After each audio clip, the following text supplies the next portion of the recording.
Okay. Testing. What's up? Good morning. How you guys doing? Welcome to the live stream.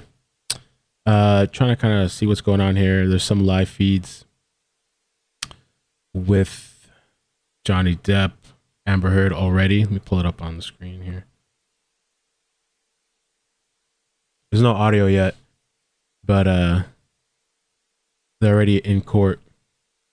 Good morning. What if I was outside, but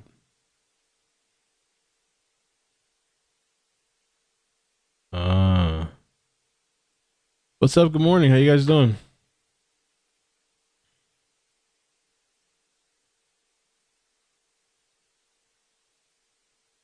Rise and shine. Crossy. Let's see how this goes today. We should be getting some opening statements, which I'm really curious to hear. Yeah, I fixed this here. There was something, let's see, that happened yesterday I thought was interesting. Me.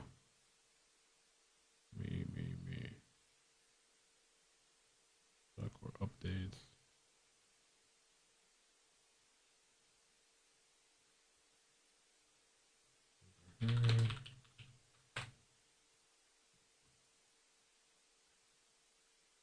Something about a juror yesterday that I heard. Somebody that called Amber psychotic. Here it is. I want to take a look at that real quick. Juror whose wife called Amber Heard psychotic to serve on the Depp trial. A juror who has been selected for the Johnny Depp and Amber Heard defamation trial had a text from his wife calling the actress psychotic.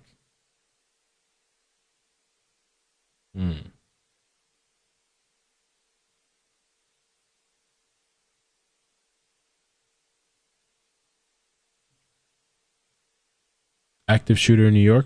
Oh, man. Uh-oh.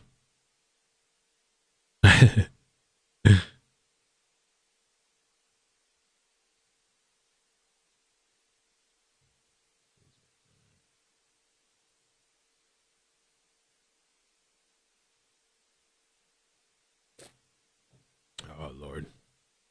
Don't say her full name. Kicked out of bed. Today was kind of rough, man. I didn't sleep too good last night. And I woke up super early thinking that, I don't know, I read somewhere that this thing was going to start like at 8. And so I woke up super early just to get everything ready for my daughter. But then I saw like the 10 o'clock thing, so I kind of slowed down. And it was kind of dragging. Dragging. That's why I got my caffeine here.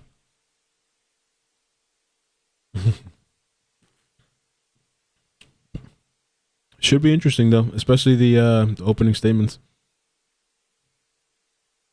Oh wait, what was I trying to do? Full screen chat. While we wait. Yeah, Virginia, Fairfax.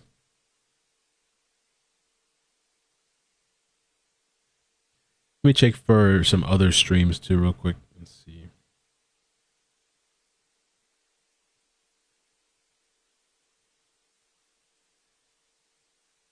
Don't say the full name, or else she's coming for you. Let's take a look here.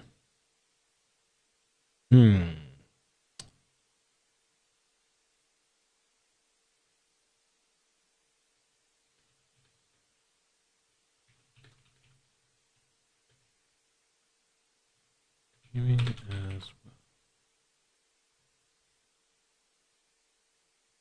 Everybody.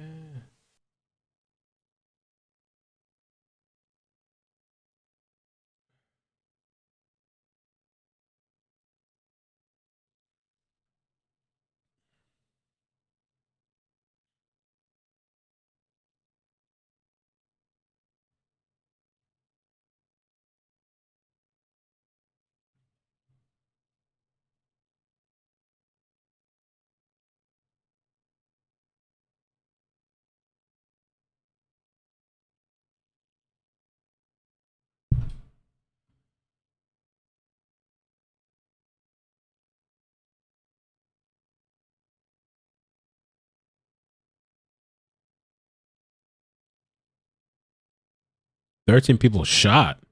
Really? Oh, let me see what's going on in New York real quick while we wait. New York.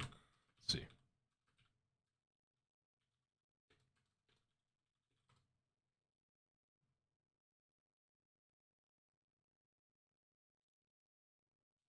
What the hell? Yeah, at least 13 people shot or hurt by in Brooklyn by gunmen. Check it out. Oh, it's like live. This is some serious ass shit.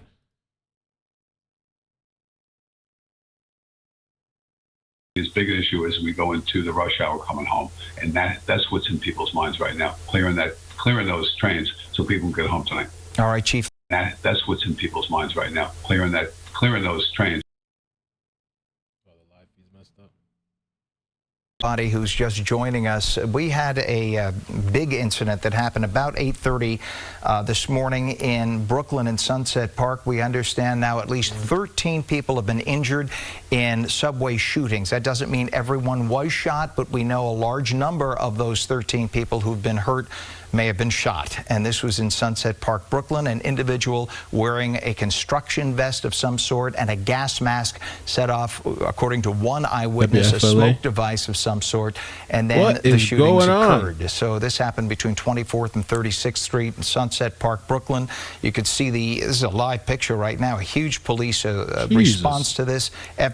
PD Chief of Detectives Robert Boyce, who knows an awful lot about this stuff, having worked in the city for 25 plus years as an officer and a detective, 35 years as an officer and detective. My dad was a police officer, so unexploded devices left behind. Very quickly on that, Chief Boyce. So at this point, are they still taking account of other injuries and trying to categorize the injuries, Chief? What would be the next step? Sure. Right now, you tend to those injuries, and that's what would be the next step. Sure. Right now. Let's check out WFLA. Almost this one's kind of breaking up a bit. Identifying that, and so you can get materials ready to find out exactly what you have. So that smoke device. I'm still waiting, by the way, guys, on this thing to start. It's still just there, so you're not missing out on anything. Just FYI.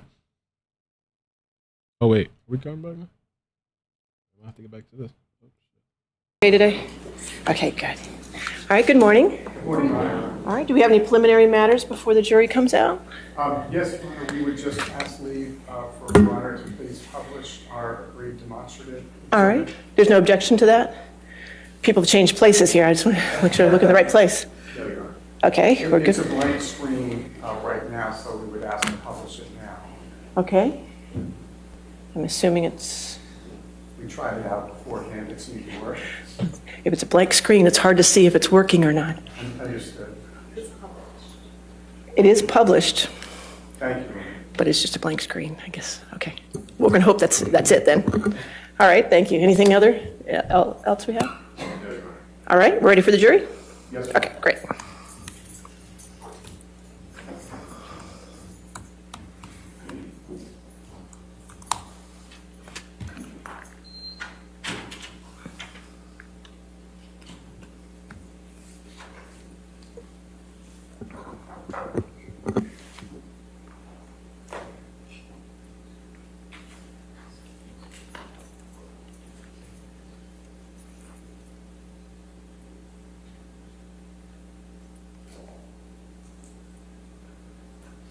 If you guys could help me out with the likes too, I'd appreciate that. Por favor.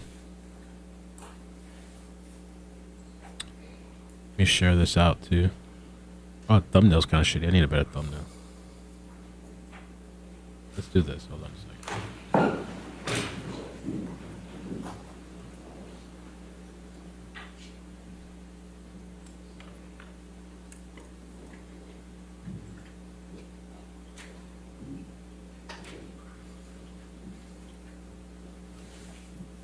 Where's Molly? Is Molly over there? You can sit down.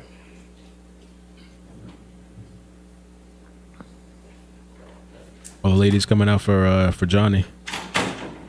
All right. Good morning, ladies and gentlemen. If I could have you move your water down by your chair, just not have anything there. If we get electronics, if we mess up the electronics, I get in trouble. So thank you. I hope you like the seat that you're in. I'd like you to stay in that seat for the duration. I'd appreciate it. I hope you had a good evening. All right. Thank you, and thank you for being punctual today. I appreciate it. You can have a seat. All right. Are we ready with opening statements? Yes, Your Honor. All right. Let's go ahead, sir.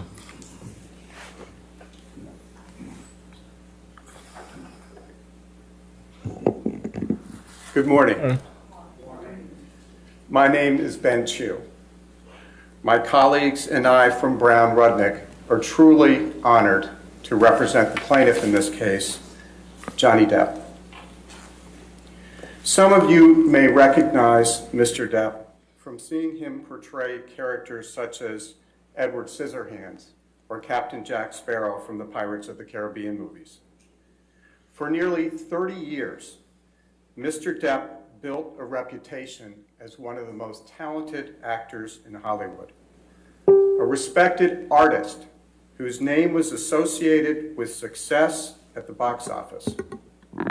Today, his name is associated with a lie, a false statement uttered by his former wife, the defendant Amber Heard, that falsely cast Mr. Depp, falsely and unfairly cast Mr. Depp as a villain, a man who would violently abuse a woman. This is a defamation case. It's a case about how devastating words can be when they are false and uttered publicly. Under the law, a person who makes a false statement about someone else can be held responsible for the harm that results from that falsehood. That's because words matter. They paint a picture in our mind based on what we have experienced and what we know, or what we think we know. And because of that, words can evoke strong emotions in the listener and cause irreparable harm to a person's reputation. And when, like Mr. Depp, your career depends upon your image and your reputation, or whether movie producers want their films associated with you, that harm can be particularly devastating. This is a case about the impact of Amber Heard's words on Johnny Depp. Specifically, the words that she used in an op-ed published in the Washington Post in December 2018, which is shown on the screens. And the op-ed was published, and this is no accident, the evidence will show, on the eve of her first major acting role in the movie Aquaman. The evidence will show that's no coincidence. The evidence will show the words that Ms. Heard used, which are the subject of Mr. Depp's defamation suit against her. And there are three statements that we respectfully ask each of you to focus on.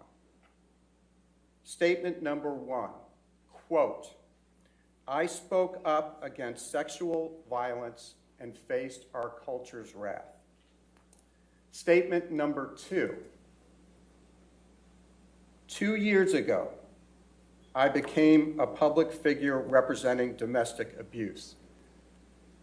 And I want to repeat that because you're going to hear that throughout the case, because the timing here is critical. 2 years ago, I became a public figure representing domestic abuse. Statement number three, quote, "I had the rare vantage point of seeing in real time how institutions protect men accused of abuse," unquote. Ms. Heard did not use Mr. Depp's name in the op-ed. She didn't have to. She didn't have to because the evidence will show that everyone in Hollywood, where Mr. Depp and Ms. Heard both have their careers, and many others outside Hollywood, knew exactly what she was talking about when she used the word 2 years ago. I became a public figure representing domestic abuse. That's because, as the evidence will show, and you will hear, 2 years earlier, on May 27, 2016, Ms. Heard had publicly accused Johnny Depp, her husband at the time, of domestic abuse. You will learn during the trial that Ms. Heard's actions were prompted by Mr. Depp's request for a divorce. He wanted out, which drove her to concoct, to make up a story that was, at first, designed to keep him. And then, when he made it clear that finally, after all he had endured, he was done, was designed to recast herself as an abuse survivor, with Mr. Depp as the alleged abuser.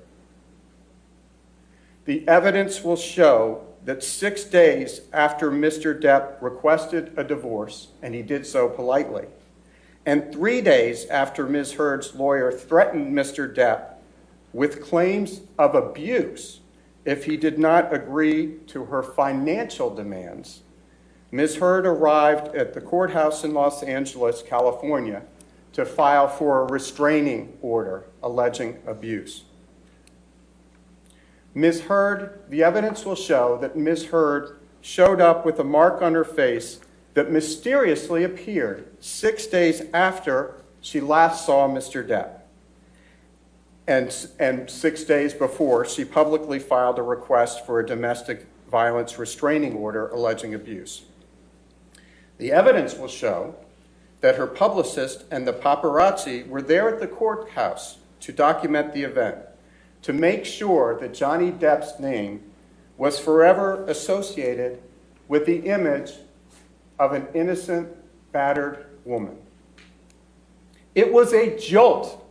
It was a shocking story, splashed across front pages across the country. No one had ever, in 5 decades, accused Johnny Depp of being violent with a woman. No one had ever accused Mr. Depp of being violent with a woman. He had been in other long-term relationships. He had children. Objection, Your Honor. Excuse me. May we approach?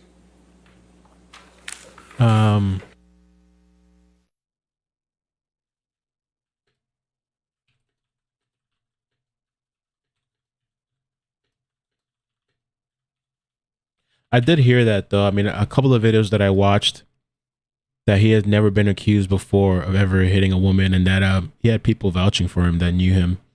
They said he's never done stuff like this. I mean, from the audio tapes that I heard, and again, I'm just new to this whole story. The only thing I've ever heard him say was she was trying to say that he hit her, but he said, "I didn't hit you, I pushed you." And I totally understand that. You got somebody attacking you, going crazy. I've been there. You might have to be like, yo, back up. You know what I'm saying? And when you do that too, because the one time I pushed somebody off me, it's like the end of the world. Oh my God, how could you? Like, you've done all this crazy shit. I got to defend myself, at least push you off of me. And now you're the victim when I've been the victim the entire time, you know?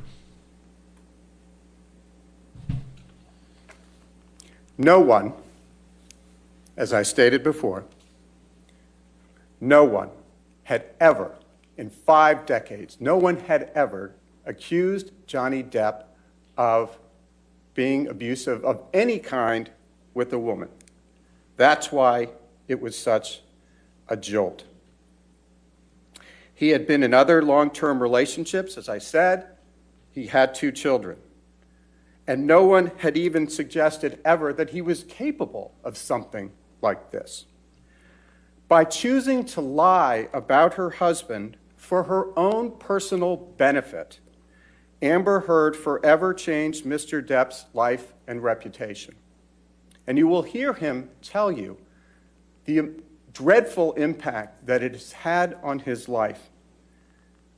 The evidence you will hear at this trial contradicts the story Ms. Heard presented to the world in May 2016 and again in December 2018. The evidence will show that the last time Mr. Depp and Ms. Heard saw each other before Ms. Heard showed up in court on May 27, 2016, was May 21st. And that's a very important date, and I will ask you please to remember that through the trial. Mr. Depp's mother, Betty Sue, passed away on May 20th after a long illness when Johnny and his sister Christy had been taking care of his mother for a very long period of time. And for reasons that Mr. Depp will personally explain to you throughout the course of this trial, he had resolved to divorce Ms. Heard. So on May 21st, Mr. Depp came by the apartment that he shared with Ms. Heard in the Eastern Columbia building, or the ECB, as some people refer to it, to tell her that, to pick up his things, and to say goodbye. There is no dispute that soon after Mr. Depp ended things with Ms. Heard and left the apartment on May 21st, he got on a plane to head out on a European tour, a music tour, for months with his band, the Hollywood Vampires. And Ms. Heard knew that he was going off on tour and out of state when she walked into court to get the restraining order, which she obtained ex parte. It's a Latin word, fancy word, but all it means is that Mr. Depp and his lawyer were not there and had no opportunity to be heard. That's what an ex parte order is. You will hear from the police officers who responded to a 911 call on May 21st after Mr. Depp left. The police officers will testify that they saw no injuries on Ms. Heard. Both police officers will testify that they saw no injuries on Ms. Heard. Nor did the police officers see any of the property damages that you will hear Ms. Heard claims existed in the apartments that evening. And you will hear those officers under oath testify that there was no violence and there was no crime. You will also hear from multiple witnesses who, like the police officers, saw Ms. Heard between May 21 and May 26. Those are the crucial days between the alleged incident and the day she walked into court with her lawyer and got an ex parte order.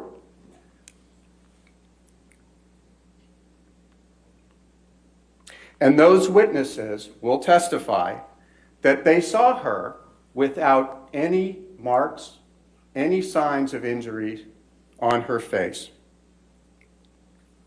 And you will hear from multiple witnesses, including Brandon Patterson, who is the manager of the Eastern Columbia building, where Mr. Depp and Ms. Heard lived together. You will hear Mr. Patterson say that he saw, and others will say as well, that they saw a surveillance video from the week of May 21st that showed Ms. Heard's sister, Whitney, throw a fake punch at Ms. Heard's face.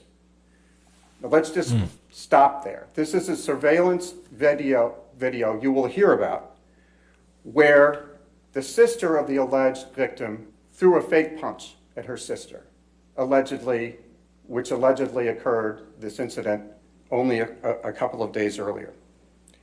Ms. Heard acting out being punched, responding to the fake punch, and the two laughing about it. So you have the alleged victim and the sister laughing about a fake punch. And you will have to decide for yourself, or we ask that you please decide for yourself, would anyone ever joke about that if there had been actual abuse? Much less ask yourself, would a sister ever joke with an alleged victim about being punched by her husband? Of course, none of this contradicting evidence was publicly available when Ms. Heard walked into court on May 27th and got her restraining order. Instead, as you can imagine, The media storm was instantaneous. You will hear about and see some of that media coverage, which published pictures of Ms. Heard walking into court and other pictures supposedly showing injuries supposedly caused by Mr. Depp, a man who had never been accused of abuse of a woman. The evidence will show that Mr. Depp and Ms. Heard eventually settled their divorce out of court. Thereafter, Ms. Heard dismissed her restraining order against Mr. Depp. But Ms. Heard's false claim that Mr. Depp had abused her remained in the public sphere. It didn't go away. The images were permanent. And the evidence will show that 2 years later, which is why we're pointing to that reference in the op-ed, in the wake of the Me Too movement, and just before the release of Ms. Heard's role in the movie Aquaman, Ms. Heard chose to remind the world about the festering allegations, this time under the banner of a national, international newspaper, the Washington Post. In the op-ed, in her op-ed, Ms. Heard again painted herself as the innocent victim of abuse, but this time with a wider audience primed to take action against industry powerhouses accused of abuse. The evidence will show that the clear implication in Ms. Heard's op-ed that you have in front of you was that she was the victim of domestic abuse perpetrated by Mr. Depp. The evidence will show that that was a lie, and it remains a lie when it was repeated and republished 2 years later. Hollywood studios don't want to deal with the public backlash from hiring someone accused of abuse, even someone with the incredible body of work and record that Mr. Depp can be proud of. A false allegation can devastate a career. And it can devastate a family. And the evidence will show that Ms. Heard's false allegations had a significant impact on Mr. Depp's family and his ability to work in the profession he loved and loved to bring joy to everyone. Ultimately, this trial is about clearing Mr. Depp's name of a terrible and false allegation. We ask you in the next several weeks to please carefully consider the evidence, assess the reliability and credibility of that evidence, and to make your own determination about what actually happened between Mr. Depp and Ms. Heard. And to tell you more about that, I am going to turn it over to my colleague, Camille Vasquez, who you had the pleasure of meeting yesterday. Thank you all for your attention. Ms. Vasquez?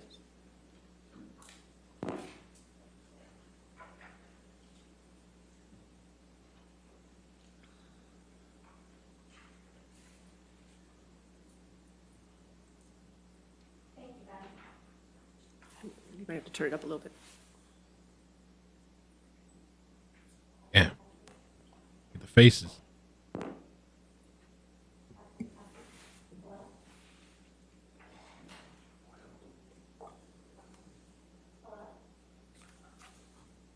What do you guys think so far about this guy, the attorney? Thank you. Thank you, Ben. And good morning. Good morning. Over the course of this trial, you're going to have an opportunity to get to know Johnny Depp. Not the characters he's portrayed, but the man himself. You will hear from Mr. Depp directly, but you will also hear from his friends, his family, and employees. You will hear from people who have known him for decades.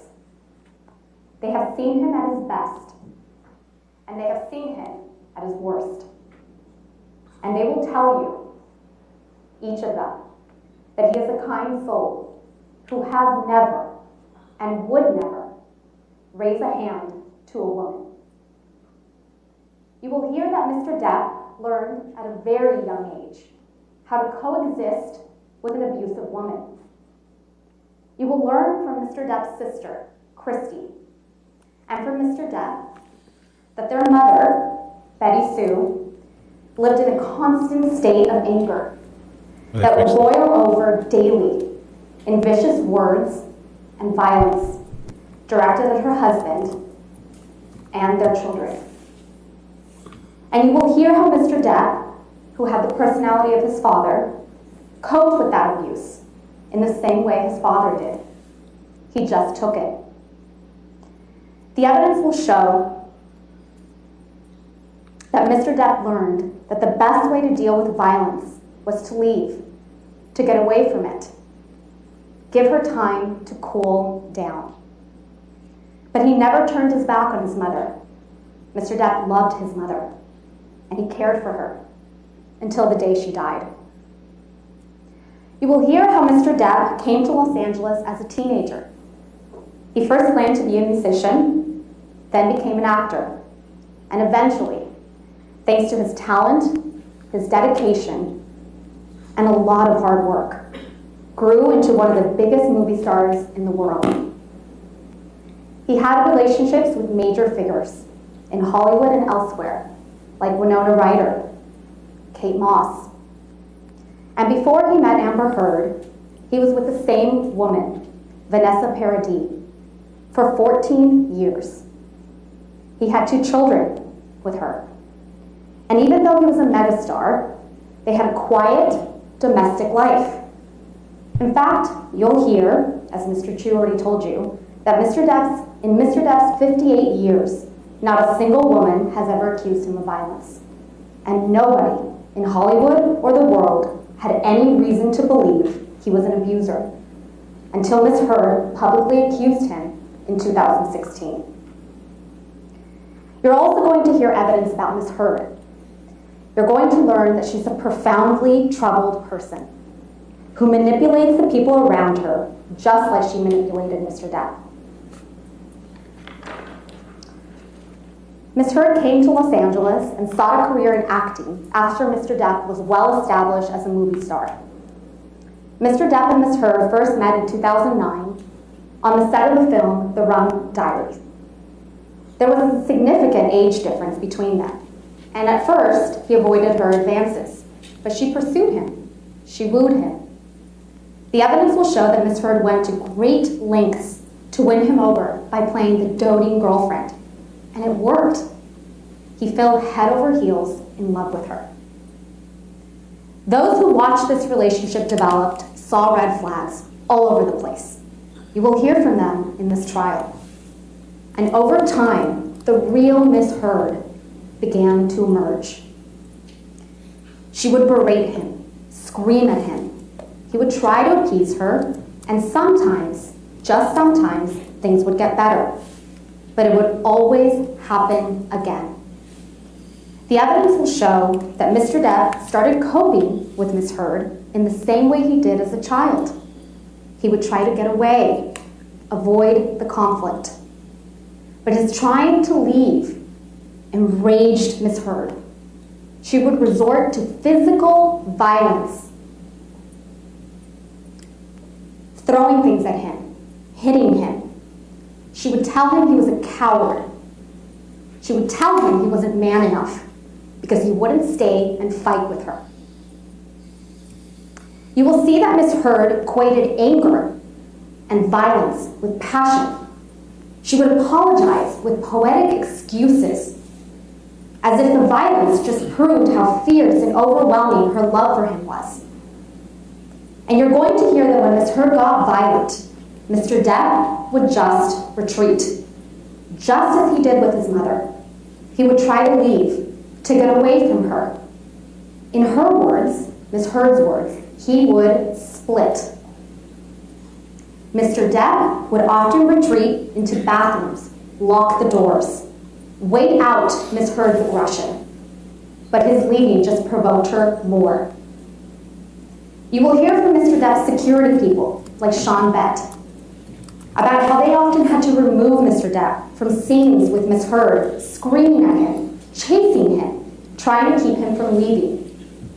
You're going to hear evidence that when Mr. Depp and Ms. Heard traveled together, his team routinely had to book an extra room for him so that he had somewhere to go when Ms. Heard became enraged. You'll hear from other witnesses, including Mr. Depp and Ms. Heard's marriage counselor. Her name is Dr. Laurel Anderson, who perceived Ms. Heard as the aggressor in the relationship. Ms. Heard as the aggressor in the relationship, the one who would strike Mr. Depp to try to keep him from leaving. You'll hear from medical professionals who were with Mr. Depp and Ms. Heard, often on a daily basis, for years, including their doctor, David Kipper, and Ms. Heard's personal nurse, her personal assigned nurse, Erin Barem Falati, who did not see any signs of injuries that Ms. Heard later testified to in graphic detail. Ms. Heard wants you to ignore the testimony of these medical professionals who saw her in real time, just as she wants you to ignore the testimony of the police officers who testified under oath who saw her on May 21st, 2016, without any injuries. But it is up to you, ladies and gentlemen of this jury, to judge the credibility of these witnesses and that of Ms. Heard. In this trial, Ms. Heard will undoubtedly present photos that supposedly show injuries she sustained as a result of the claimed abuse by Mr. Depp. Here's what you should keep in mind when you see these photographs. First, the evidence and expert testimony from a forensic pathologist, a doctor, will show that the injuries reflected in these photographs are not consistent with the brutal allegations of abuse Ms. Heard has alleged. Second, there are multiple witnesses, including medical professionals and police officers, who will testify that they did not observe the injuries supposedly reflected in these photographs. And you may be wondering, how can that be? Well, you will hear expert testimony that none of these photographs are the originals, not one. And many are stored in an editing program. So they could have been manipulated and cannot be confirmed as authentic. Importantly, you will not see a single photograph of the vast majority of the abuse alleged by Ms. Heard, not one. And there is not a single photograph or video showing Mr. Depp becoming physically violent towards Ms. Heard. The only medical report of an injury during their relationship was a severe one, and it was sustained by Mr. Depp. After an argument shortly after their marriage, while the couple was in Australia, you will hear evidence that the people who cared about Mr. Depp were encouraging him to have a prenuptial agreement with Ms. Heard, but she rushed the wedding date, and he agreed to get married without one. After the wedding, again, people close to Mr. Depp encouraged him to consider a postnuptial agreement. When the topic came up, Ms. Heard became outraged, as she always did, at the suggestion that Mr. Depp might leave her. She berated him, and when he tried to leave, she became violent. She became so violent, in fact, she threw a vodka bottle at him that hit his hand and exploded. It severed the end of one of his fingers.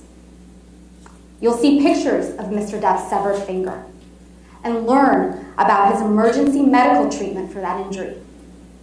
And then you'll learn, and this is important, years later, after the false claims of abuse that caused Mr. Depp to file this very lawsuit, Ms. Heard came up with an elaborate story about what actually happened, according to her, in Australia.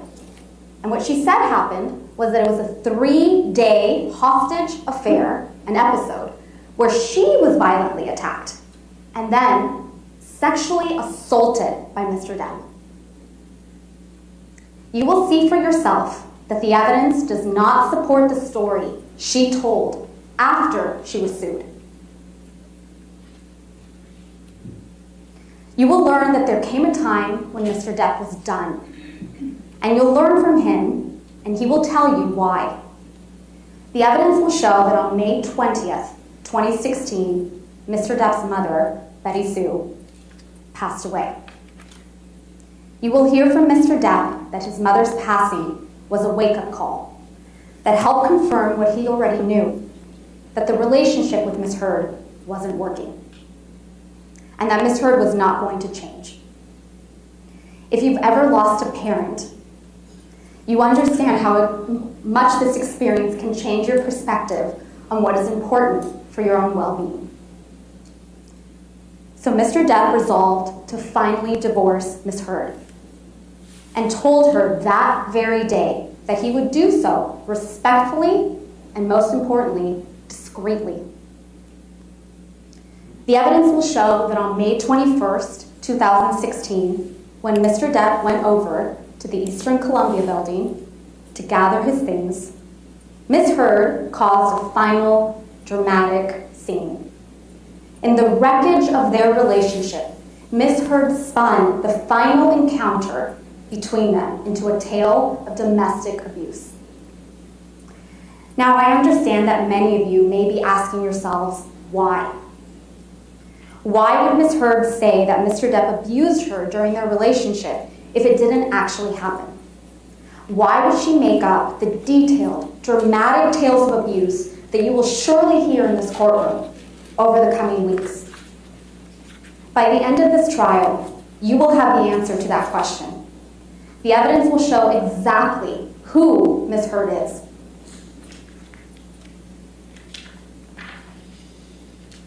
You will hear from Mr. Depp and other witnesses, including their marriage counselor, Dr. Laurel Anderson, that Ms. Heard would go to great lengths and even resort to physical violence to stop Mr. Depp from leaving her.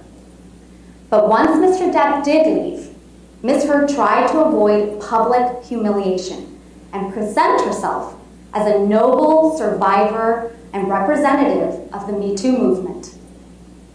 You will hear evidence, including the testimony of Ms. Heard's former personal assistant, Kate James, that Ms. Heard is obsessed with her public image. It's her #1 priority. And you will see evidence that after she received a $7 million divorce settlement from Mr. Depp, Ms. Heard released a public statement claiming she wanted nothing from him and would donate the entire settlement to 2 charities: the Children's Hospital of Los Angeles in California and the American Civil Liberties Union, also known as the ACLU. But then she did not make the donations. Quite simply, Ms. Heard had publicly cast herself in the role of a domestic abuse survivor. There was no going back. When Mr. Depp finally stood up and fought for his good name in court by filing this lawsuit, Ms. Heard, because she couldn't back down, went all in. After this lawsuit was filed, and it's important, the timeline here, after this lawsuit was filed, Ms. Heard started making up more and more alleged incidents of abuse. And if you'll recall, ladies and gentlemen, the headline of the op-ed references sexual violence. But Ms. Heard had never made that accusation against Mr. Depp. It was never part of her allegations of abuse. So what changed? What changed between 2016 and 2018? We submit to you, and the evidence will show, when she realized the seriousness of what she had alleged, she panicked and she alleged sexual assault. Ms. Heard and her lawyers are going to tell you some truly horrific tales of abuse before this trial is over. But the horrific details are designed. They're designed to shock you and to overwhelm you. They are designed to be explosive. And they are designed to distract you from the evidence and, most importantly, from common sense. That tells you, the common sense and the evidence will tell you that it is all a lie. That none of this, not one single alleged incident of abuse, could have happened as Ms. Heard claims. Ms. Heard's pattern is consistent. She tells a lie, then covers up that lie with still more lies in a constantly changing, evolving, ever more dramatic story. You're going to hear a lot about Mr. Depp during this trial. Ms. Heard is going to tell you a lot of things about him. That he abused drugs and alcohol. That he used bad and offensive language. And it's true that Mr. Depp has had real struggles with substance abuse in his life. He's not denying that. You may know people close to you who have struggled too. But struggling with drugs and alcohol doesn't make you an abuser. He has also used some very colorful language. He uses words that I don't use, and you probably don't use. And he uses them frequently. Mr. Depp, like all of us, is not perfect, but he did not abuse Ms. Heard. All of this is just meant to distract you from what this case is about. This case is about what Ms. Heard said in her op-ed. The evidence will show that Ms. Heard painted a picture of herself as a heroic, innocent survivor of abuse by Mr. Depp, a beaten woman who finally stood up to her tormentor.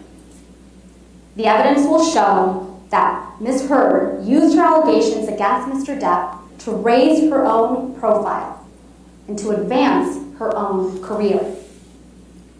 The very same day that the op-ed was published, under the title, quote, "I spoke up against sexual violence," end quote, she posted that article that's now displayed on your screens and the title on her Twitter page, right along with an announcement that she was becoming an ACLU ambassador on women's rights to make sure that, quote, "women and girls can live free from violence," end quote. She presented herself as the face of the Me Too movement, the virtuous representative of innocent women across the country and the world who have truly suffered abuse. The evidence will show that was a lie.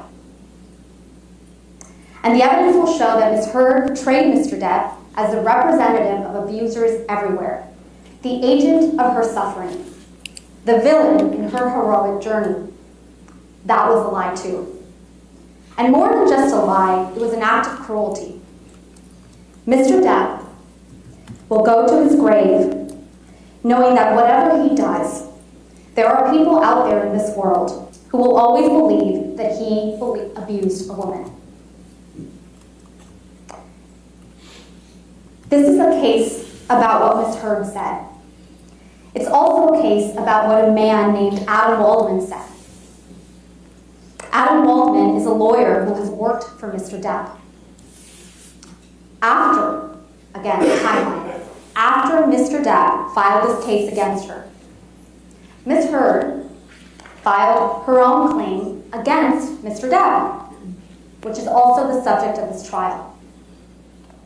In her claim, Ms. Heard says that Mr. Depp defamed her because Adam Waldman, his attorney, made some statements to reporters denying the truth of her claims of abuse. Adam Waldman is not in this courtroom.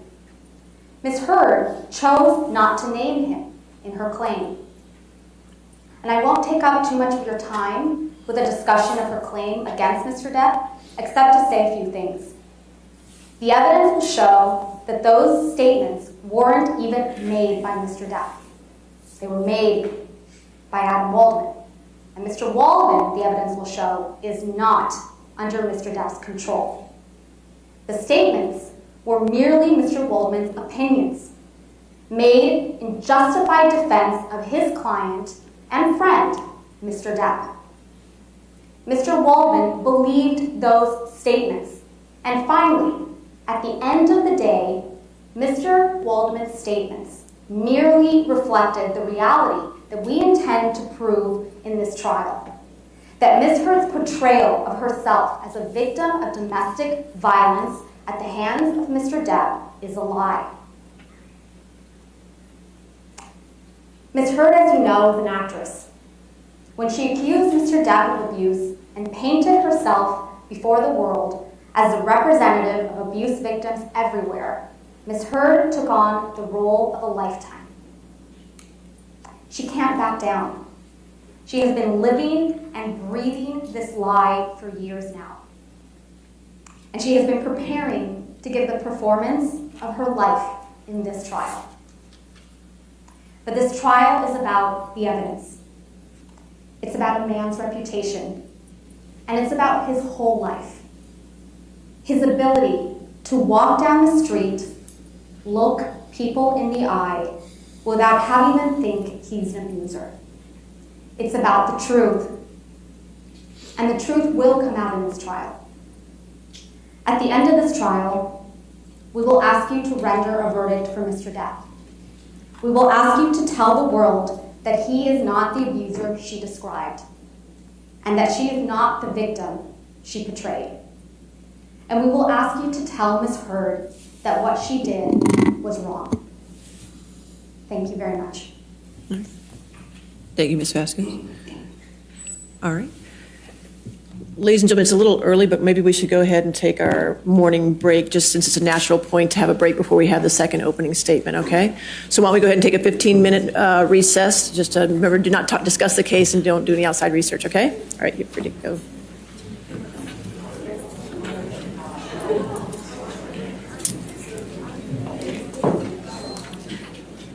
Oh, I'm muted. Testing. I was muted. My bad. I like the female attorney that it has more than the guy, but we'll have to see how they do. How long did they say the break is for?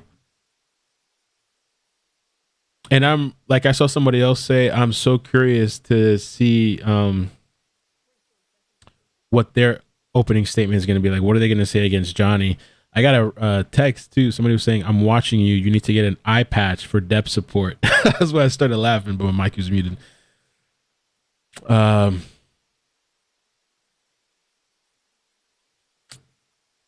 15 minutes? Okay. I can make breakfast. I like that they zoomed in onto the clock too. Emma, thank you for the super chat. Appreciate that. If you guys could hit like, por favor, I'd appreciate that too. And you guys let me know if you want to cover this whole trial thing or you're interested in it. I was talking with a couple people and some friends about, because I've never covered an entire trial. They say this thing could last like almost 6 weeks, they said. And so I don't know, because there was one time, I figured if we started, we should finish it, but we'll see by the end of this week. I want to see people show up, if people are interested. But there was one time with this weirdo. What's that guy's name? Chandler or something, right? Guy that killed his parents or whatever, chopped them up. We did a live stream with that one night because I think we watched was it the interrogation or something?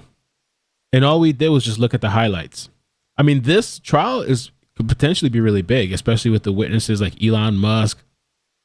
The allegations too that supposedly that she was cheating supposedly with the other guy. What's the guy's name? Franco or something? I don't follow the celebrity shit.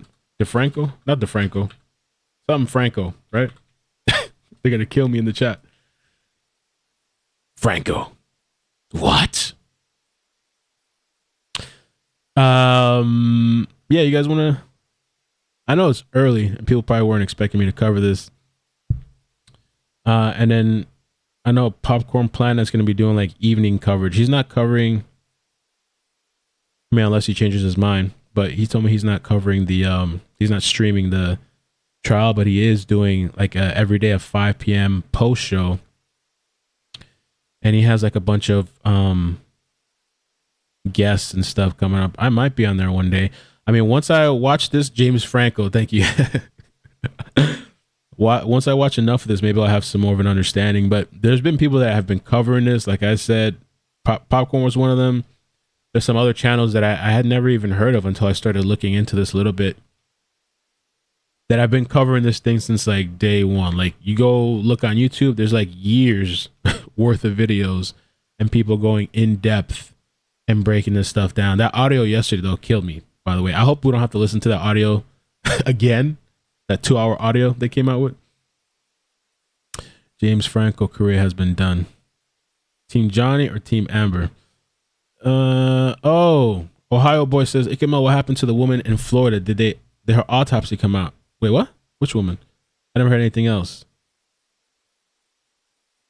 Write me back and give me a little more specifics, because there's so many stories. Which woman? Yeah, there's so many women that we've covered. I don't know. Maybe you're talking about Cassie or something. That was one of the recent stories. I mean, and there was that missing girl from yesterday, but she was found safe. The story is super sketch though with that girl. I it seemed like she planned to run away, but she was also being abused, which Dat Set pulled up that information. Well, allegedly, according to like the stuff we saw online. She had child abuse charges. So I don't know, maybe that girl was running away. Maybe she has problems at home and stuff.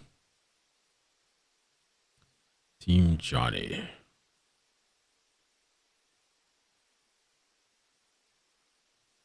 Amber's face too, just kind of like, I don't know, she looks like she's like pouty, just sitting here in the trial too. She looks like, I don't know what the word is for it. She looked to me just very like,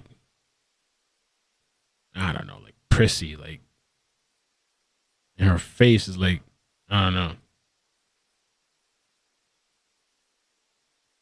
Johnny looked to me kind of relaxed. He was walking and smiling. Cassie, I have to check out and see. I don't know if there's been, the last I checked, we knew her body was found and text messages came out. Oh, and the baby was reunited with the family, which is nice. Amazing. I don't know about autopsy.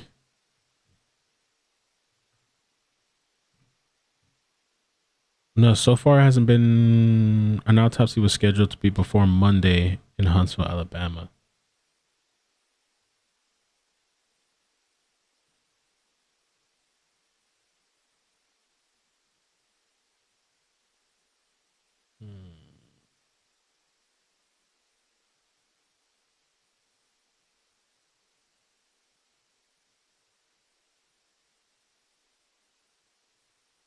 Yeah, I don't see that it's been released yet.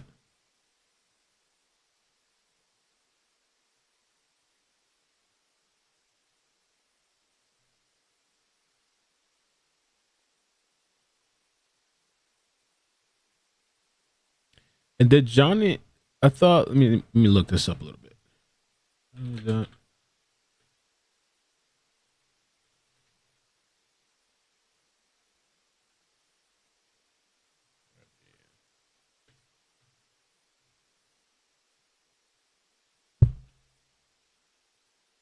Did he lose out on his contract or something with the Pirates of the Caribbean? Or did something, I thought I saw a video they were talking about.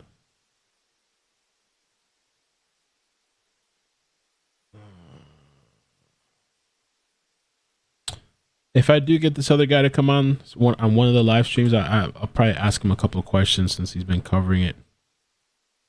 I thought there was something. In 2020, it was reported that Disney blocked all possibilities of Johnny Depp to return to Pirates of the Caribbean 6. Again, in January 2021, Disney reportedly hired him for the movie after defending him in court cases. So he was going to lose out on it, and then they took him back, or what?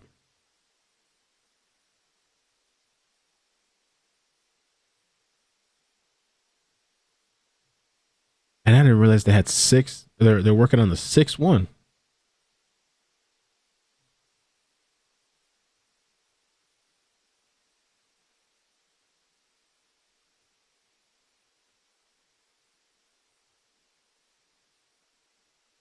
My friend was telling me too. I spoke to him yesterday that I didn't know Johnny's from Miramar, Florida.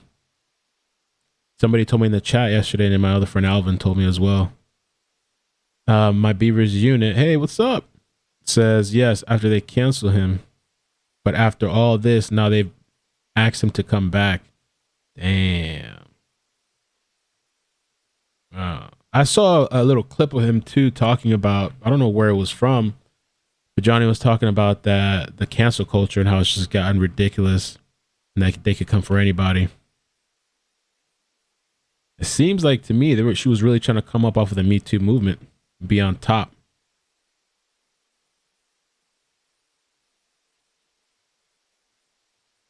And she seemed more upset to me that she was that this guy wasn't actually hitting her back and that he was leaving the fights and the altercations. She was like egging him on. It's like she wanted him so bad to hit him, to hit her. I mean, and so while this lawsuit, defamation thing too, is about the Washington Post, the article written, he's not actually going after the Washington Post. He's going only after Amber. Just so you know, because I was reading that and I heard about that as well. Because in the UK incident, he went after the actual newspaper, I believe. So now he's going directly for Amber. Depp previously lost a defamation case in the UK against British newspaper The Sun regarding the claims in Heard's 2018 article.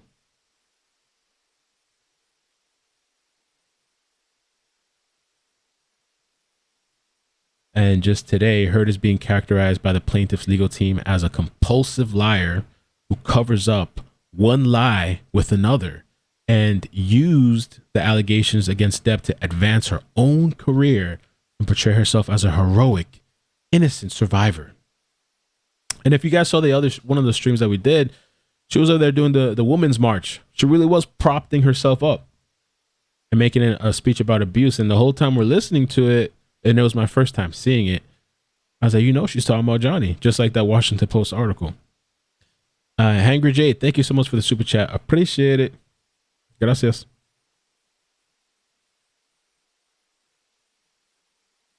Yeah. Oh, Joseph, is that the real Joseph Morris or is that a fake Joseph Morris? I don't know anymore. I don't think that's him. He's probably streaming this too, right? Is that the real one or an imposter? I don't know. I don't know.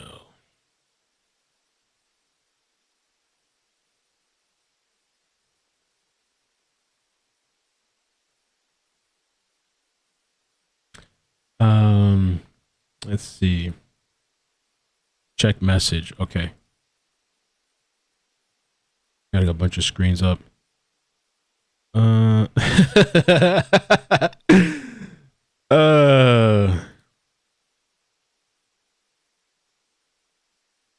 yeah, we should drop a poll. Do that. And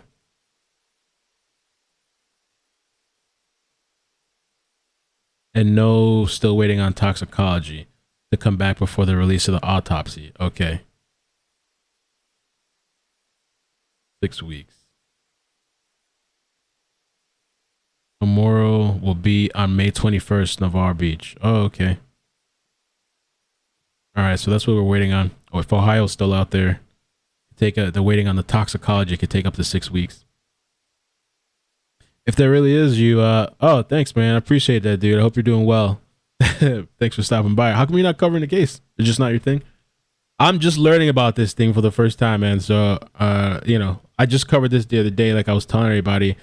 And when I came on, first of all, I didn't realize that a lot of the YouTubers have been covering this, especially the ones that cover the celebrity stuff. And then I had no idea how much I was taking on. I was like, oh crap. But this was like an hour before I started the stream, and I was like sitting there looking through this. I'm like, oh shit. But I'm grateful for the people that have sent me links and people that are helping me out behind the scenes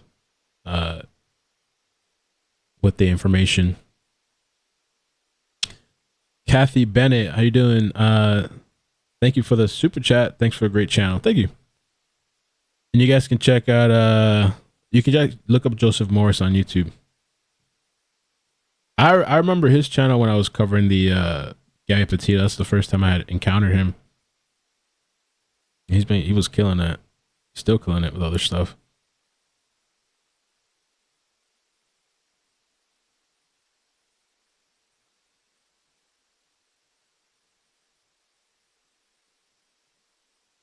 Yeah, I guess he's deemed controversial, I guess, right?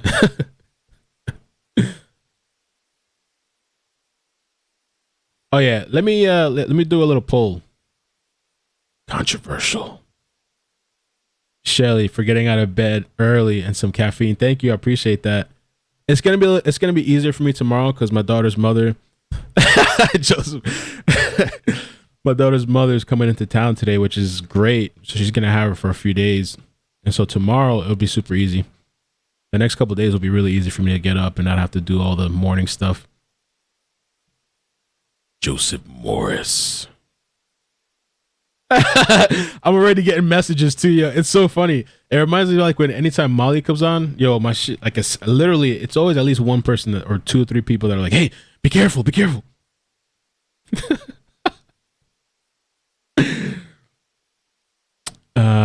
Yo, what's up? Can I call in? If you want to call in for a few minutes, Silvio, if you followed the story a little bit, or if you've watched this morning, you want me to call you for a little bit? We might have a couple minutes left before this starts again. Silvio, did you smoke? Did you do a morning smoke? Maybe if you smoke, they want to hear you.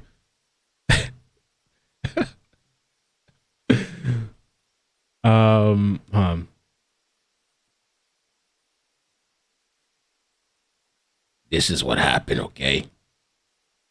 And people are telling me that, like, I've gotten a couple, well, Molly told me and some other people said, oh, and we should talk about that Molly situation later. The whole person that's being, I didn't watch the live streams yesterday. I mean, I've heard about it. I popped in for a few minutes, but there's some person that said that they were paying somebody because they thought that was Johnny Depp, and the lady had spent over $100,000.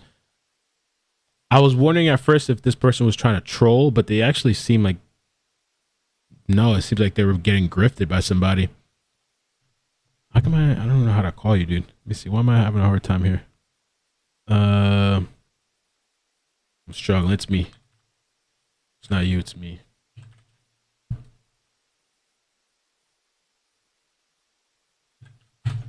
Let's do it. Oh, Painting Services, man. I appreciate you coming by. You've been here for a while. Appreciate that. Painting Services by Steve. Keep up the great work, brah. Thank you, man. And Sandy, thank you so much, too, for your super chat and your kind emails that I need to get back to. I've read them, but I haven't gotten back. I'm sorry. Sylvia, what's up, man? Are you there? Hold on, maybe I messed up the audio. Oh, no, I should be able to hear you. Oh, you hung up on me, huh? Let's try again. Let's try again.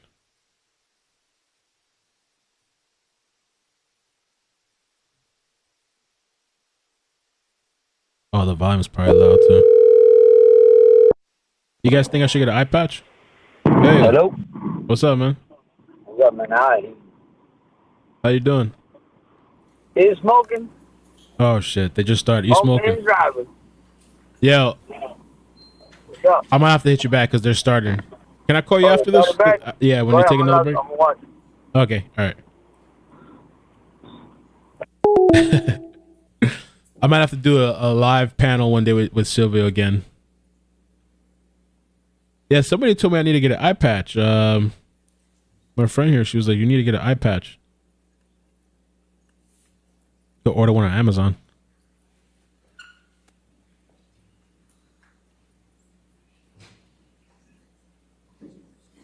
Yeah, and that's what I'm trying to see. Is Molly in there? Did she ever make it? Is she in the crowd over there? Like did she make it in the... I don't see her. I feel like she would stand out, no? Let me message her. Maybe she could provide some insight. I mean, if she's in there, she can't have her phone, I think, she said. Thank you. All right, opening statements? Yes, Mr. Rottenborn. And Joseph, thank you for stopping by, man. I appreciate that, like showing the love. I need to do that too. I've had some creators pop in recently. I need to pop in people and just say hi and whatever. Good morning, everyone. Fix the volume. My name is Ben Rottenborn, and together with Elaine and Adam, I represent Amber Heard. In a few minutes, Elaine will get up here and she'll introduce you to Amber. And she'll address the allegations that you just heard in Mr. Chu and Ms. Vasquez's opening statement. And she'll explain to you why all those inflammatory things are things that are designed to mislead you from the truth. She'll explain to you what the evidence will show. And that's something that we're going to focus on in this trial, not attempts to distract you. We're going to focus on the evidence. Not what we wish the evidence showed, not some crazy conspiracy theories, but what the evidence and the facts actually show. And as you assess the evidence in this trial, I would ask that you keep one question in mind above all else, which is this: why are you here? What are you being asked to decide? You're being asked to decide a very simple question. And that question is, were the words that Amber used in the December 18th, 2018 opinion piece that was published in the Washington Post protected free speech under the First Amendment or not? That is the question, and that's what you're being asked to decide. At the end of the trial, the judge will explain to you what the law is on defamation and what Mr. Depp's burden is to prove in order to establish defamation. And she'll tell you a lot of things about the law, but among them she will tell you that Mr. Depp will have to prove that the words Ms. Heard used were about him and that they were false. And if he can't do that, and if he can't meet the other elements of the claim, then he loses that claim. And he can't do that. He can't come close to doing that. And for that reason, you're going to hear, in this trial, Mr. Depp's team is going to make it about trying to distract you from that very simple question. Mr. Depp's team is going to try to turn this case into a soap opera. Why? I'm not really sure, because the evidence isn't pretty for Mr. Depp. It's not. You're going to see who the real Johnny Depp is. Behind the red carpets, behind the fame, behind the money, behind the pirate costumes, you're going to see who that man really is. Amber is going to tell you about it. You're going to hear who he really is from other witnesses. And you're going to hear who he really is in his own words, in the vile, graphic, terrible messages that he wrote about Amber and ways he used to describe Amber and what he wanted to do to Amber from the earliest days that they were dating, through their marriage, and after their marriage. You're going to hear about that. But this case isn't about that. This case isn't about a day-to-day chronicle of their marriage. It's not about who is the better spouse. It's not about who you like more. It's not about which party can sling more mud. But you're going to hear a lot of that in this trial. You're going to hear that because that's what Mr. Depp wants to turn this case into.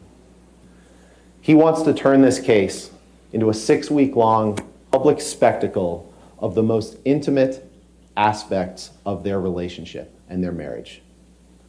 And you know what? I'm sorry for that. I'm sorry. I'm sorry that we're going to have to do that. I'm sorry that you're going to have to listen to all of it. And I'm sorry that Amber's going to have to relive that. But that's the case that Johnny Depp chose to bring. And we're not going to stand idly by and let him sling mud at our client and make inflammatory and false statements like you just heard in opening and not let those go unresponded to. But ultimately, what this case is about the First Amendment, about that December 18th, 2018 op-ed piece, and whether Ms. Heard's freedom of speech and the First Amendment give her the right to say the words that she said. That right, that freedom of speech, is what Amber Heard is asking you to uphold and protect in this lawsuit. And that's a very simple question. It's a question you could decide this afternoon. and it does not require you to stand and serve as the umpire of two movie stars' imperfect marriage. It doesn't. And so we're going to focus on those words. We're going to look at those words. And as we look at those words, I'd ask you to keep this in mind. Keep in mind what you just saw on the screen from Mr. Chu when he put up those words. Keep in mind what you didn't see. You didn't see the rest of the opinion piece. And what we'd ask is that as you look at those words, that you look at them in the context of the piece in which they were written. Now, whether you look at them individually or in the context of the piece doesn't really matter because the words are true. But context matters. And so what I'm going to do is I'm going to ask Heather to put up the article, put up the opinion piece, and I'm going to read that to you. And we're going to look at those words in the context of what this piece was about. Because Mr. Depp's team wants to make you think that this opinion piece was designed to destroy Johnny Depp. That this was designed to maliciously talk about him and their life together. And it wasn't. So let's take a moment to look at this. And I'm going to read it to you, and I'd ask that you follow along if you can. But either way, let's take a look at what the piece as a whole says. This is the piece that Amber wrote. I was exposed to abuse at a very young age. I knew certain things early on without ever having to be told. I knew that men have the power, physically, socially, and financially, and that a lot of institutions support that arrangement. I knew this long before I had the words to articulate it, and I bet you learned it young too. Like many women, I had been harassed and sexually assaulted by the time I was of college age, but I kept quiet. I did not expect filing complaints to bring justice, and I didn't see myself as a victim. Then, 2 years ago, I became a public figure representing domestic abuse, and I felt the full force of our culture's wrath for women who speak out. Friends and advisors told me I would never again work as an actress, that I would be blacklisted. A movie I was attached to recast my role. I had just shot a 2-year campaign as the face of a global fashion brand, and the company dropped me. Questions arose as to whether I would be able to keep my role of Mira in the movies Justice League and Aquaman. I had the rare vantage point of seeing, in real time, how institutions protect men accused of abuse. Imagine a powerful man as a ship, like the Titanic. That ship is a huge enterprise. When it strikes an iceberg, there are a lot of people on board desperate to patch up holes, not because they believe in or even care about the ship, but because their own fates depend on the enterprise. In recent years, the Me Too movement has taught us about how power like this works, not just in Hollywood, but in all kinds of institutions, workplaces, places of worship, or simply in particular communities. In every walk of life, women are confronting these men who are buoyed by social, economic, and cultural power, and these institutions are beginning to change. We are in a transformative political moment. The president of our country has been accused by more than a dozen women of sexual misconduct, including assault and harassment. Outrage over his statements and behavior has energized a female-led opposition. Me Too started a conversation about just how profoundly sexual violence affects women in every area of our lives. And last month, more women were elected to Congress than ever in our history, with a mandate to take women's issues seriously. Women's rage and determination to end sexual violence are turning into a political force. We have an opening now to bolster and build institutions protective of women. For starters, Congress can reauthorize and strengthen the Violence Against Women Act. First passed in 1994, the act is one of the most effective pieces of legislation enacted to fight domestic violence and sexual assault. It creates support systems for people who report abuse and provides funding for rape crisis centers, legal assistance programs, and other critical services.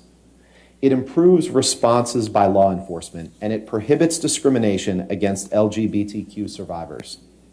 Funding for the act expired in September and has only been temporarily extended. We should continue to fight sexual assault on college campuses while simultaneously insisting on fair processes for adjudicating complaints. Last month, Education Secretary Betsy DeVos proposed changes to Title IX rules governing the treatment of sexual harassment and assault in schools. While some changes would make the process for handling complaints more fair, others would weaken protections for sexual assault survivors. For example, the new rules would require schools to investigate only the most extreme complaints, and then only when they are made to designated officials. Women on campuses already have trouble coming forward about sexual violence. Why would we allow institutions to scale back supports? I write this as a woman who had to change my phone number weekly because I was getting death threats. For months, I rarely left my apartment. And when I did, I was pursued by camera drones and photographers on foot, on motorcycles and in cars. Tabloid outlets that posted pictures of me spun them in a negative light. I felt as though I was on trial in the court of public opinion, and my life and livelihood depended on myriad judgments far beyond my control. I want to ensure that women who come forward to talk about violence receive more support. We are electing representatives who know how deeply we care about these issues. We can work together to demand changes to laws and rules and social norms, and to right the imbalances that have shaped our lives.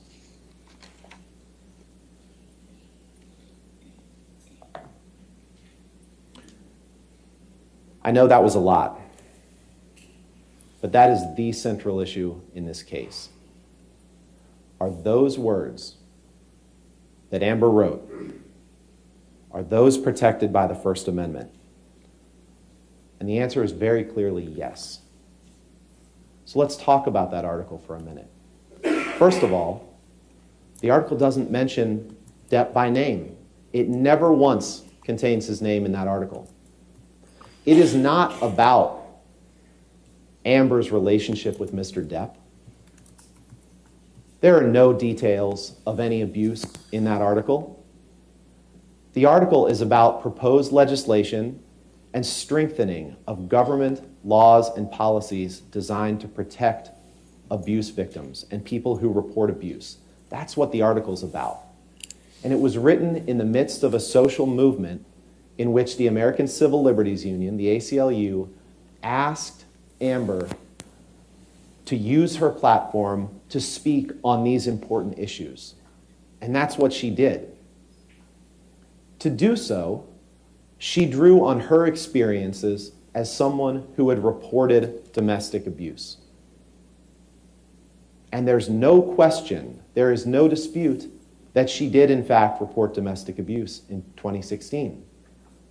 Depp's side admits that.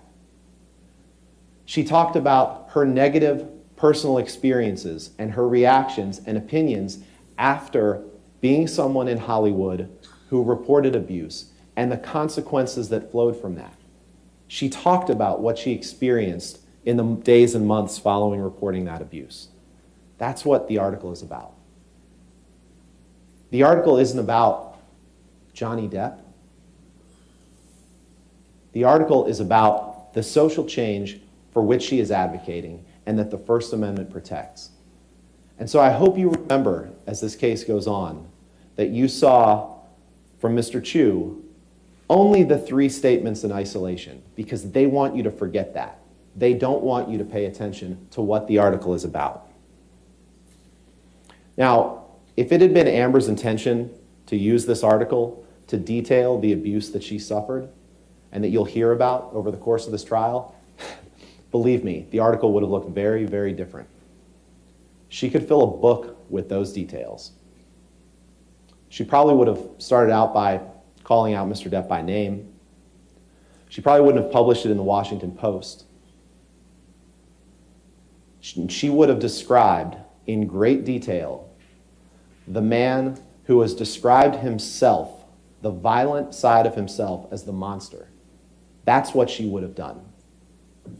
The monster. She would have told you about the monster. But she didn't. That wasn't the point of this article.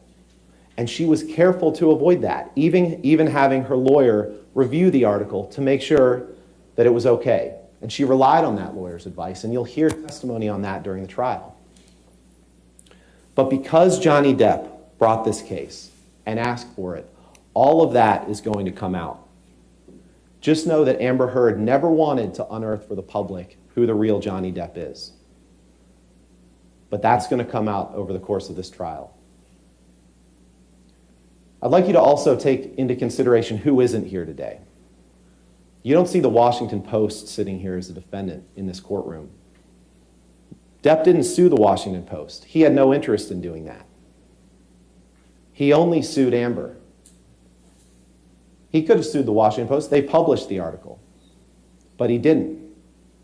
And he chose to bring Amber to court here in Virginia, where she has no ties, has never lived, he's never lived, where they never spent any time, because he wanted to make her life hard. He wanted to ruin her life. He wanted to destroy her.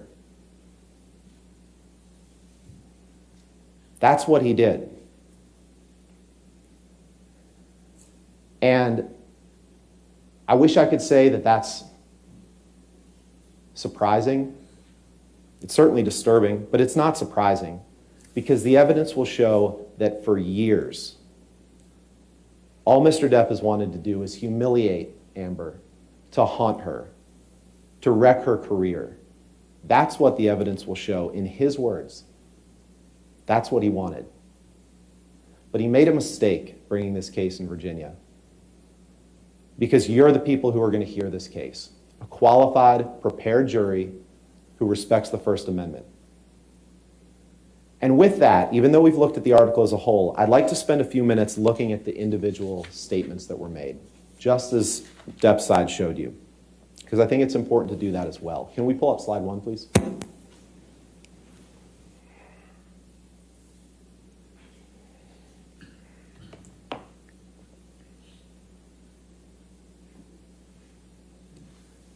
Then, 2 years ago, I became a public figure representing domestic abuse, and I felt the full force of our culture's wrath for women who speak out.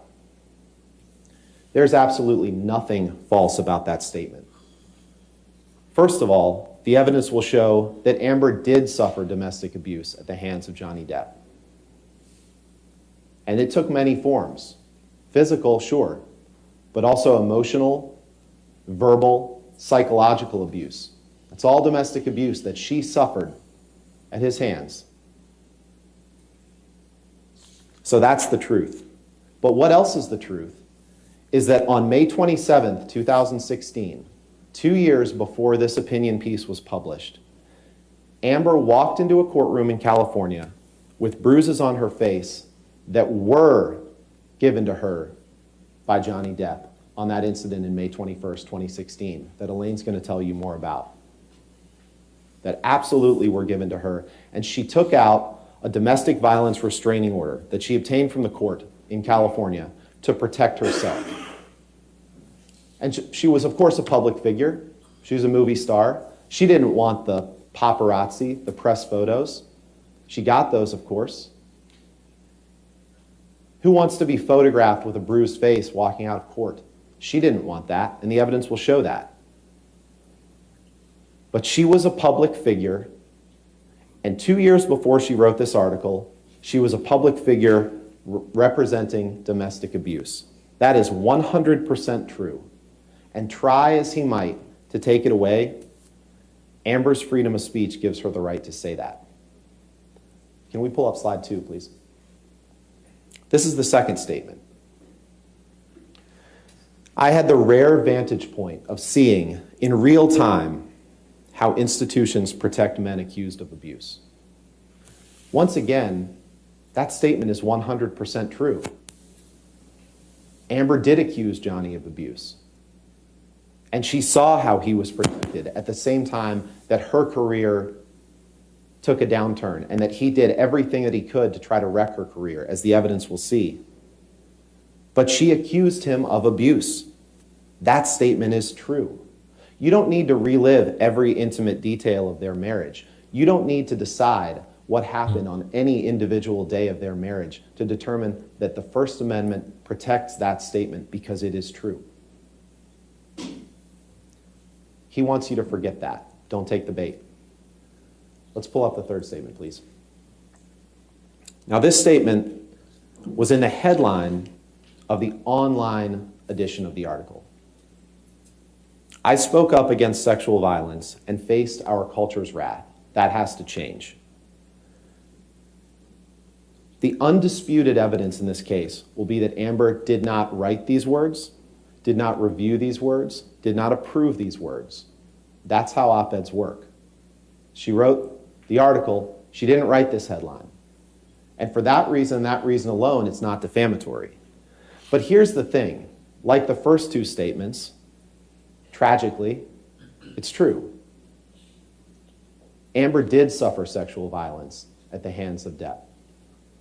And Ms. Vasquez tried to minimize that and tried to make you think that it's all made up. But it's not. You will hear in the most graphic and horrifying terms about the violence that she suffered. You'll hear that straight from her. She will get on the stand and she will tell you that. It happened.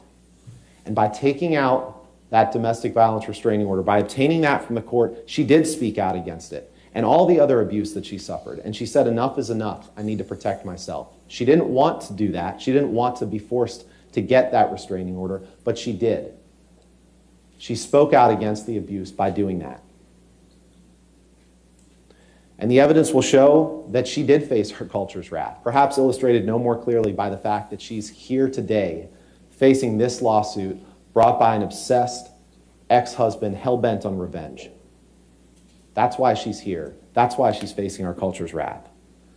And as you consider whether these statements are true, I'd ask you to keep this in mind as well. The evidence will show that in May of 2016, when she obtained the restraining order, Mr. Depp never denied the allegations. And in fact, he signed a statement that Amber hadn't made any false statements for financial gain.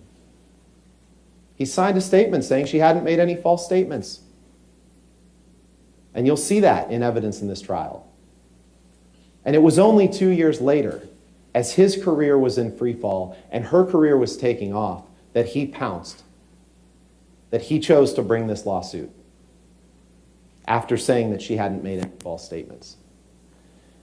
And one thing that you'll be instructed at the end of the trial, but that Mr. Depp's side will try to distract you from, is that any damages that he suffered and any defamation has to flow from that 2018 opinion piece. This case isn't about the statements made in 2016, even though they're true. This case is about the December 2018 opinion piece. That's what the case is about. And I have to say, it's pretty ironic. It's pretty ironic that a piece that briefly discussed Amber moving on from Johnny Depp, that briefly discussed her life experiences after Johnny Depp, is the very vehicle that he uses to try to keep her from moving on, to try to keep her from living that life, rather than give her her life back, rather than take personal responsibility for his own actions. It's ironic that he uses that piece to do that. But like I said, it's not surprising because you will see clear and graphic evidence of his intentions, dating back years. Now, in 5 or 6 weeks, Elaine or I will get up here at closing argument and we'll remind you what this case is about. We'll remind you that this case is about one piece of paper. Amber's words in this article that wasn't about Depp, wasn't about her marriage, wasn't about her relationship, that it was about life after that. It's about the freedom of speech. It's not about the soap opera that Depp will turn this case into. It's not about who you like better. It's not even about whether you agree with the words that she wrote. It's about her right to speak them. Now, before I sit down, I'd like to briefly discuss some of the damages that Depp alleges in this case, because he can't win the case if he can't show damages. And the evidence will show that he has not suffered 1 cent of damages from this op-ed. Not one. Now, make no mistake, Johnny Depp's reputation is in tatters. His career is in free fall. He smirked. But it's because of problems that he created. Problems that he is responsible for. And he's here in court asking you to blame Amber for them. But it's not Amber's fault. They're from the choices that he made.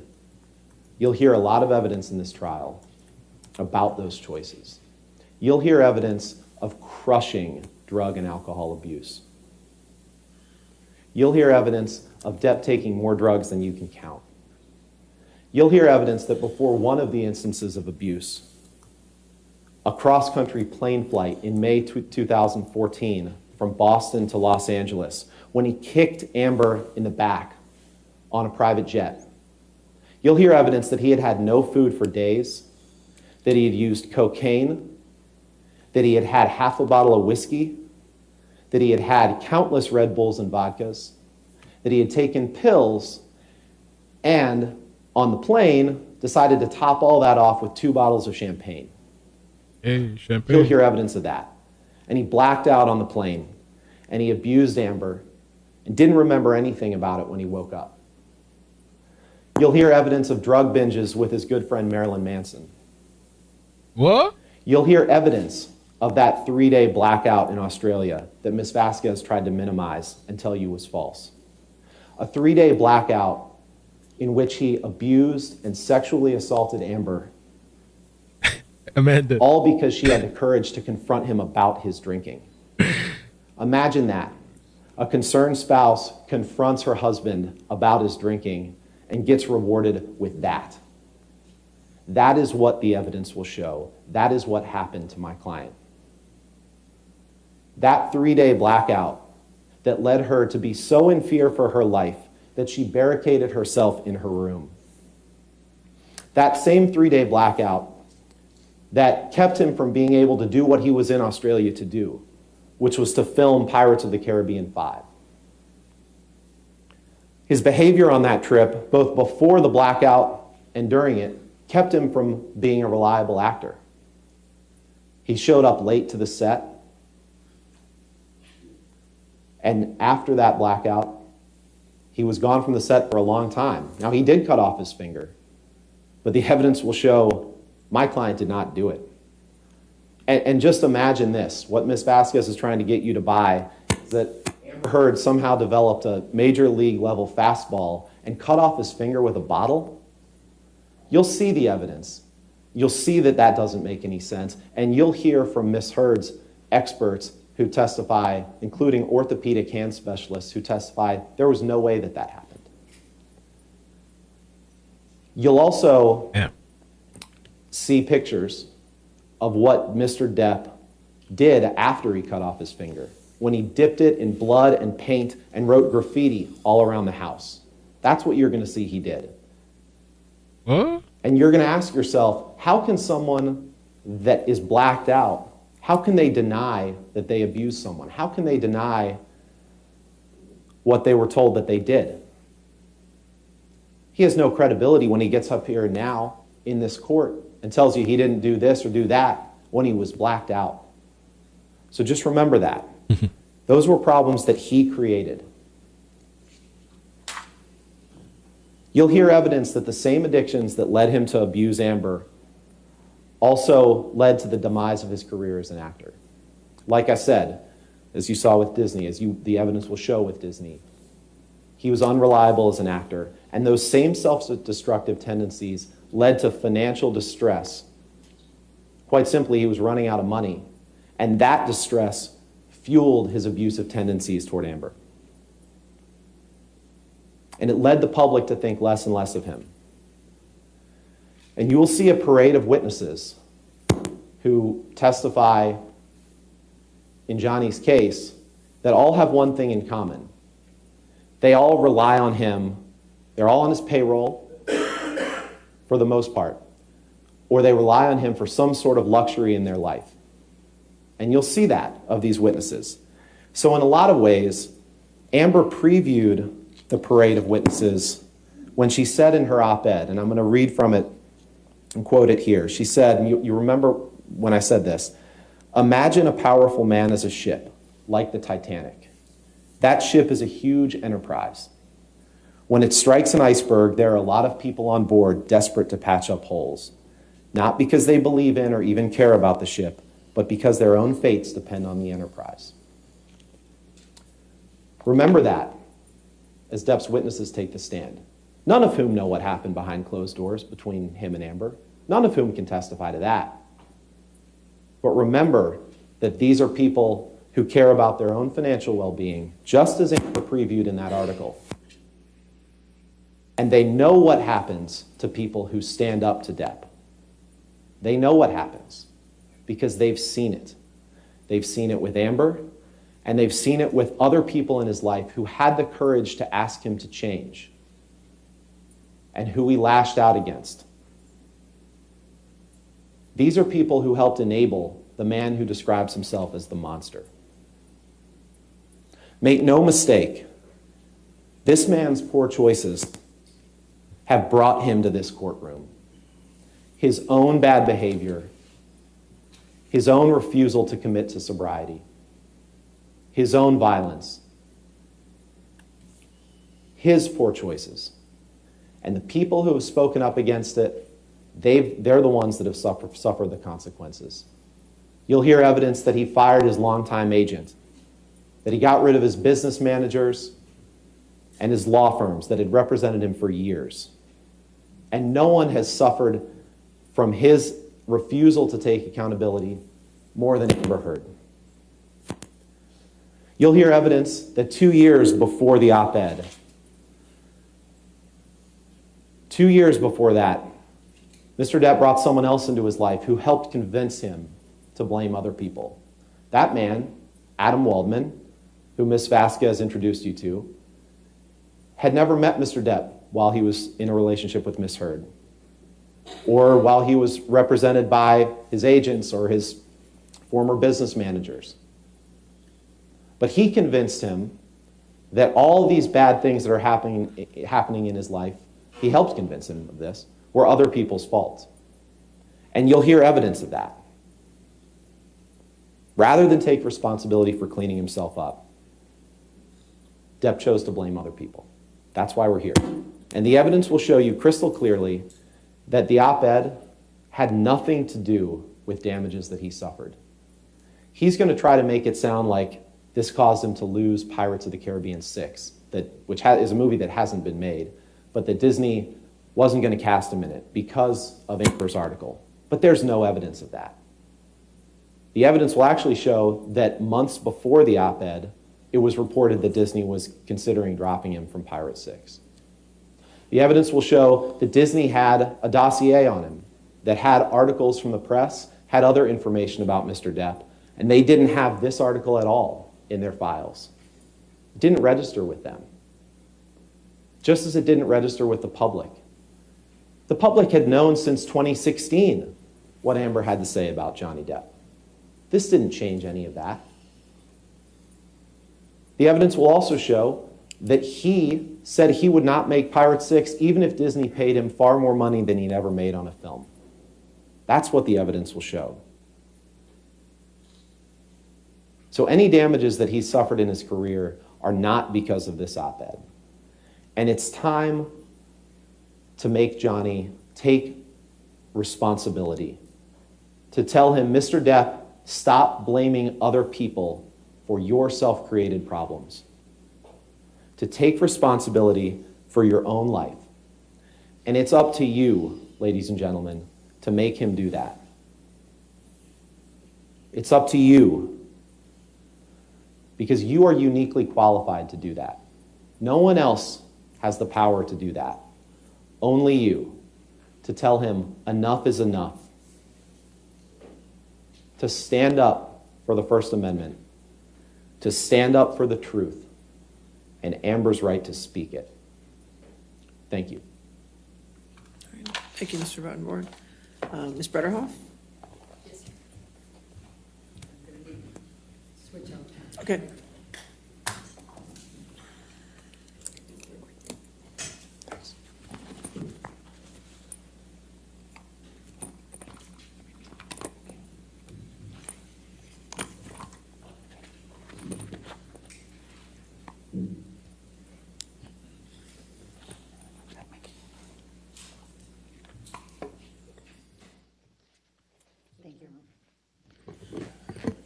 Good morning still. It's good to see you all again, and thank you again very much. Ben told you we will be relying on the evidence rather than the hyperbole and the personal attacks, and he was right.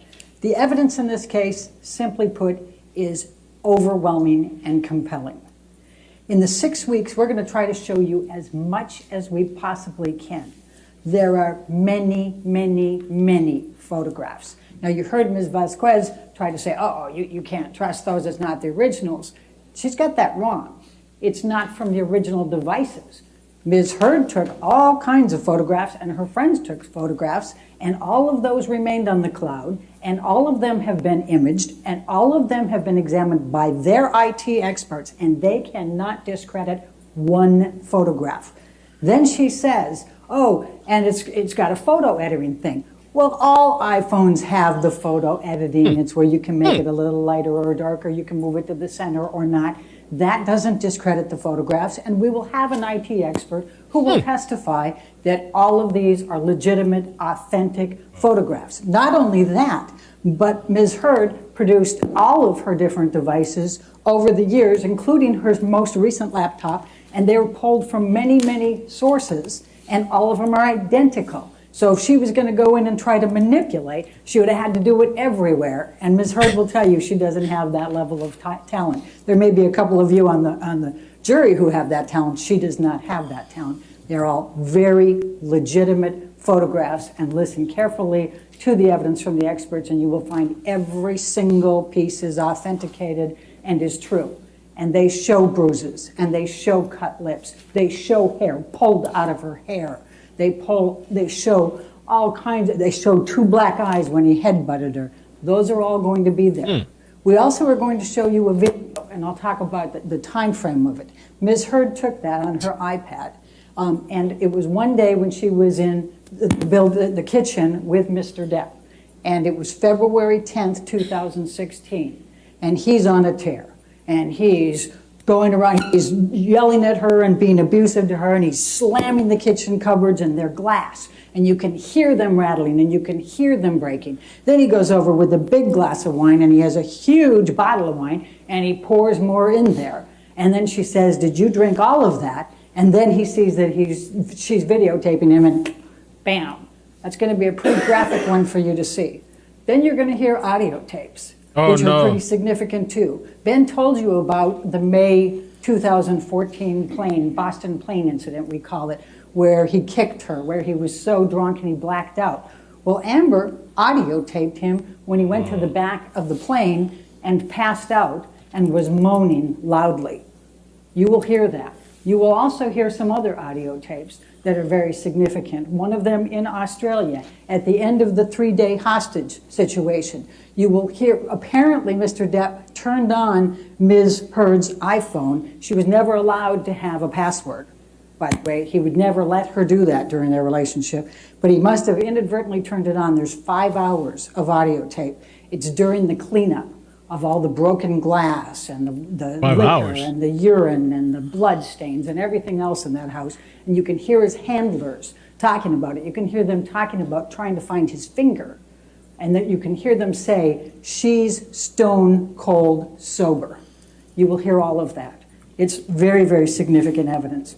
What this is going to tell you is the story of a very different Johnny Depp. It's one who is always, well, I can't say always, because he has the charismatic side that Amber fell in love with. But he has an enormous amount of rage. You will see the medical records and hear from the psychiatrist that talked to him for a while in 2014, where he admits that he has rage, that he's like a demon, that he views his wife, Amber, like his mother and his sister that he hates. That's what you will see. You will see that. And it'll be fueled by the alcohol and the drugs. Ben told you a little bit about that. You're going to see a list of his prescription drugs that his concierge doctor and team, who charge him $100,000 a month and have since 2014, and they are still his concierge doctors. That's the list of the medications he takes in one day that they prescribe. That doesn't include the cocaine. It doesn't include the ecstasy, the MDMA, the mushrooms, and all of the others. Now, It's during these rages that Mr. Depp engaged in verbal, emotional, physical, and sexual abuse of Amber. Let me introduce you to Amber, the lesser known person here, and I know when we were doing the voir dire, none of you had even watched as much as 3 of her movies, so I'm going to tell you a little bit about Amber. She's 35 years old. She's from Austin, Texas. She grew up outside of Austin, Texas. She has a daughter, Una, who turned 1 last week. Amber grew up in an area, her father was a construction worker, primarily a painter, but he would break horses as part-time. They lived out on a ranch area. Her mother, Paige, who died 2 years ago at age 63, dropped out of medical school to marry Amber's father. She worked for the state of Texas in internet communications. They grew up very poor. Amber has a sister, Whitney, who's 16 months younger than her. And you will see and hear from Whitney later because unfortunately she also witnessed some of the abuse. Amber rode horses with her father. She tried to work with him to help him break the horses. She remembers having a broken arm at least 4 times, being in casts during that time. Okay. But there were some things she learned from breaking those horses that was very significant. Her father taught her she couldn't show fear, she couldn't show pain, and she couldn't show emotion. That's how she could break those horses. It's significant for you to know that so you can understand how Amber could have remained in this relationship with Mr. Depp for as long as she could and the dynamics of some of the abuse you're going to hear about, because that's what would be her instinct, is to stand up and not let him show that he's caused the pain, that he's caused the fear, that he's caused the humiliation. You'll hear about a long line of jobs that Amber started from back, age 12 as soon as she could, working in a soup kitchen. Well, that was volunteer, but then she took all kinds of miscellaneous jobs, lifeguards, everything else, trying to improve herself. She's not somebody who had a great break. What happened was she got recognized by a Hollywood agent who expressed some interest in her. She took her $180 that she'd saved up and she went to LA. That's all she had to her name. Damn. The testimony will be she worked all kinds of different jobs when she was in LA, anything that she could get. And she would go on, but she didn't have a vehicle, so she would go on buses, and she'd go up to six different auditions in one day. She'd have a map, and she'd have the bus, and then she would just go around. She had a big sweater, so she could change underneath it to whatever the role was, so that she could get things. And she wasn't going for famous actor roles. She was taking one-liners, she was taking extras, she was doing anything she could to make money to survive. And then you know what she did with it? She gave a bunch of it back to her parents. She started helping support them. Then when Whitney graduated from high school, she brought her out to LA and put a roof over her house and put her through community college. She took care of her family with what she made. When she met Johnny Depp in 2009, when he hired her for Rum Diaries to star across from him, she felt like she was pretty successful. She'd starred in some roles, she had an apartment, she had a vehicle, a Mustang, she could go to Starbucks, she could afford Starbucks. She viewed herself as doing pretty well at that point. Now, during the Rum Diaries, she got to know Mr. Depp. Not true that she was pursuing him or anything else. She was in a long-term relationship with Tasha Van Ray, and he was in a long-term relationship with Vanessa Paradis. Neither of them had any kind of romantic relationship at that time. When she departed from the Rum Diaries in 2009, Johnny started pursuing her. In fact, he sent her a number of gifts. One of them was a guitar, and she returned it. Now, 2 years later, fast forward, that's when the press junket started. And that's when she had to come back and meet with him, and they ran on the press tours. At that point, she had ended the relationship with Tasha Van Rie, and he said he had ended his relationship with Vanessa Paradis. So during the press trips, that's when they started dating, and by both accounts, fell madly in love. She loved the side of Johnny that we see in the movies, the charismatic one, the charming one, the generous one. That's the man she fell in love with. But sadly, the monster came in the way. And that monster would come out when he was drinking and when he would take the drugs. Amber will never forget the first event of abuse. She was sitting in his house in Sweetser on the sofa, and he was across from her. And they were talking about a tattoo that he had that had Winona Ryder forever. He had altered that to Wine Forever after he broke up with Winona Ryder. Just an aside, he had Slim, which was his nickname for Amber. When they broke up, he turned it to Scum. But in any event, he had that on there, and Amber thought he was making a joke when he was talking about it, and she laughed. And he up and slapped her. Now you see the rings that Mr. Depp has on him. It hurts when he slaps. And she was stunned. She had no idea what to think. And she kind of laughed thinking, well, maybe that was a joke. What just happened? And he slapped her again. And then she just froze and just looked. And then he hit her again, and this time it knocked her right off the sofa onto the ground. And she remembers her face was in this dirty, filthy carpet. That's what she remembers and fixated on, the dirty carpet. And she's thinking, oh my God, I have to leave. I have to leave. But I love him. I have to leave. But I love him. And she sat there for the longest time. She laid there for the longest time. Then Johnny came off the sofa, got on his knees, started crying, told her he was very, very sorry that he had done this. It would never happen again. And he said some very significant words. I thought I had put the monster away for good. That's what he said to her that day. Well, Amber ended up leaving that day, and she went out to her car, her Mustang, and she remembers that it was cold, and she sat in the car for the longest time, and she remembers watching her breath because it was cold, and she was thinking, I have to leave him, but I love him. She just kept thinking that. She finally drove away. But Amber made the mistake that millions before her and millions after her have, who are victims of domestic abuse. She chose to stay and try to fix the problem, and thinking that she could do that. So she stayed. Now Amber was also, she grew up in an abusive family. Her father abused her mother, and sometimes she and Whitney. So she had that cycle in there, just as you've heard that Johnny had that cycle in his house. And so what's the normal to them is a little bit more difficult than some of us can understand. You will hear expert witness testimony about the cycles of violence and what happens with these people and how they react and all the dynamics of thinking they can fix them. She thought all the way through she could fix them. If she can just get them sober and clean, then everything was going to be that wonderful side that she fell madly in love with. And she kept trying, and she kept trying. She went to Al-Anon meetings. She went to therapists. She tried to do couples therapy. You'll hear about their tape recording sessions to try to resolve fights or de-escalate them so he wouldn't get mad at her for anything. But you'll hear that he gets mad at her for all kinds of things.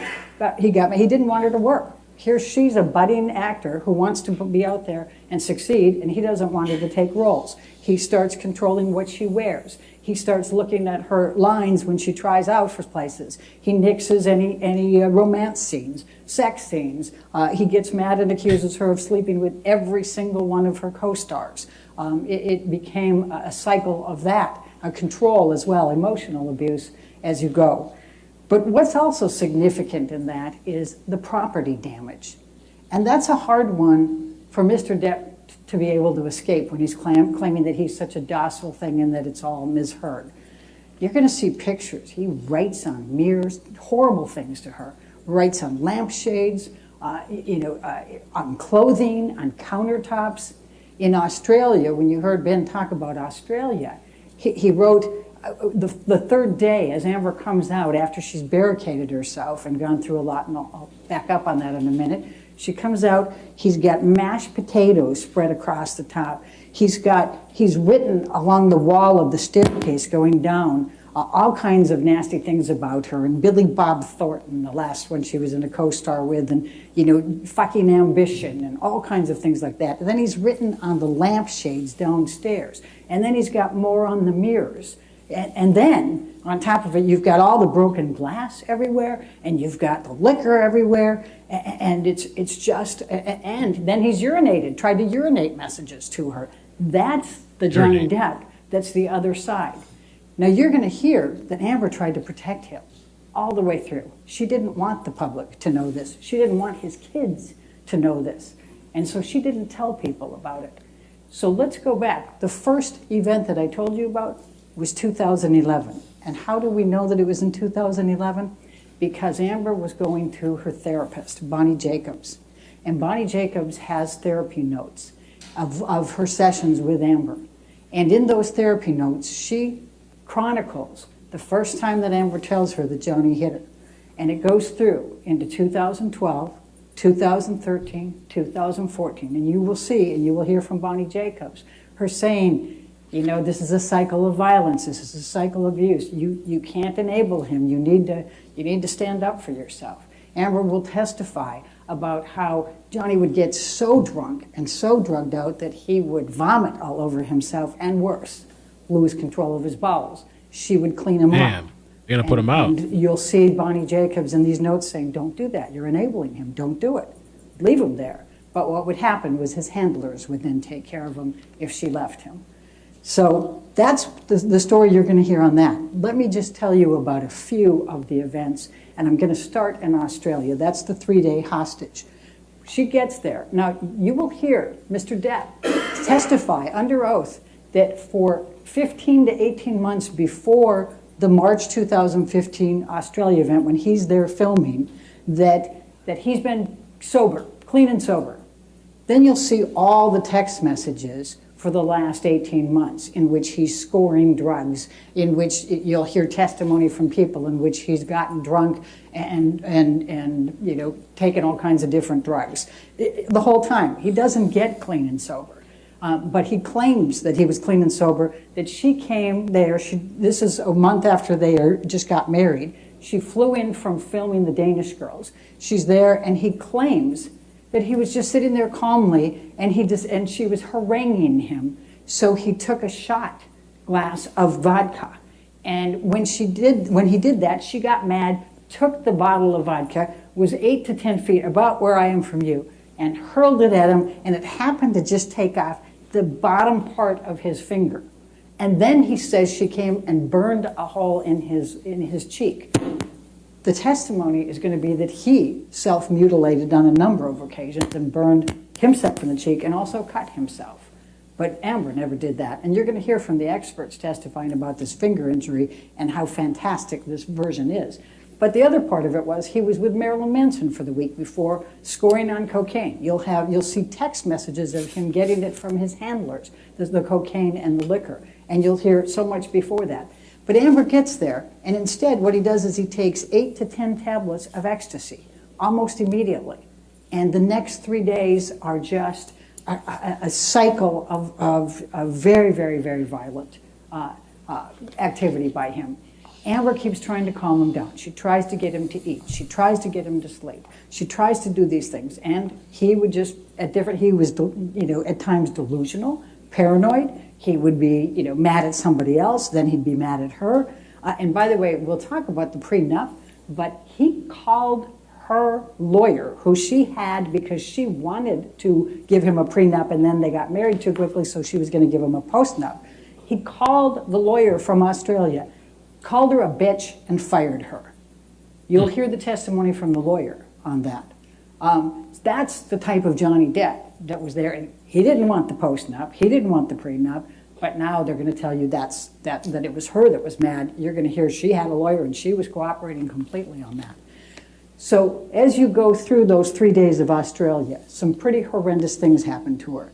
He rips off her nightgown. He has her jammed up against a bar. He has hurled bottles and bottles at her. He has dragged her across the floor on the broken bottles and the liquor. He has punched her. He has kicked her. He tells her he's going to fucking kill her. He fucking hates her. He's pounding at her, pounding her.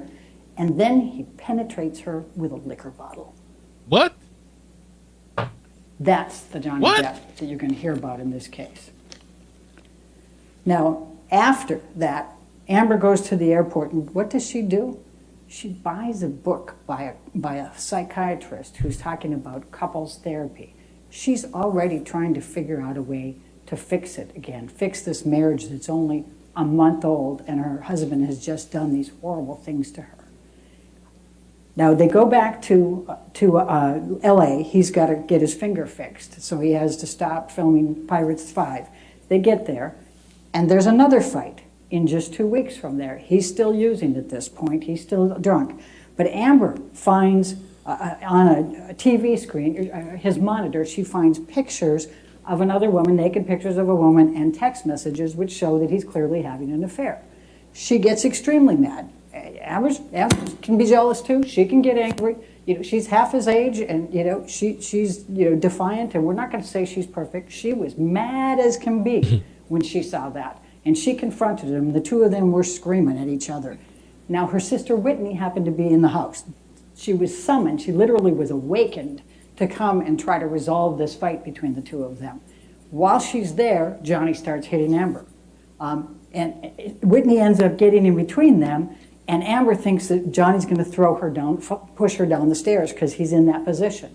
So Amber actually gets up and punches Johnny in the face. She'll tell you that's the only time she has ever laid one on him, you know, in an aggressive manner. But it's after he's already been hitting her, and it's in defense of her sister. And she'll admit she got him that time, and she actually did have an impact on him. She'll testify about how many times they were in their fights, and she said, you know, she's almost half his size. So he, you know, she said, if I pushed him, he doesn't move. He pushes me, I go flying across the room. There isn't any, you know, ability on her part to be the abuser. What she'll also tell you is it took her a while to ever fight back. That many times before that, she would do what she did when she was breaking the horses. She wouldn't show fear. She wouldn't show pain. She would look at him. She would just be defiant. And all it would do was piss him off more. She'll tell you that she tried everything. She tried everything, you know, from trying to be nice, trying to get away from him. You know, she would throw things in his way to get him from running after her. She would try to, you know, flail back. She would use her hands and legs, and she would go and try to fight him. She'd run into her room and try to barricade and push his hands and everything out of there. She'd try all those things, but she couldn't figure out what could get him to calm down. I'm going to fast forward now to the next one, and that is I'm going to jump you up to after the stair incident, and Johnny had to get surgery on his finger. That's the longest period of time he stayed sober. It was almost 3 months. You're going to hear that he has never been through rehab, even though he has been a lifelong drug addict and alcoholic. Never has he gone through a rehab plan. Instead, there's twice that he went to some New York hospital and did a cleansing. One time it was for 3 days, and one time it was for 5 days, and that's it. He's never made any effort whatsoever to get sober or stop the drugs. But this particular time, he did for almost 3 months. And you'll see the text messages. We're going to take you through this whole story and all the text messages and all the emails and all the testimony that you're going to get. Oof. So fast forward to December 2015. That was one of the worst. Australia was pretty bad, but this one was even worse. In this particular occasion, he gets angry for some reason, and he starts dragging her by her hair through the apartment, kicking her, punching her, tearing her hair out. At one point, she gets up and looks at him, and he headbutts her, and she gets 2 black eyes from it. Then he goes and drags her up the stairs, puts her on the bed, puts his foot and knee in the back of her, and he continues to punch her, telling her he's fucking hating her and he's fucking gonna kill her. And he's got his boot stuck in the bed frame as he's doing it. And the force of what he's doing to her causes the bed frame to splinter. That's how much force. She is suffocating in the pillow, and she believes truly she's gonna die on this one. She wakes up to her friend being there. She doesn't know how long that she was unconscious or subconscious. She doesn't know. But Johnny was gone at that point, and her friend saying, "Are you okay? Are you okay?" You'll see the pictures of all of this. You'll see the pictures of the hair. Imagine how much that must hurt. But the hair that's out on the ground. And you'll see the pictures of Amber. Now here's the ironic thing. The next day, she's got to be on the James Corden show. And you can see the text messages. She's not sure if she can go. She's worried. She's got 2 black eyes. She's got a split lip. She's got bruising. She's got her hair missing. But her friends rally with her. She's got a makeup artist you're going to hear from, Melanie Iglesias, who does the best job of makeup you could imagine to get her through the James Corden show. And she does it. But you'll see the pictures, the before, and you'll see them then.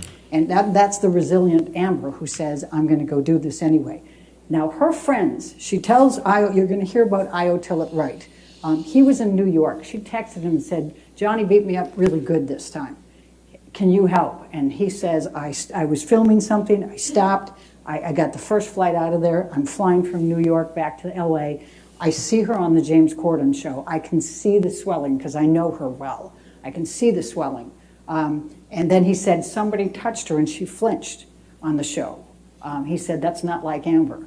He got there. They hadn't cleaned up all the mess. He sees the hair. He sees the splintered. He sees all of the other things. And he is so upset. He was a good friend of Johnny's as well. He'll testify about all of his friendship with Johnny. But he put his foot down on that one and said, you need to have consequences. You cannot do this to Amber anymore. I am not your friend anymore. Now, there were several people that were supposed to go to Johnny's Island, Bahamas Island, in December for Christmas. He was going to bring his 2 kids. He'd invited Amber's parents, who loved Johnny, and unfortunately her father used to drink and do drugs with Johnny a lot. And he was also going to take Rocky, her friend who lived next door in a penthouse, and her fiance, and Rocky's parents. Imagine being able to go to a Bahamas Island for Christmas. What a cool thing to do. But they all were so upset what he did to Amber on December 15, they said, no, we're not going. We're not gonna condone this. We're not going. But he talked Amber into going. He guilted her into going. I'm going to be with my kids. Please come. I'll be better. I'm going to get better. Amber went. And then he ends up assaulting her even there and sexually assaults her even there. Now, you'll see a video from them of the Bahamas, the place that they stayed in on his island. And the video just conveniently leaves out the wardrobe in the bathroom where he committed the assault. He just goes around and makes it look like it's a one room and his kids were there and there's no way they could have done that. But you'll hear the testimony and you'll see the pictures. Then from then on, things really were bad for Amber, and she was really considering leaving him at this point. And she was talking to her friends and confiding. You'll see, the medical records. And in February 2016, I told you you'll see that video. That same night before the video, he called Io Tillett Wright and left him a voicemail message that he said was just absolutely delusional. It was crazy. He was pretending like he was the property management. It was just an insane call. And then the next day we have the picture of the video. Then we get to April 30th, or April 21st, 2016. Amber's 30th birthday party. She was going to turn 30 the next day. Pretty big event. Her friends had a tape that they put together of everybody giving her tributes. Johnny doesn't participate. They have a dinner and a party for her that night. Johnny says, I have a business meeting at 7 p.m. I'll be there after that. What kind of business meeting do you need to have at 7 p.m. when your wife turns 30? But that's Johnny, right? And he can't say that it was an important financial one because he'd fired his financial manager the month before when, as you heard from Ben, he was blaming him for all his financial problems, so he's the problem.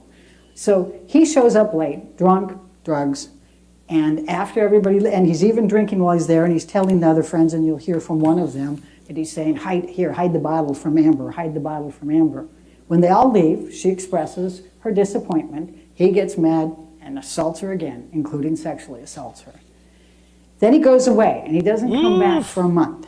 Now, this is an important event, May 21, 2016. This is the last one. And this is the final straw that leads up to the DVTRO, the Domestic Violence Temporary Restraining Order. So he says he's coming over to get some clothes. He's going to go out on tour. She says, okay. He comes over, and his mother died the day before, and he's already in a state. He's been drinking. He's clearly high. And he comes in, and he's got on his mind this obsession that when she, on her birthday, go back to her birthday, the next day she and her friends went to Coachella, but his housekeeper had come in to clean after that, always did, and the housekeeper had found some feces on the bed and had been upset about it and taken a picture and sent it to him. So all of a sudden, a month later, he's got it in his head that Amber has conspired with her friends to defecate on the bed. It's human, not dog, even though they got 2 dogs and one of them has major problems. You'll hear about Boo and Pistol. And somehow Amber was doing this so he would get back there and find it, even though he had no intention of coming back, and even though the housekeeper was there. And he won't lose it. He won't get rid of it. He's just obsessed with it. Then he decides that it's Io Tillett-Wright who did it, even though Io wasn't at the birthday party and wasn't even in town. So Amber gets Io on the phone. Io's in New York. And she says, this is what Johnny says. Can you please just calm him down? Tell him this isn't true. Tell him we didn't do it. We don't have a conspiracy here. And Io's thinking, what? And you'll hear from Io, he'll say, Amber's fecal phobia. I mean, she can't even, you know, she's so embarrassed about that stuff. She would never conspire, never do anything like that to him. So they're kind of laughing at the absurdity of it, and that was the biggest mistake, because that triggered his anger. And then he started hitting Amber. He grabbed the cell phone from her, wound it up and bashed it into her face. And you will see the pictures, you will see the bruise there, and you'll see the form of it there. Now, I was very, very upset. He's worried because he knows about the December 15, 2015, and he says, Amber, get out of there, get out of there. You know, are you safe? You know, get out of there. You know, as Johnny's storming around, and he calls Rocky, who lives next door, and then he calls 911. And it's not clear, you know, whether Amber said call 911 or he said call 911, but he calls 911. But he's in New York, and he's genuinely concerned for her safety. So he calls 911 there, and he calls a friend in LA and says, please call 911 and just tell them this, so they get somebody there so we can get somebody fast. I don't know what's going on. So the police are called twice, essentially. And now, here's what happens next. Johnny goes around and he trashes the apartment before he leaves. He loves to do that. You're going to hear about his penchant for that. Does it a lot. And you'll see a picture of him in the elevator afterwards, leaving with his bodyguards, and he's a little agitated there. And the police are called. You will see pictures of Amber with metadata on them, both before, during, and after the police officers are there. But what happens is Amber calls her attorney, the one that she had consulted after the December 15 event. And the attorney says, if you press charges, they'll arrest him. And Amber says, I can't have that happen. I don't want his kids to know about this. I don't want the public to know. I can't have that happen. So when the police show up, she refuses to cooperate. She says, on the advice of my attorney, I'm not going to cooperate. But her friend, Rocky, whose fiance was there, Josh, at this point, he takes them around and shows one of the police officers all the property damage around the house as well. And the police officers say to him, look, she's got the red mark on there. You know, if you just give us the name, we'll go get him. And he says, I can't. She won't let me. So they leave. Now here's what happens and creates all of the noise here that you're going to have to deal with. So the police officers don't make an incident report. They don't take a report. They don't document the property damage. They don't document the facial damage. Instead, they go out and they write on their CAD, that's their little system in there, they write verbal dispute only, victim uncooperative. That's their language for we don't have to write a report. You'll see that the police officers have another one later that night, and they put verbal dispute only. That's their magic language. Now, that's notwithstanding that you will see these pictures, but Amber wasn't cooperating with them, and they were quite convinced she wasn't going to. So as many domestic violence, calls that they take, they're not going to, this is one that they figure it's gone. Now, the other police officers come 2 hours later. They've cleaned up the place at this point. They don't know that these police officers are arriving, but when they do arrive there, they try to discourage them even from coming in. Josh answers the door, says, no, the other police officers were already here. And he says, and they say, no, but we just have to see her. And they have body cams, by the way, so you'll see the body cam footage of this. So they go through and they do that. And one of the significant things is you'll see on the CAD that the two police officer sets are communicating with each other. And that first set says, I don't think she's going to change her mind. And they know who the officers were the first time because they say officer signs. You'll hear this and you'll see it in the body cam footage. So they go through, Amber says, no, everything's fine. You can see on there, and they leave. Now, The reason this is so significant is what they have done with this in creating, and that's part of the counterclaim, and what their version of the reality is that Amber calls the cops, then they don't see any injury, so they mess up the place, splash a little wine, and then call another set of cops. Does that sound like the situation here? No. No, and it's really important to look at the evidence and think about this. You'll hear from many, actually, I don't know how many of the police officers we'll put on, but we have, between 4 and 6 LAPD police officers and experts who will say those police officers, even when she declined to cooperate, should have taken a report. They should have documented it. That was police policy. So when faced with this big public DVRO and all of the publicity later, now they go back to the police officers and say, hey, wait a second, you didn't take a report, you said it was a verbal dispute only. They're stuck. If all of that was true and they admitted it was true, then they violated policy by not doing the report because they were supposed to take a report. So the police officers chose the other and said, no, there was no evidence. But you're going to watch it, you're going to see it in real time, you're going to see it on metadata. So Amber goes to get the domestic violence TRO. You're going to see the letter that her lawyer wrote to Johnny Depp's lawyer that week, telling them that that's what she was going to do, but giving them opportunity here to be able to resolve it, to get a mediator, just make sure that she's safe, that she can stay in the residence until they figure things out, that she can drive her vehicle until they figure it out, some attorney's fees, whatever. You're going to see the letter. And so they knew, and it says right in there, she's going to go in on Friday. They chose not to go. They keep saying ex parte, but they chose not to appear, and they knew she was going to appear. Well, Amber didn't call TMZ, but somebody called TMZ to take all those photos that day. Now, you also heard them say that all kinds of people saw Amber that week, and she didn't have any bruises on her face. Well, let me show you this. This is what Amber carried in her purse for the entire relationship with Johnny Depp. She's an actor. Do you honestly think she would have left her apartment ever without makeup? Do you think that she ever would have wanted other people to see her bruises and her cuts? This was what she used. She became very adept at it, and you're going to hear the testimony from Amber about how she had to mix the different colors for the different days of the bruises as they developed in the different coloring, and how she would use these to touch those up to be able to cover those. She also used concealer, foundation. You'll hear from her makeup person that Amber didn't even leave her bedroom without having foundation on. And one of the people that was at the building testified, he said she had makeup on and it would have covered that bruise. So that's the testimony on that. Now, wow. Let me talk about the divorce just for a moment. So they go through, they have the 2 months of trying to resolve the divorce. Ben already told you that they signed a joint statement in which Mr. Depp admits that she did not make any of these allegations falsely and not for financial gain. But they brought up the donation, so I want to talk to you about the donation for a moment. Yeah. Now, here's the story.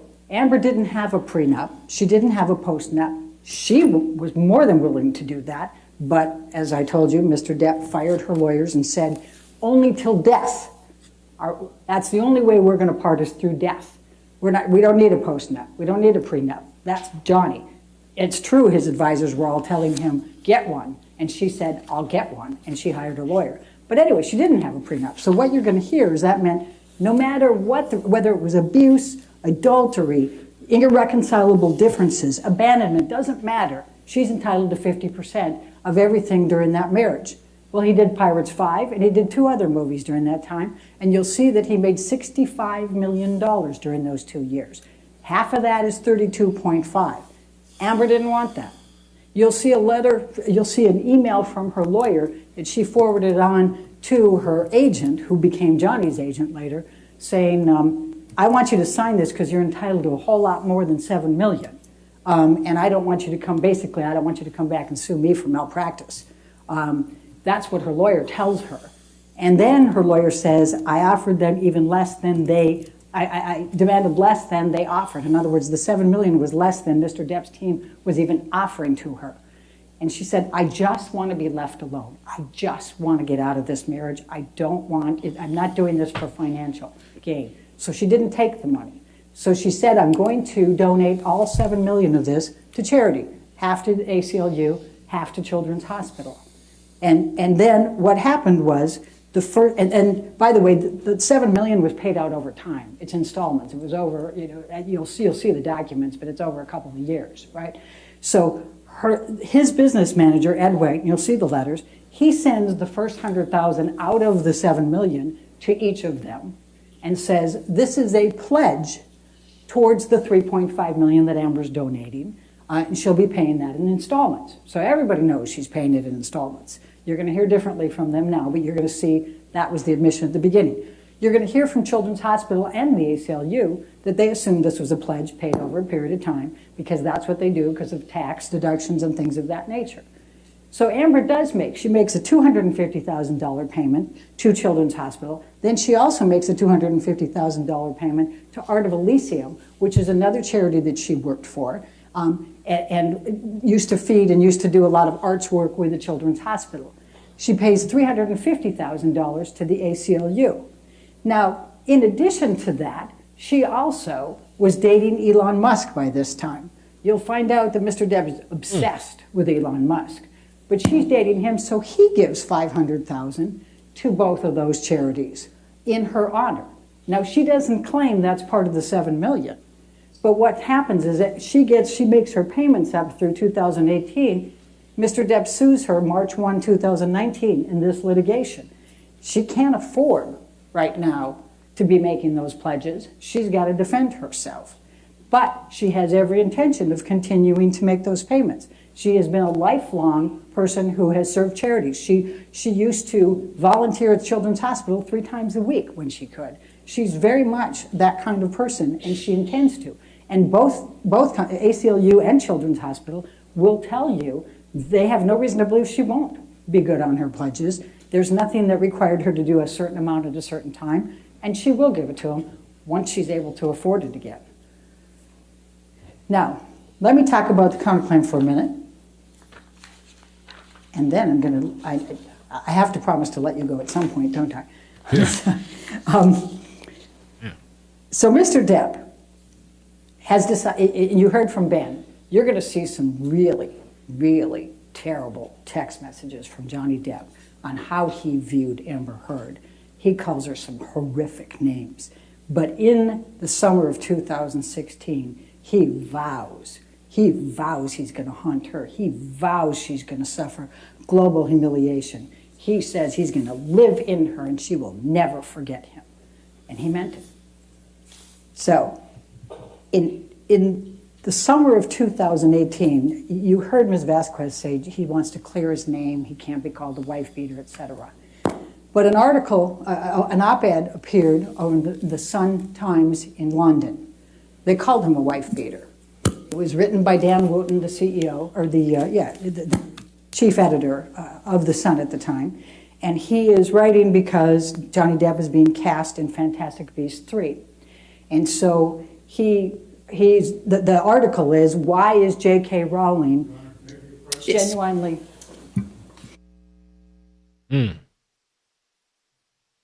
She's going, man. Oh. Let me just get the super chats real quick. Thank you so much, Isabel Lammy. Never. I like Amber. What? Because she is a very good actress for portray her victim. Like your working Mel. Thank you. Never. I like Amber because she's a very good actress for portraying herself as a victim. Say no to globalism. Thank you so much for the super chat. And that was you again, Isabel. Isabel, thank you so much. I appreciate the kind super chat. Chives, what's up, man? Chives says, and thank you for being a member for 7 months. I think this lady is the one who needs to stop doing the white girl. Where the wind blows. How you doing? I saw your hi in the chat earlier, and I appreciate you being a member for 5 months. After continuous abuse victim, the victim will become abuser. Okay, after a continuous abuse victim will become abuser. I agree with that too. Sometimes when you're like in a really toxic relationship, and if let's say one person's the abuser, I feel like eventually you just find yourself doing things that you would never do, saying things that you would never do, all kinds of stuff. And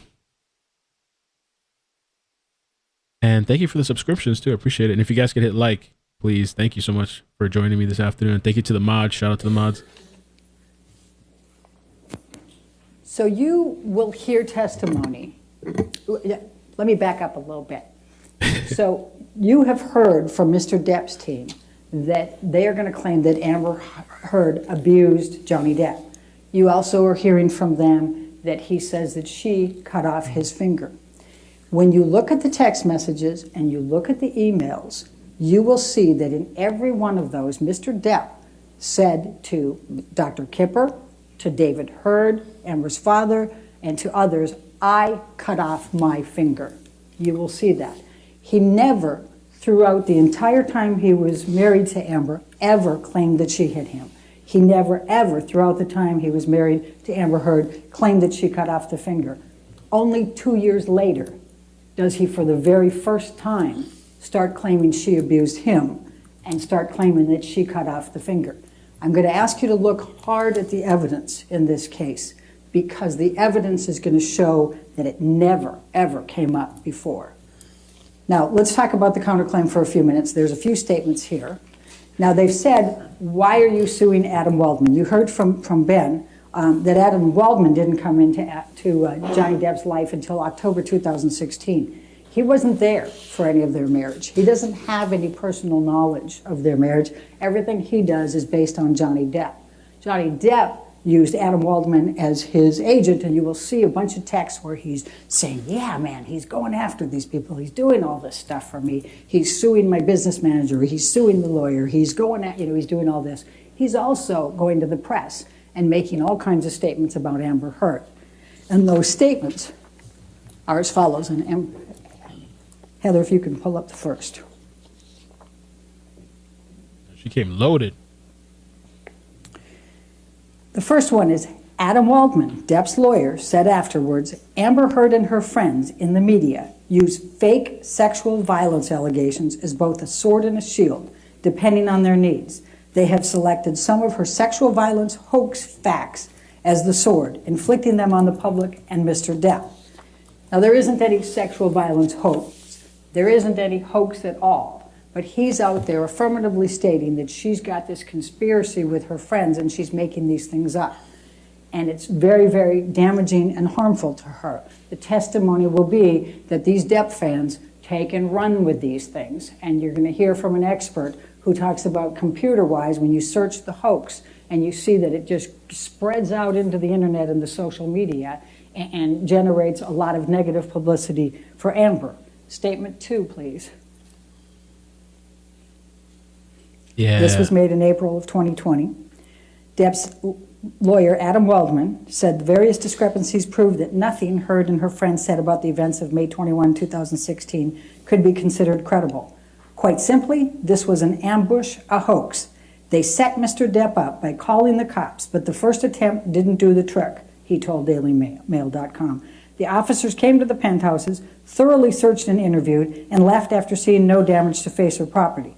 So Amber and her friends spilled a little wine, roughed the place up, and got their story straight under the direction of a lawyer and publicist, and then placed a second call to 911.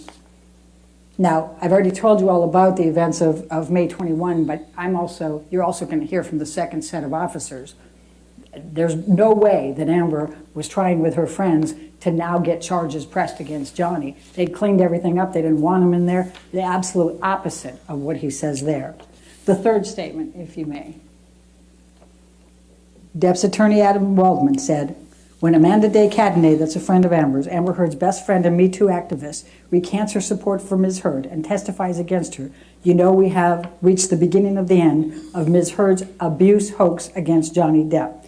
Amanda Day Cadenet never testified against her, but that's not the part that we're claiming is the defamation. It's abuse hoax against Johnny Depp. In other words, in all of these articles, he's saying that she created an abuse hoax, and you're going to make those determinations of whether that's true or not.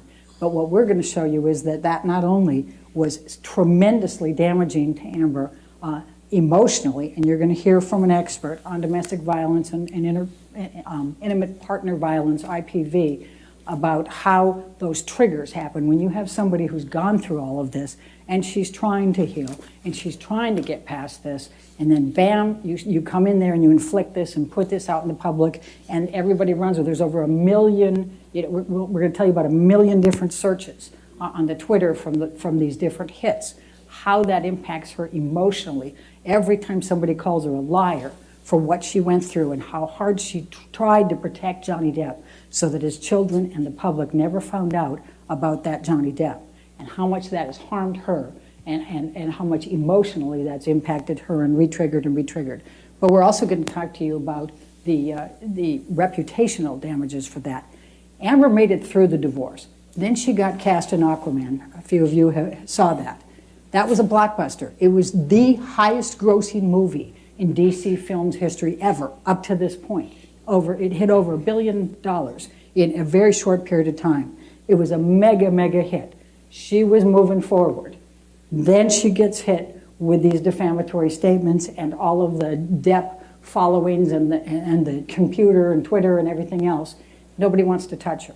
And you're going to hear from an expert who's going to say, look at Jason Momoa, look at Gal Gadot, look at other people who started coming up in those tracks from she was Justice League and then Aquaman. Look what they're getting. They're getting commercials. They're getting all kinds of different film opportunities. These are the things that she would have gotten. Nobody will touch her. She's a pariah. And we're going to ask you, as Ben said, to hold Mr. Depp responsible. Enough is enough.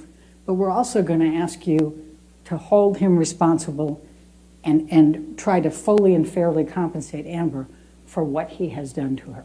Thank you very much. Thank you, Ms. Bretterhoff.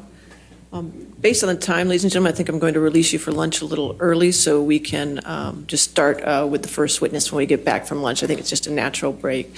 So if you want to go ahead and go with the deputy, just remember, don't talk to anybody about the case and don't do any outside research, okay? And we'll be back here at, let's get back at, I'll give you a little extra time to 1:45, okay? Just to give you some extra time downstairs, okay? All right, thank you. If you would go with Deputy Luce.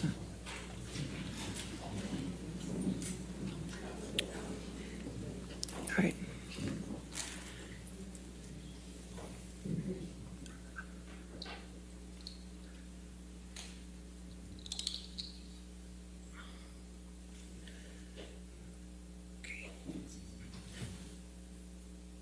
Does somebody have the motion limines for me? I don't think I've received those signed orders. No, we haven't printed yet, after lunch.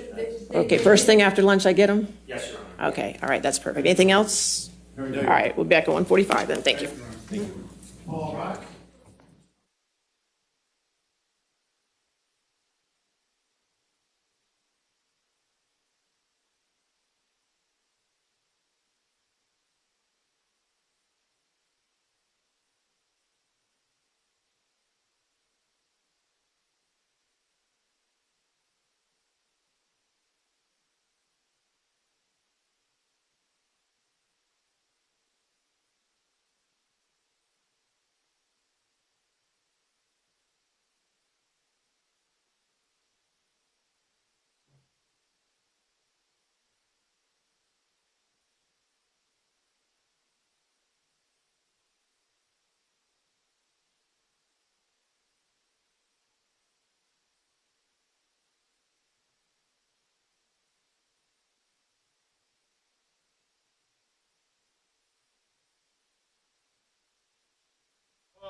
All right.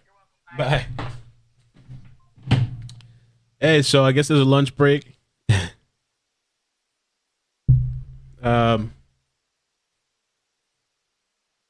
That's it. Called me. I don't know how long. I should have asked. How long did they say they were going to take? 30 minutes or an hour? I'm going to eat some 45-minute break. Okay. Wait, but what? Somebody said an hour. An hour and 45.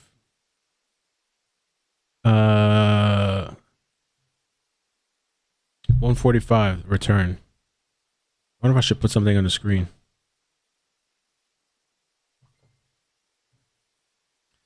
I'm gonna come back a little bit earlier than that, but right now I'm seasoning. I'm gonna throw some salmon. 145. Okay. Maybe just make a little, I don't know, something. An archaic message. Be back. Lunch break. I mean, I think everybody knows by that thing on there. But I'll probably be before back then because I'm just gonna eat, and then I think I don't know. We could watch the behavior panel if people are interested with Amber Heard. 145. Okay.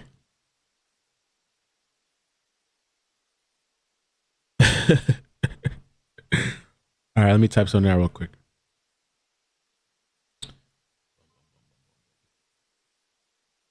Yeah, you guys go do what you got to do. Take a little break.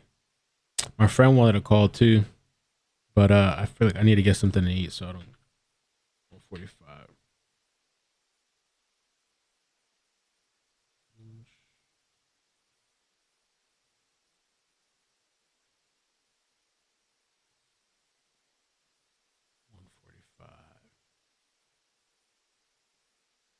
I remember I've always told this story a couple of times, but I remember I did jury duty like a couple of years ago. I was on a big case, and at first I was excited, and it was interesting. It was a DUI, I think involuntary manslaughter or something like that. Baseball player James Layritz. Lunch break. And at first it was cool. It was, oh, man, this is really cool. I'm on this big case. After a while, man, that shit dragged. Oh my God. It dragged. I mean, it was a really cool bonding experience too with the jurors, but it really did drag after a while.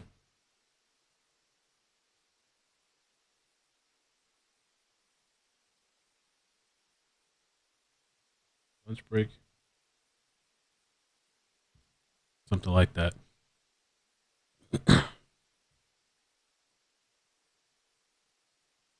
How do you think she did? Amber's lawyer. I think it was very long, but I think, and again, these are just opening statements. Who knows what they're actually going to bring up to try to prove what they're saying, but I think she did a decent job as far as trying to represent her side. Some crazy allegations. They're really going to tear each other through the mud. It sounds going to be really messed up. 145 Eastern, right? Yeah, I think so. Wait, no. Is that right? 145 Eastern? Shit,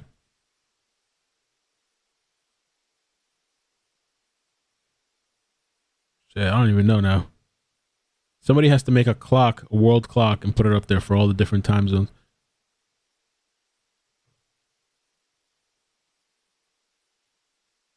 $145 is a little bit over an hour, like an hour and 15, I guess, right?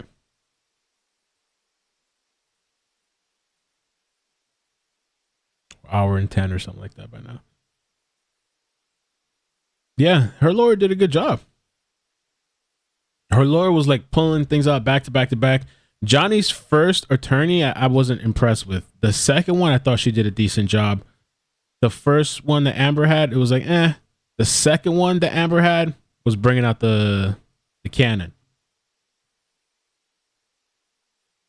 145 East. Maybe I should have typed that, huh? East.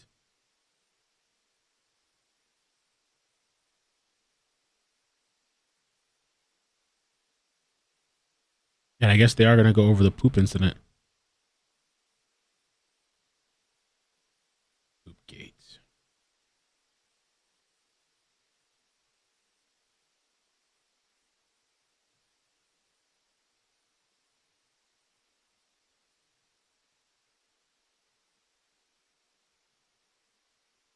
I probably could do that, can I? There's probably some sort of app that does the world clock or something. That lady has she has everything memorized, but a lot of dates and times and everything.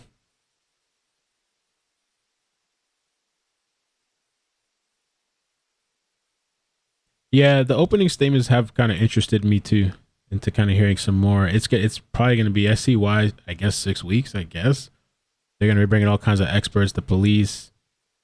I forgot what else. And the whole James Corden show was kind of interesting. I don't know too much about that, but I think what people were saying is that when she was on the show, nobody saw her bruises after she claimed that he had done something to her. And so what they're trying to claim is that, well, she put on her makeup because she wanted to, I guess, go through it and still go through the motions, and she hit her bruising, is what they're saying.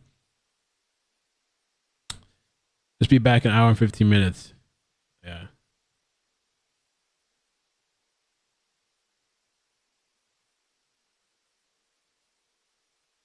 Oh, okay. All right. So I'm going to go season this and I'll be right back. And we can, if you guys want, we could talk about the subway shooting a little bit. I'm just going to leave it running. Mel, do you end the stream now until later, or will it just be muted online? I'm just going to leave it running. I'm just going to leave it up.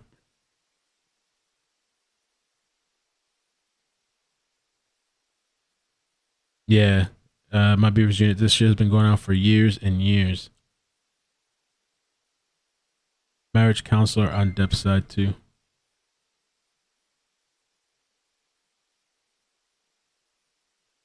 There's a makeup artist who will testify it's all lies. Ooh. Well, we're gonna see.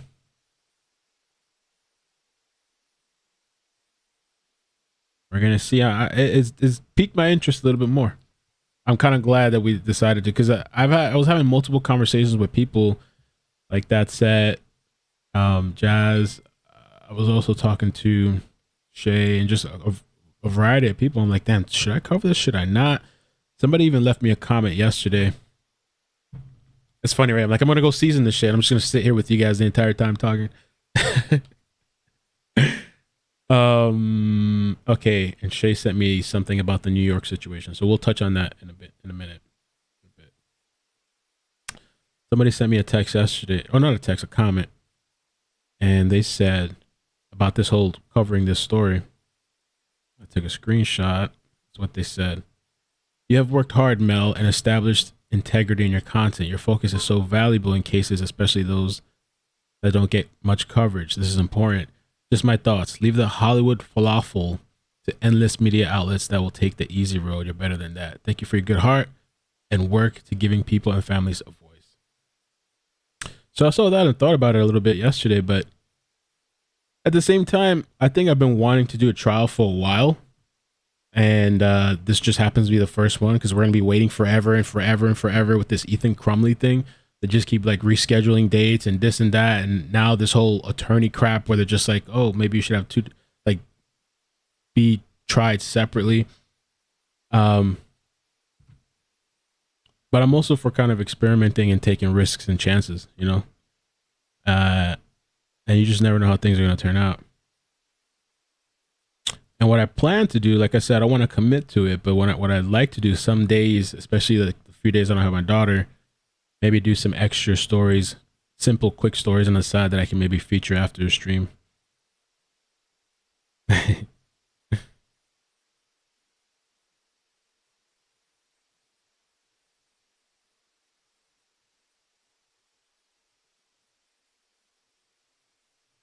And it's still, even though this is celebrity stuff, which is not my thing much, you know, but the domestic violence and just seeing how crazy this stuff escalates to. And I've been through some of it myself. And then we did that whole stream on Popcorn Planet, you know, the domestic violence fundraising thing that he did.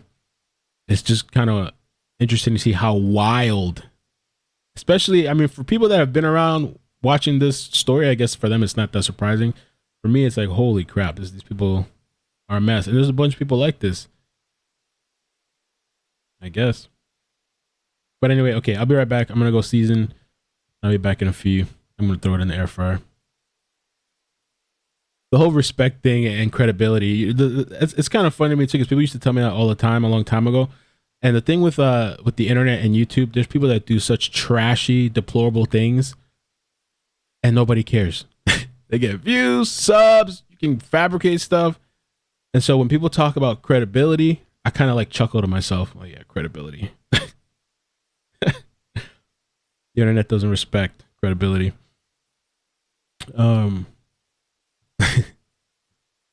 You could talk about the trial. Oh, Peter Rabbit said you can talk about the trial going on in Florida about the murders in Celebration, Florida. I was thinking about that set was telling me, and then another friend told me too, that Todd, what's the guy's name? The guy that killed his family or something, like the Disney murders or something like that. All right, that's kind of crazy. Play something for your viewer. I could put on the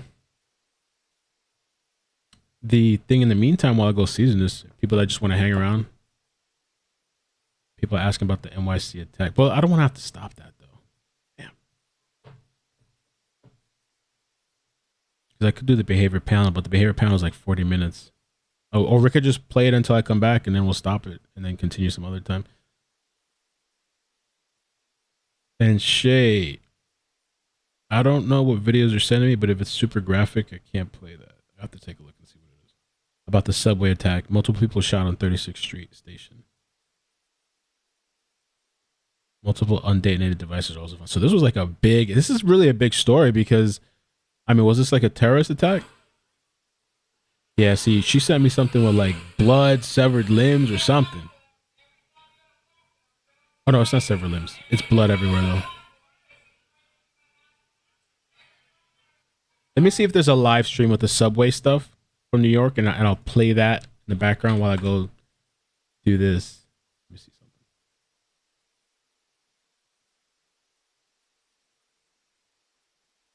Let's see. You know, how glad am I to be done with Comcast for the people that have been following me for a while, right? To be done. Imagine trying to run a live stream like this every day back to back on Comcast. Oof. All those issues I was having before. New York.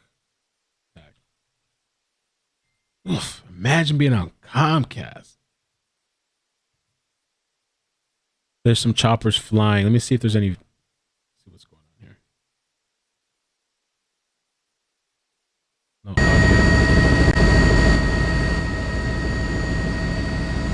Choppers leaving.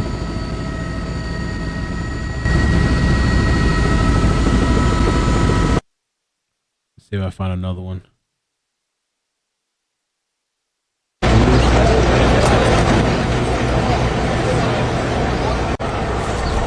I would think they're going to do a press conference too.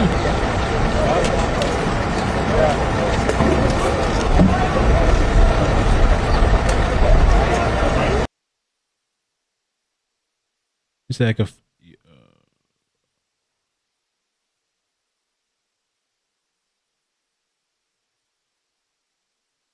New York City gives a, okay, I can play this for you guys. We have no one with life-threatening injuries as a result of this case. This investigation is only hours old, so please note this information is subject to change. Just before 8:24 this morning. Wait, I thought multiple people were killed. Were they just shot? Subway shooting. 10 shot. 6. Oh, so they didn't kill anybody, thankfully. What? As a Manhattan-bound N train waited to enter the 36th Street station, an individual on that train donned what appeared to be a gas mask. He then took a canister out of his bag and opened it. The train at that time began to fill with smoke. He then opened fire, striking multiple people on the subway and in the platform. Again, we will describe him as an individual. He is being reported as a male black, approximately 5 feet 5 inches tall with a heavy build. He was wearing a green construction type vest and a hooded sweatshirt. The color is gray. At this time, we are working with our federal partners where we are asking for the public's help. Anyone with information, videos, or photographs, no matter how insignificant they think it may be, is encouraged to call Crime Stoppers at 800-577-TIPS. All calls are strictly confidential. I'd like to turn it over to the FDNY to give information about the victims. Oh, I'm sorry. I apologize. The governor would like to speak now. Governor Hope, my apologies. Sorry. Good afternoon. This morning, ordinary New Yorkers woke up in anticipation of a relatively normal day. Left their homes en route to school, en route to their jobs, and to a normal day, as I mentioned. That sense of tranquility and normalness was disrupted, brutally disrupted, by an individual so cold-hearted and depraved of heart that they had no caring about the individuals that they assaulted as they simply went about their daily lives. This individual is still on the loose. This person is dangerous. They're asking individuals to be very vigilant and alert. And you'll get more reports on specificity as the day goes on. So this is an active shooter situation right now in the city of New York. I just got off the phone with the mayor. He's recovering well. He is monitoring. He's actively engaged in this situation. I wanted to let him know that the people of the entire state of New York stand with the people of this city, this community, and we say no more. No more mass shootings. No more disrupting lives. No more creating heartbreak for people just trying to live their lives as normal New Yorkers. It has to end, and it ends now. And we are sick and tired of reading headlines about crime, whether they're mass shootings or the loss of a teenage girl or a 13-year-old. It has to stop. I'm committing the full resources of our state to fight this surge of crime, this insanity that is seizing our city, because we want to get back to normal. It has been a long, hard 2 years. That's what we crave, that sense of stability and normalcy. And this is what the mayor and I are going to continue to work toward. And I thank the partners, the brave people of the MTA, the first ones who had the sense, the drivers of the train, to leave the station to make sure no more victims could be hurt. The NYPD, FDNY, state police, everyone involved in this has one purpose, and is to stop the insanity of these crimes. You'll hear now from our fire department. I want to thank them for being there to help us diffuse a volatile situation. But we'll be giving continued reports as this day unfolds. Again, we ask everyone to be careful, be cautious, report what you see. It is likely that someone out there listening to this is going to help us, lead us to that individual. You have a description of what they're wearing. You know the details. But this is the day we pull together as New Yorkers, united in a common purpose to say no more. And that is what I'm going to continue to do as the governor of the state of New York, working with our local partners right here. Thank you. Governor. Good afternoon. This morning, the FDNY received reports of gunshot victims in the subway. Thanks to their quick response, we were able to treat 16 patients. 10 of those patients are suffering from gunshot wounds at this time, and 5 of them are in critical but stable condition in our local hospitals. Can you say that again? Yes, we have 16 total patients. 10 of them are suffering from gunshot wounds, and 5 of them are in critical but stable condition at this time. I'm going to pass it over to the MTA for an update on their subways. Okay. First of all, we have to thank the NYPD and the FDNY and the whole team who've done so much to protect us and help immediately to recover from this situation. And I also need to acknowledge the MTA workers who had the foresight to immediately move a train that was on the platform, the R train, out of the station so it could carry people to safety. That was smart thinking. Right now, B service is suspended, W service is suspended. The D and the N and the R are running with suspensions and some shuttle buses. And folks should check the website for latest. Obviously, it's a disrupted day, but a lot of the system is in fact running. I just want to say one thing on a personal note, which is on 9/11, I stood on 4th Avenue and watched people, New Yorkers, come back from that tragedy. And I thought I watched New Yorkers help each other and storekeepers walk out and give people water. That was the same thing we saw on the platform today. We saw New Yorkers in a difficult situation, an emergency, helping each other. That's the subway riders. That's who New Yorkers are. Every day they're showing people in the subway, which is our public space, that New Yorkers of all varieties can come together in small spaces and get along and create something bigger. That's what we remember in these emergencies, as well as the tragedy and the thought for the quick recovery of the victims, is New Yorkers are incredibly resilient, just as they are in every emergency, and we thank them for what they've done, and we thank the governor and the mayor for their leadership in all of our recovery from COVID and from every one of these challenges. So just to reiterate, we're going to be very limited in what we are able to answer in questions. Just to also underline our partners here, we got Mike Reagan. Mike Reagan is the Assistant Special Agent in charge of the Joint Terrorism Task Force with the FBI and NYPD. John DeVito from ATF, who's helping us with tracing efforts and investigation. He's the Special Agent in charge for New York City. We have the Brooklyn District Attorney, Eric Gonzalez, who is also here. And, of course, Chief Ken Corey, Chief of Department, and First Deputy Commissioner Ed Caban. We'll start off with questions for the Police Commissioner. Was the shooting on the train? Was the shooting on the train or on the platform? Was the suspect on the platform or in the train? And did it all happen in the 36th Street station, or what happened down at 25th Street? The suspect was in the train car. The shooting began in the train car.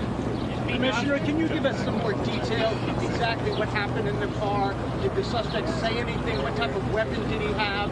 And what was going on inside the car as this all happened? So, as I stated before, we're only able to get limited information because it's under investigation. As the train was pulling into the station, the subject put on a gas mask. He then opened a canister that was in his bag, and then the car filled with smoke. After that, he began shooting. Hang on. Go. Commissioner, does this appear to be random? Any idea why this individual did this and did this here? We do not know the motive at this time, but we're not ruling anything out. The injuries that are not gunshots, are they shrapnel wounds? What are the other injuries that were not gunshots? There are a variety of other injuries, from smoke inhalation to shrapnel to panic from the incident. When you say shrapnel, what would the shrapnel coming from? It could be from anything. It's still under investigation at this time, so it could be a grazing from a bullet. It could be from the panic following the incident. But not from an explosive device? Not at this time. Can you examine the suspect from train traffic? That's subject to investigation. We're endeavoring to determine that right now. Okay, Josh. Why do you connect this more to the litany of gun violence and not terrorism at this stage? Why rule out terrorism? I'm not ruling out anything. We're determining what that motive is, and we'll find that out as the investigation continues. Victims came from one particular ethnic group? No, sir. The victims have a variety of Hang on. We got time for about 2 more. Why were the trains not shut down immediately? And if they were, could it have been easier to catch the suspect? That's not the case. How were the cameras working in the subway station? I'm sorry, I didn't hear you. Were the cameras working in the subway station? That's under investigation as we speak. Do you suspect any devices, Commissioner? Worker, given that they were wearing a construction vest? We have not identified. Another city worker or something? We have not identified the subject. He was wearing a green type construction. Governor Hochul, do you want to comment on the arrest of your Lieutenant Governor Brian Benjamin? Did he speak to you this morning? Will you continue to campaign with him? I'll be happy to report on that later today. We'll have a statement out there. I've not had a chance to speak to him. I was on meeting interviews this morning. But this is not the place, but I will be addressing it very shortly. Let's focus on the fact that there are people in a hospital right now fighting for their lives. Those are the people we're thinking about and praying for this morning. All right, thank you very much. Now listen, we're going to get... Hang on a second. Hang on a second. We're going to get back to you with a time for an update later. You've been watching a press conference of NYPD and New York State officials. Governor Kathy Hochul was there. Commissioner of the NYPD, Kishant Sewall, was there. Came out of that. Active shooter is how they're describing the situation. Suspect not in custody. Importantly, they are not calling it terrorism at this time, but not ruling anything out. Also a change on the...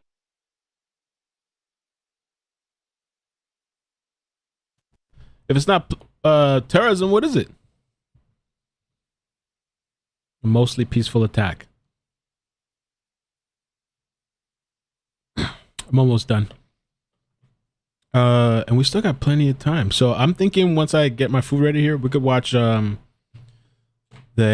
panel, the behavior panel.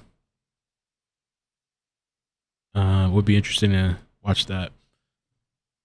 Be right back. No sound. Oh, is there sound on this?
There's no sound on this, guys.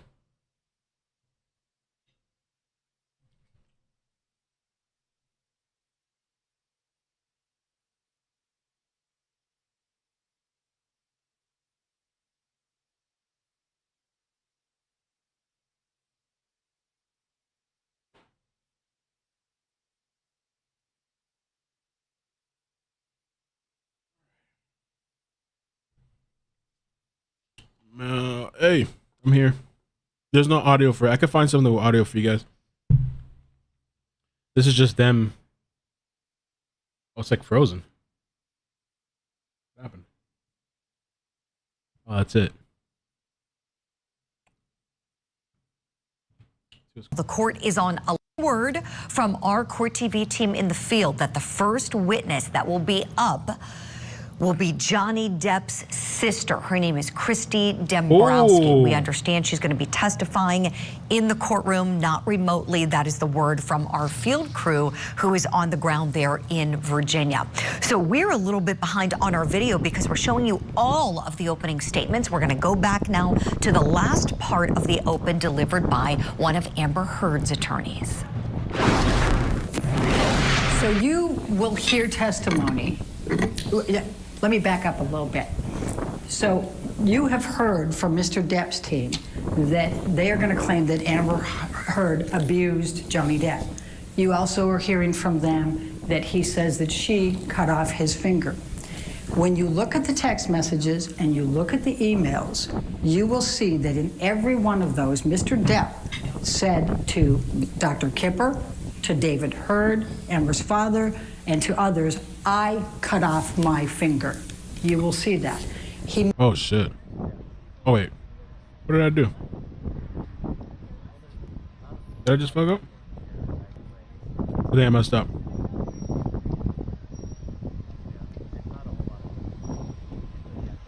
My bad. I just lost that. They said Johnny Depp's sister is going to be the first to testify. I think it would be a good time to watch this behavior panel.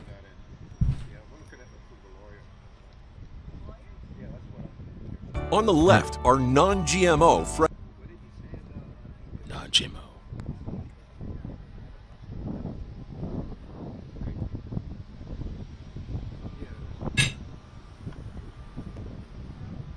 Of their marriage, everything he does is based on Johnny Depp.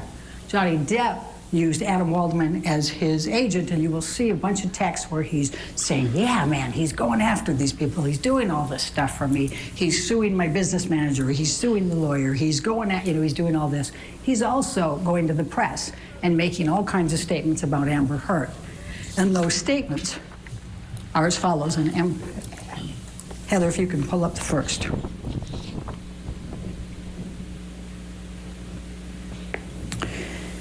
The first one is Adam Waldman, Depp's lawyer, said afterwards, Amber Heard and her friends in the media use fake sexual violence allegations as both a sword and a shield, depending on their needs.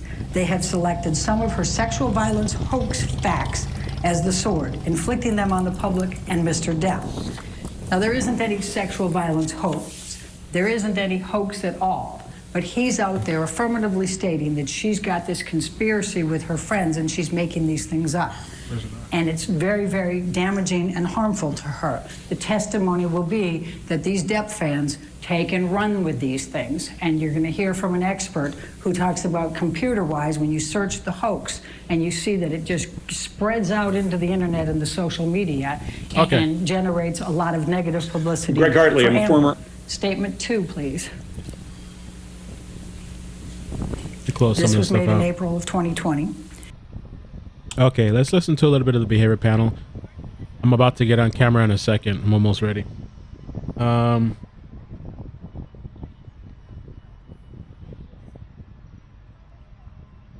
this is them going through the deposition that she gave. This is a reuse allowed, so we're good too on that aspect. And I'll put the video link in the description and their channel. People love these guys, the behavior panel. I always hear good things, so check them out and put them in the.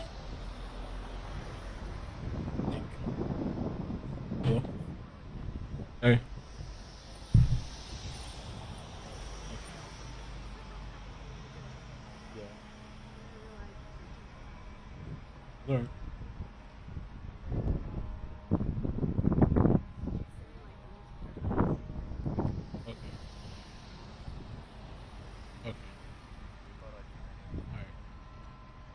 interrogator, interrogation instructor, resistance to interrogation instructor. I've written 10 books on body language and behavior and created this course with Scott, the True Crime Workshop. I spend most of my time in corporate America and on Wall Street. All right. Well, today we're going to talk about Amber Heard.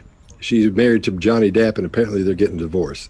Now, the argument is, and they're both doing depositions about this, there's a lot of violence going on, a lot of domestic violence in their home. And that's what she's being questioned about in the videos we're going to look at. We're going to look at 3 short clips of her deposition as we go through this. Now, keep in mind, as we go through this, we don't care if she's telling the truth or not. We're not on one side or the other. We're not on, we hope she's telling the truth. We don't care. If we're not over here, we say, well, I hope she's lying. We don't really care. We're just telling you what we see. That's all we're doing here. We're telling you what we see. So, Not advocating. Not advocating. Yeah, exactly. So that's what we're going to be doing. Anybody got anything they want to add? Yeah, I think this divorce is over. I think there's been a defamation suit, libel suit, a lot of other things, but this has been going on for a while. It's kind of a circus if you go look at it. All right, great. Now, before we get started, go ahead and subscribe. Like everyone else, we're trying to build our subscription numbers. So get a chance, go down there to the bottom where Mark is, right there to his, not on the Chase side, but on the other side, and hit that the other side. There you go. Right there is the subscribe button. So click that and become a subscriber, and you'll know when we have something come out, which is every Thursday. So, all right, you guys ready? Ready. Do it. Okay, here we go. May 22nd, 2016. Did you ever commit an act of domestic violence against Johnny Depp? Calls for a legal conclusion and irrelevant, but go ahead. Do you understand what I'm asking you? No. No? Yes, I understand what you're asking. Okay. And prior to May 21, 2016, or May 22, 2016, is it your testimony that you never committed any act of what would be considered domestic violence against Mr. Depp? Calls for a legal conclusion and irrelevant to these proceedings. I did my best to defend myself and not get seriously hurt or be a doormat to whom this happens to all the time. All right, Greg, you want to go first? Yeah, so a couple of things here. She starts off, you'll see what we refer to often here as mouth grooming, but she's eating. So let's just write that off as off the baseline. I don't think that has anything to do with this. She starts off with an eye lock and her chin up, and she has kind of pursed lips. She's not really happy with this. She deep swallows at the May 22nd date because she knows something's coming up. And you can see there's some fight or flight there. But then she goes out of her way not to get too wound up.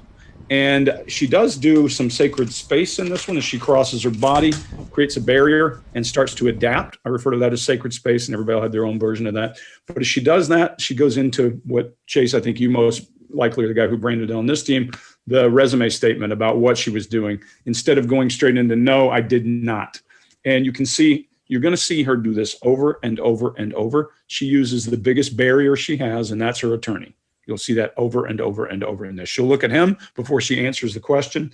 And I would say if I'm trying to figure out what's going on in her head, because she lowers her voice and then she says, the one thing I think is more telling or more meaningful to her than anything else in this entire thing we're going to watch, I was trying not to be a doormat to whom this happens all the time. I think that more than defending herself was what she was saying. And we're probably going to hear a lot of things from her in these coming pieces. But that's what I had. Chase, what do you got? We see massive eye accessing cues right at the beginning. So we see almost kind of going around the entire circle here. And this I have seen many times when someone's trying to recall something they've been coached or I'm not alleging coaching, witness prep. Someone has been prepared a certain way. I prepare witnesses as part of my job. And we see that a lot when they're trying to recall what to say, what do I do? But I also think that that is a potential deception indicator. So let's see if there's anything else that feeds into that. We also see a lot of chin boss movement throughout this. And that's genuine. I think there's legitimate shame present here, or grief. And this big cross-body arm movement is something that is very, very common with people trying to protect themselves. It's actually more common in women than it is men. And the single shoulder shrug happens directly when she says no, when she gives her denial. And all of her denials throughout this whole thing are couched and hesitance. And I will say something. When any attorney, any good attorney, prepares a witness for a deposition, they're going to say, wait a few seconds before you answer to give me an opening so I can object to opposing counsel. And that's just trial prep 101. You need to wait a couple seconds, give me a window to object before you start answering or say yes or no. Because if you answer before the attorney objects, the answer is still on record. Even if you strike it from the record, it's still on the record as being stricken from the record. And if the judge decides to keep it, that's something they call spontaneous utterance. So that could be one of the reasons, but we see her in all these other interviews. She's fine to answer questions, doesn't really over hesitate or over exaggerate any of these movements like we see here. So I think there's a likelihood of deception for this one statement. Alabama, how you doing? Mark, Hope you're doing what do you okay? Yeah, so all in white there and buttoned right to the top. So quite an conservative, almost slightly austere dress for her. So I think that's a clear statement of trying to look, conservative and relatively innocent. And then she's quite minimized for a lot of the time. She minimizes even more throughout this, but she starts at quite a minimized level. So again, trying to looking a little bit at risk, essentially there. When I see, I concur with you there, Chase, that we see lots of eye accessing cues. We see probably a memory of the event and then her eyes going. How do you guys feel about the people that read people's body language? So I haven't really, like I said, I've always heard of them, always get things.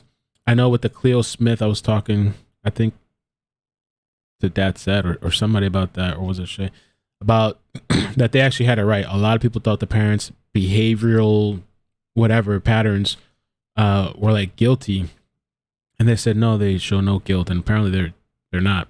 They didn't have anything to do with it.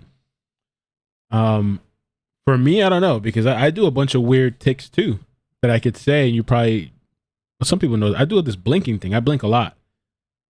I don't know why.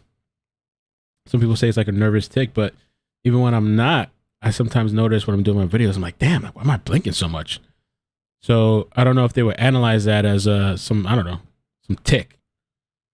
Let me go check up, remembering that she's most likely been coached, been advised to have a specific story about this, not necessarily how she might recount the memory, but a different way of recounting that memory. And I think she goes from that to a new access up there. Now, however, having said that, I went and looked at some of her baseline of her on chat shows, and her head really does wander around all over the place, and her eyes wander all over the place. So that eye wandering is within something of her baseline of when she tells a story, and partly how she creates quite a comic narrative around things, how she entertains people. We see the mouth grooming as well in her baseline of being on chat shows. So again, many people might, note those things as being quite out of the ordinary. I think they are more pronounced, but they're still within a baseline there. There's something here, therefore, for me around she's very much in a performance mode here, or it's similar to the performance mode we see her in. I just want to point out, I've seen in other people have tried to point out that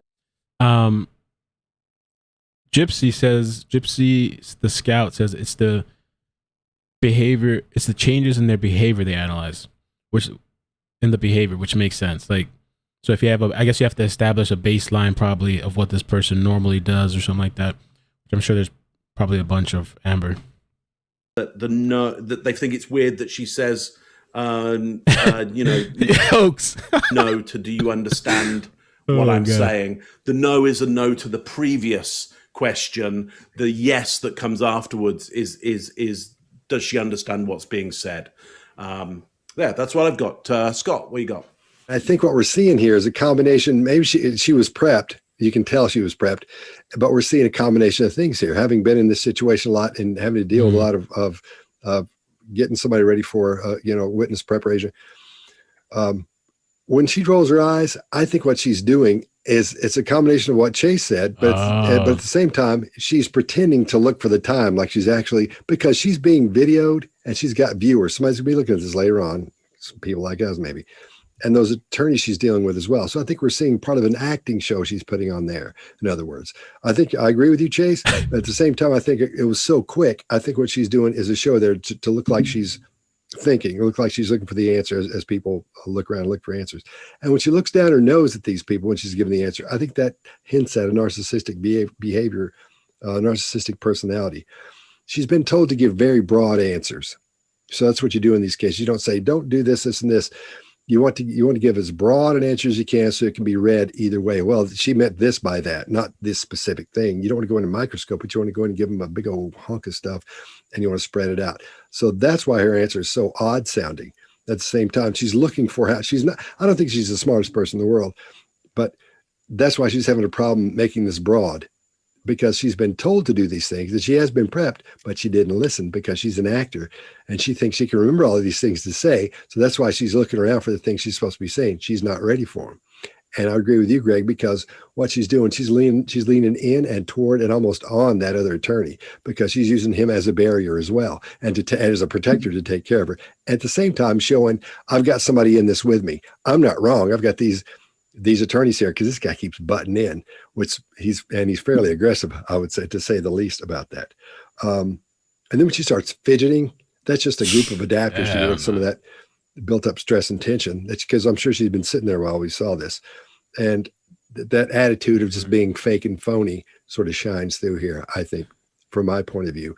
I don't know if it's because I've seen it so many times, you can just spot it once you see it, but it's fairly obvious. And I think women, if a woman is watching this, I think that she'll be able to see exactly what I'm talking about because they pick up on that stuff fast, a lot faster than men will. That's what I got. So a point I'd like for us to discuss. Mark, I get people say, well, she's an actor and you can't read actors' body language. Well, not true, because an actor has only so much control over muscles and everything else that anyone else does. And most actors internalize and then the symptoms come out as how they actually act well. I would say the internal eye movement, and then I want your comments on that, Mark, but the eye movement, everything she did with the exception of that demonstrative one is all internal conversation. It's down, left, down, right, down, left, down, right. And down left is typically, hey, I'm talking to myself about something, and down right, I'm feeling something. And those two things, I always say there are not many absolutes in body language, but when you get somebody down here, it's all internal, and that they're not accessing something they've recalled, except for through a lens, if that makes sense to you. So what do you think, Mark? I mean, you've coached actors forever. So the thing you got to remember about actors and what the public tend to do around actors is to say, well, they're actors, so they'll be like this. Well, there's many types of different actors and qualities of actors, and some actors are really good and some actors are really bad. I mean, just because you get the name actor doesn't mean you're any good at it. So you have to look at. Let me ask you guys this in the chat real quick because I got an email. I've heard of some people warning about this. And sorry, Biel, I just saw I just checked the message now. Let me just read the bottom portion of this email. If I can find it now. Everything's skedaddled everywhere. Amazing. What's one of the messages here?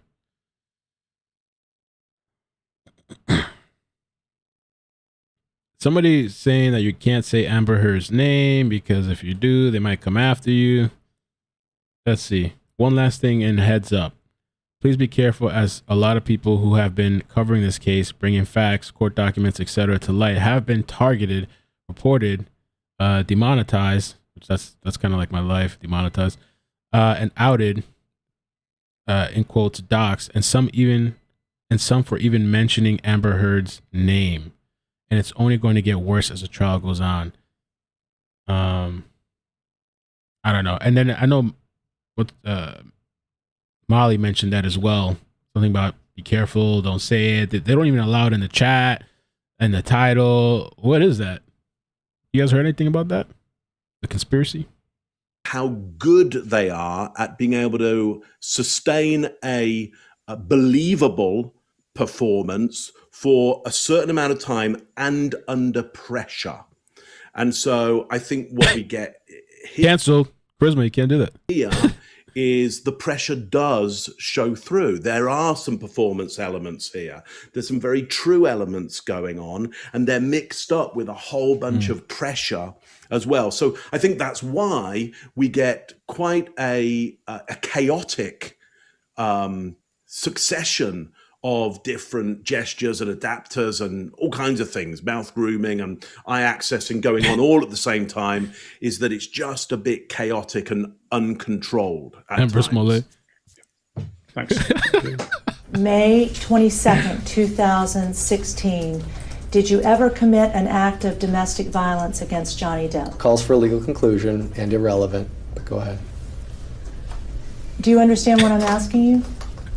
No. No? Yes, I understand what you're asking me. And prior to May 21, 2016, or May 22, 2016, is it your testimony that you never committed any act of what would be considered domestic violence against Mr. Depp? Calls for a legal conclusion and irrelevant to these proceedings. I did my best to defend myself and not get seriously hurt or be a doormat to whom this happens to all the time. All right, let's move to the next one.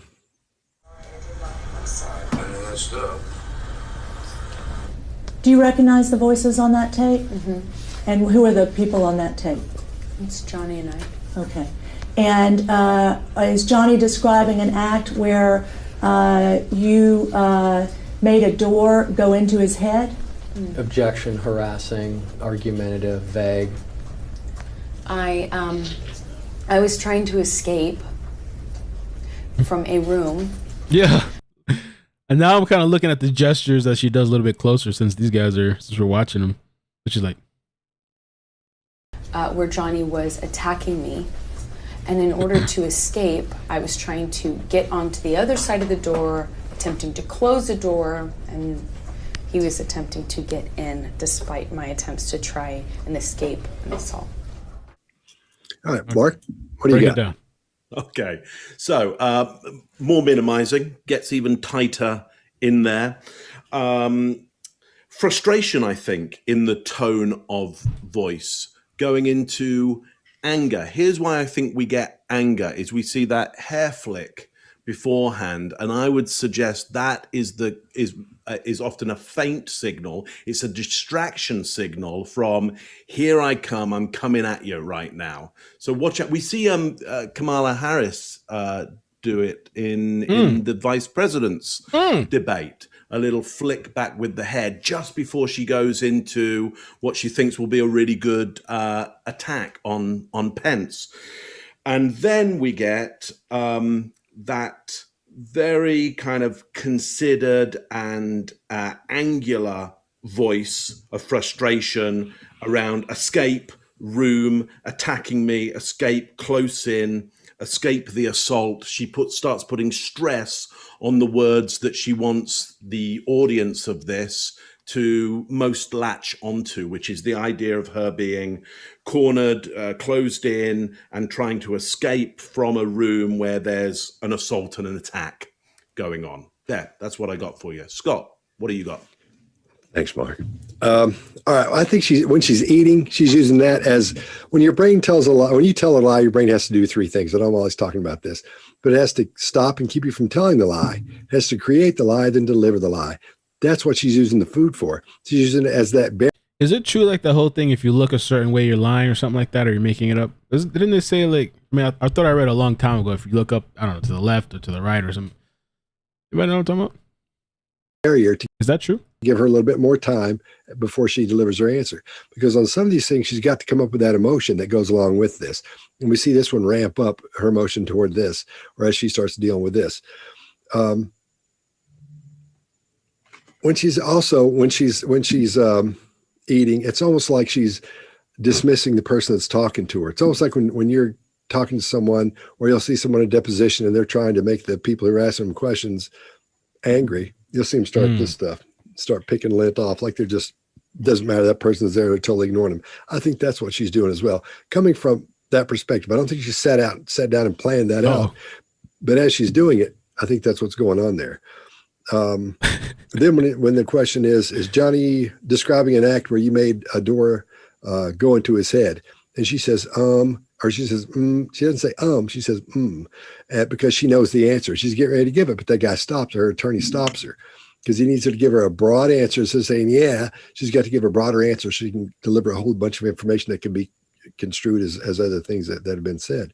Now, when she starts saying, I was trying to escape from a room, this totally goes against the way she's been talking up to that point. She's trying to ramp up that anger as she goes along, and she's trying to build this picture inside these people's minds.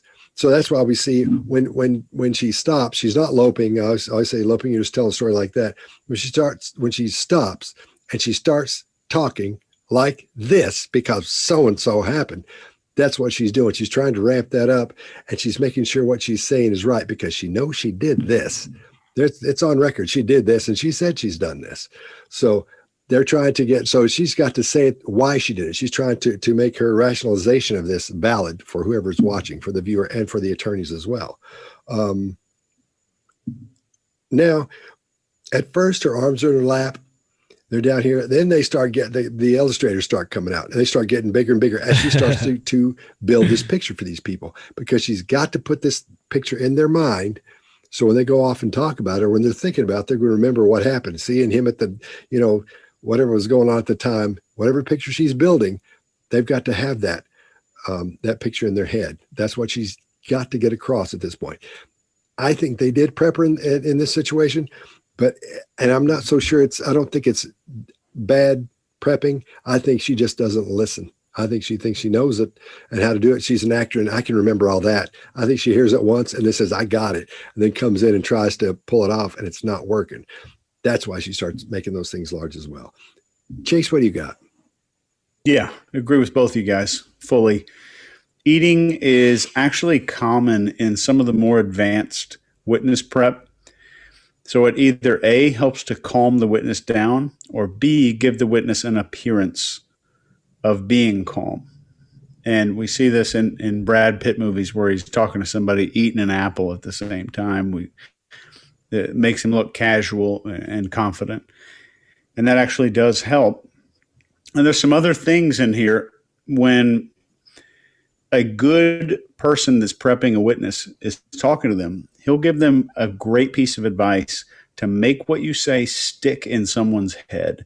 And this is called show, don't tell. And this is great advice for writers. So think of the difference between me saying it was hot and me saying the sun was beating down, everybody was soaked in sweat and sunburned. So one of them I showed you, the other one I told you. But the one I told you isn't effective. I showed it to you and you knew it was hot. And you probably imagined a whole scene of things instead of just temperature was X amount of degrees. So one more quick example. If I say she was confident, that is showing or telling. What do you think? That's me telling. So if I say she strode into the room and everyone there turned to look, that's showing you what happened. So I'm giving you an image instead of telling you exactly what's going on. And no matter what job you're in. Let me just say before I miss these two, because I think they should be starting soon, I guess, like in 15 minutes. Thank you, Emma, for the super chat. Mel, do a mukbang. I ate, because I was craving eggs earlier. I did some eggs and just spinach on the side, and I ate that. The salmon is just taking longer, so I put it for more time to cook. I might just eat when it starts, the rest of the food, but I'm already full. I already feel full off of just 2 fried eggs and spinach. Isabel, and I learned a long time ago, a very long time ago. I know I'm sidetracking all over the place. When I first started YouTube, I remember I had like this big plate of food, and I was eating. It was a stream. I didn't know any better. I'm eating. Somebody's gonna type that eating.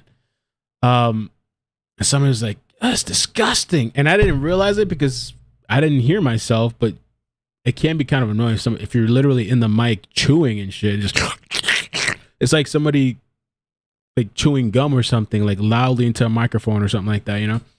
So I learned that a long time ago. I don't normally, but like these long streams, yeah, I might just get something and snack sometimes or eat a little bit, but I'm going to make sure I don't intentionally, like, you know. Isabel, thank you for the super chat. Ina J27, thank you for the super chat and I appreciate your support being here for quite a while. I don't know how long you've been subscribed, but I know you've been around for a while. Rosemary, thank you for the sub. Funky Monkey, thank you for the sub. Janie, Jans, Big, Stacy, thank you for the sub. If you want an image to stick in someone's head, show, don't tell. And that's one of the things she probably could have done better with her story here. That's true, though. The ASMR, that is true. I'm not opposed to eating here, but I definitely won't do it like in the mic. The attorney objection is a very welcome relief for her. Her head snaps in that direction immediately. I think she also realized she didn't pause. But I thought it was interesting there's contempt here, showing her canine to opposing counsel during her testimony. And I think there was, again, genuine chin boss movement here. And if you're watching this right now, try to tighten this muscle right here without turning your lips downward. We'll all do it. We'll all do it for you. It makes it happen. It makes your lips kind of turn down. But when it's natural, you don't see the lips start to move downward. So I think there's a lot of natural grief or shame involved in this question here. Long answer. Greg. Thanks, Chase. Yeah, so I'm going to echo some of what you said and point out some other things. Number one, her musculature, and every person is different, in her forehead means her grief muscle looks different than it does when I pronounce that way. Hers is a very small, two little lines versus her request for approval when I'm saying, you believe me, don't you? And I have all those wrinkles in my forehead. Her request for approval is two solid lines. Her grief muscle is two small, short little lines. And that jumps off the plate when the questioner says, did you cause a door to hit him in the head? Bing, grief muscle pops. It just shows. When you go back and watch this, you'll see. That's number one. Number two, these three videos are fantastic because we get a baseline of her just answering a question and showing a little grief in the first one, of her telling a story in the second one, and then in the third one, we're going to see some emotion around her indignation and that kind of thing. So you can get a baseline from her and look for what's normal and what's different. She goes out of her way to use her hands, and it's almost awkward. Scott, your point about cadence of speech, you can't overstate it here. It isn't normal. Hey. She's going, and then I went to. Wait until you see her next time when she's talking about something and why. Here, she's trying to tell a story. And one thing I always think about stories, Scott, you pointed it out before, is the gun, not a gun. There's not the to the room she's getting assaulted in, to the assault, or to the door. She said it happened in a room. There was an assault. And she swallows the word. You call it fading facts. I call it swallowing words. At the end, when she says assault, I had to crank up the volume to hear what she was saying. When someone's assaulted, there's emotion associated. No emotion in this thing. It was storytelling. To me, I don't trust it. I would be all over this person in an interrogation room because I wouldn't believe what they're saying. There are a list of things. Stories are definite. These are indefinite articles. And when you're asking a question in a deposition or anywhere else, anytime you give a person a question, will, have, did, are, you're allowing them an out. You're not forcing them to tell you what happened. Those are leading questions, and they allow the person to just say yes or no. Or in very well lawyered presentation, she's being told you don't have to answer exactly what she asked you. So yes, that gives her time to do a diatribe and to tell her story. And she is in storytelling mode and in great actor here. This to me is the least believable of the three. That's what I got. Okay. Jennifer Fent, thank you so much for the super chat. Appreciate it. Thank you for streaming this. Much better watching you than the court channels. Amazing. Thank you. Do you recognize the voices on that tape? Mm-hmm. And who are the people on that tape? It's Johnny and I. Okay.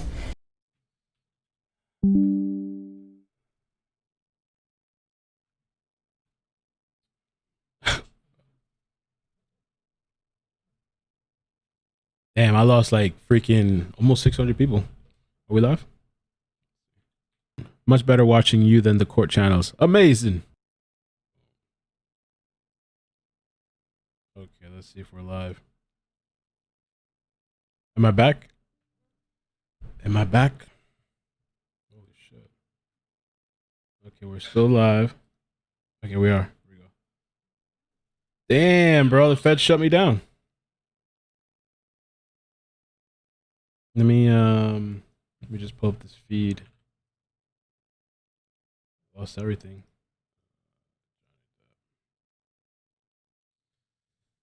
Oh.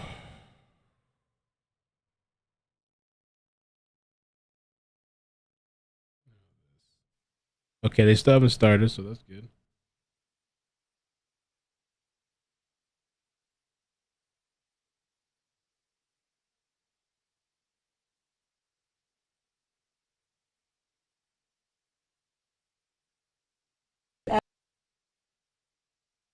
Scott?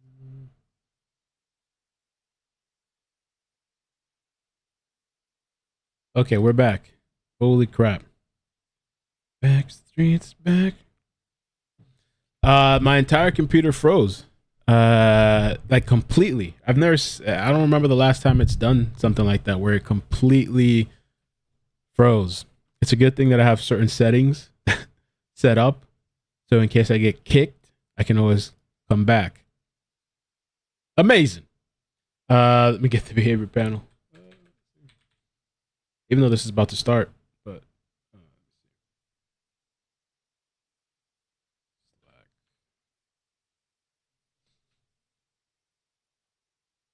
thought I was done.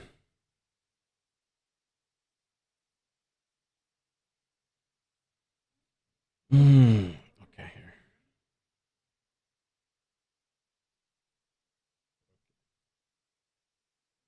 Bro. Comcast. Me is least believable of the three. That's what I got. Okay. Do you recognize the voices on that tape? Mm-hmm. And who are the people on that tape? It's Johnny and I. Okay. And is Johnny describing an act where you made a door go into his head?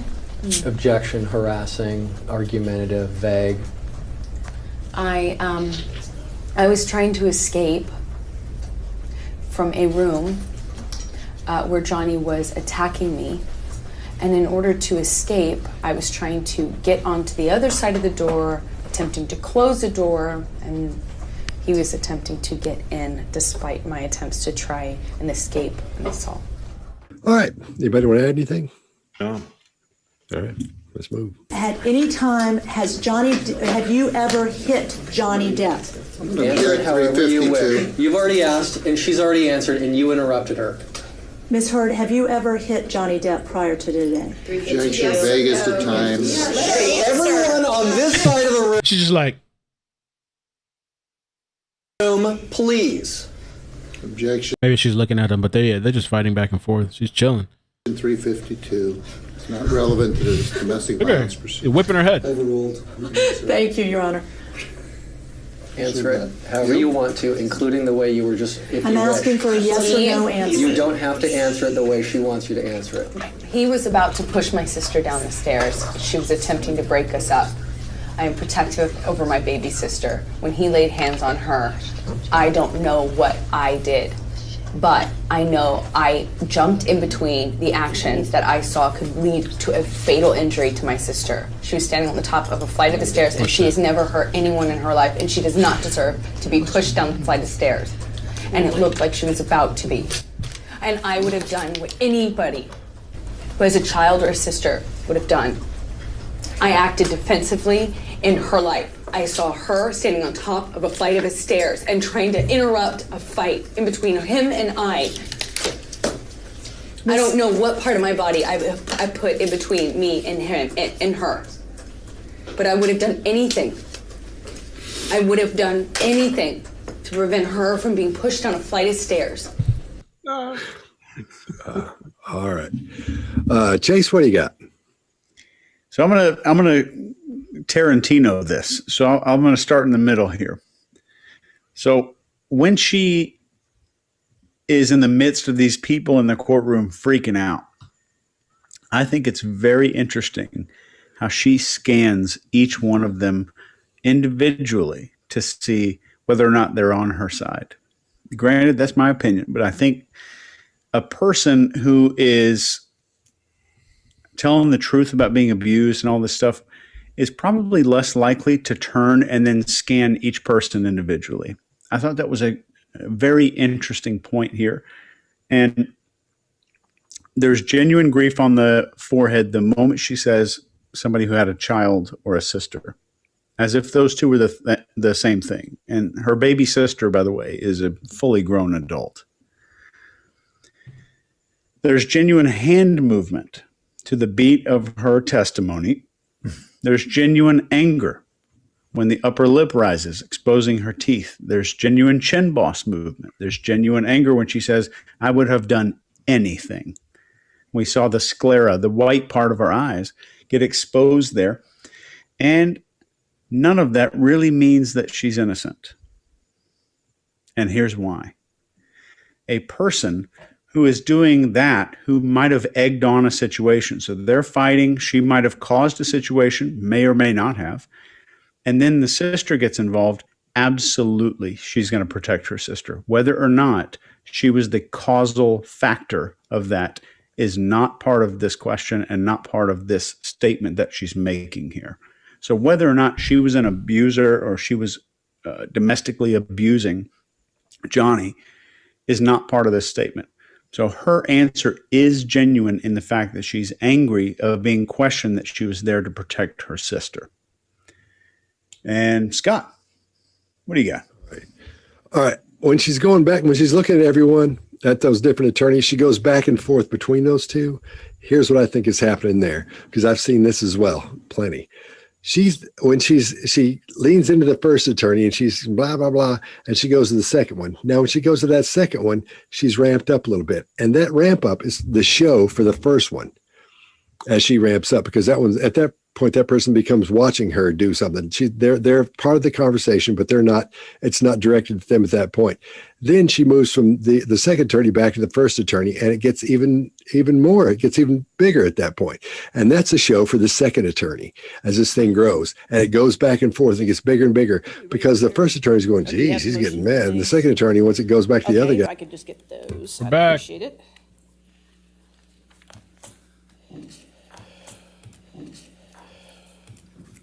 So we do have the order for Ms. Heard's motion, Your Honor. Mr. Depp's, Mr. Moniz and I just agreed to it. Okay. I don't have it printed, but I can tell you, Your Honor, based on the representation you gave me, Mr. Depp's, and we will have just agreed to it. Okay. I don't have it printed, but I can tell you, Your Honor, based on the representation you gave me, it is agreed. Okay. And we will have it printed as soon as I can, but we're not going to obviously hold up court with that. That's fine. Thank you very much. Thank you, Your Honor. Thank you, Mr. Murphy.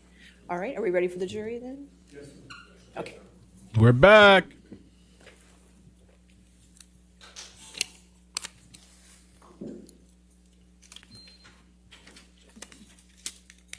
We're back. Yeah, we're good.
Thank you, ladies and gentlemen.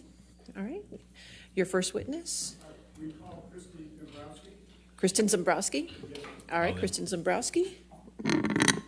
Is she outside? She is. Okay. Kristen Dembrowski.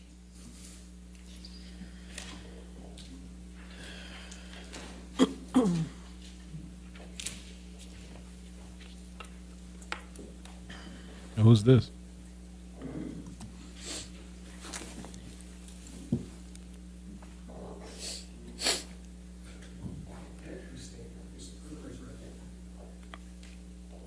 Do you solemnly swear or affirm to testify truthfully in this case under penalty of law? You have to verbally answer, ma'am. Okay, thank you.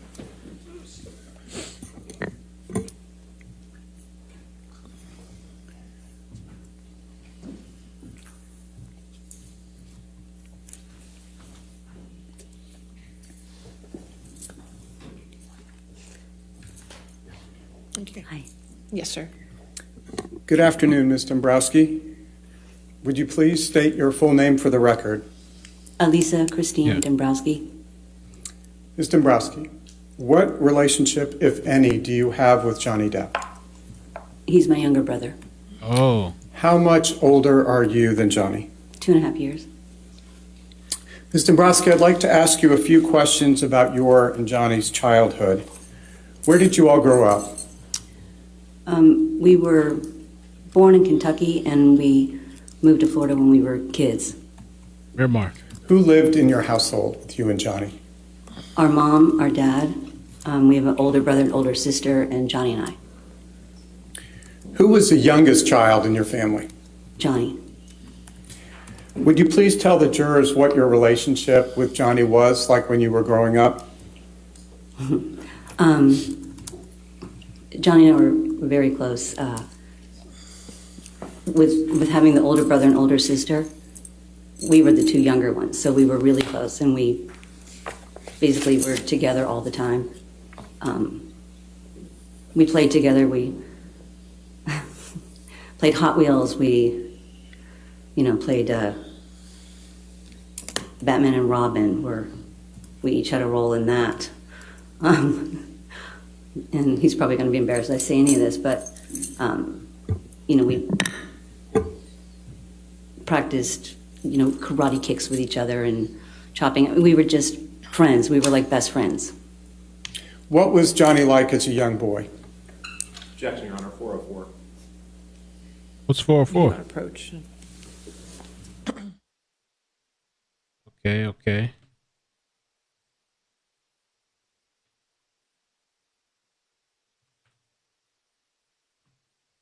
Prohibited uses. Evidence of any crime, wrong, or act that is not admissible. At its heart, prevents evidence of a person's character from being admitted at trial to prove that the person acted in accordance with that character or trait.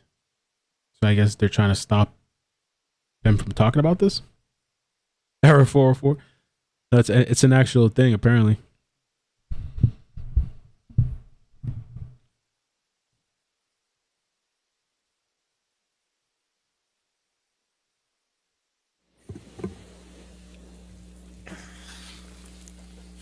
I don't know why it wouldn't be admissible. As I was saying, Ms. Dembrowski, what was Johnny like as a little boy? He was a shy, sweet little boy. He had a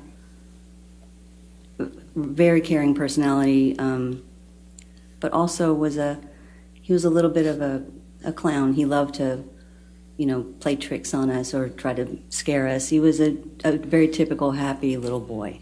Objection, Your Honor, move to strike 404.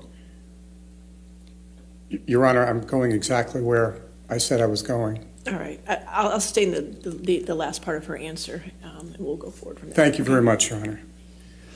Ms. Dembrowski, how would you describe your parents' relationship? That was complicated. Would you please explain to the jury what you mean when you say your parents' relationship was complicated? Our parents they had two completely different personalities, and where our father was also a very kind, patient, loving, gentle man. And our mom was the opposite. She was very high-strung, very nervous, anxiety, angry. So they were completely opposite people. What was your mother's first name? Betty. Did your mother, Betty, ever get angry with your father? Yes. How would your mother express her anger toward your father?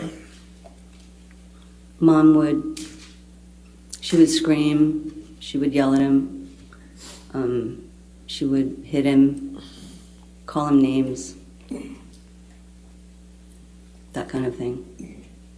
Did your father ever hit your mother back? No, Dad never reacted when Mom would hit him or scream at him. If he didn't hit her back, how, if at all, did he react? Basically, he would let her scream and get it out or hit and be done. And the way that you dealt with my mom, the way that he dealt with my mom was he always tried to keep the peace. So he never wanted to, he didn't want to engage in anything. So he was very, he would step back, and whatever it was that she was angry about, he would try to go ahead and make sure that he took care of whatever she was insisting that he do. Is it fair to say he did what she wanted? Yes, it's very fair to say he did. What, if anything, did you and Johnny do while your mother was hitting or attacking your father? We would leave the area. We would run and hide. We would go to our room, either we would go to our room together or, depending on where we lived, if our room was close, we would sort of run off and get away from it. How did your mother treat you and your brothers and sisters? Well, there's a similarity, in how she treated Dad. Again, she was very anxious, high-strung. She screamed, she yelled, she hit, she threw things. She called us names.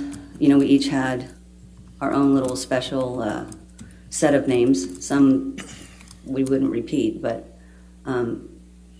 so she gave each one of us a name. My name, for example, was Violet, which to some people it wouldn't seem like it's anything, but Violet was my father's mother, and my mom hated my father's mother. So that was my special name, one of them. Did your mother have any special names for Johnny? Yes, she did. She had a few, again, some to not repeat. Her favorite, I think, was, she called him One Eye. And she called him that because when he was young, the doctors thought he had a lazy eye, so they would put a patch on his good eye so that they would strengthen the other eye. So she used that as, a way to find a new fun name for him. How did Johnny respond when your mother would call him One Eye?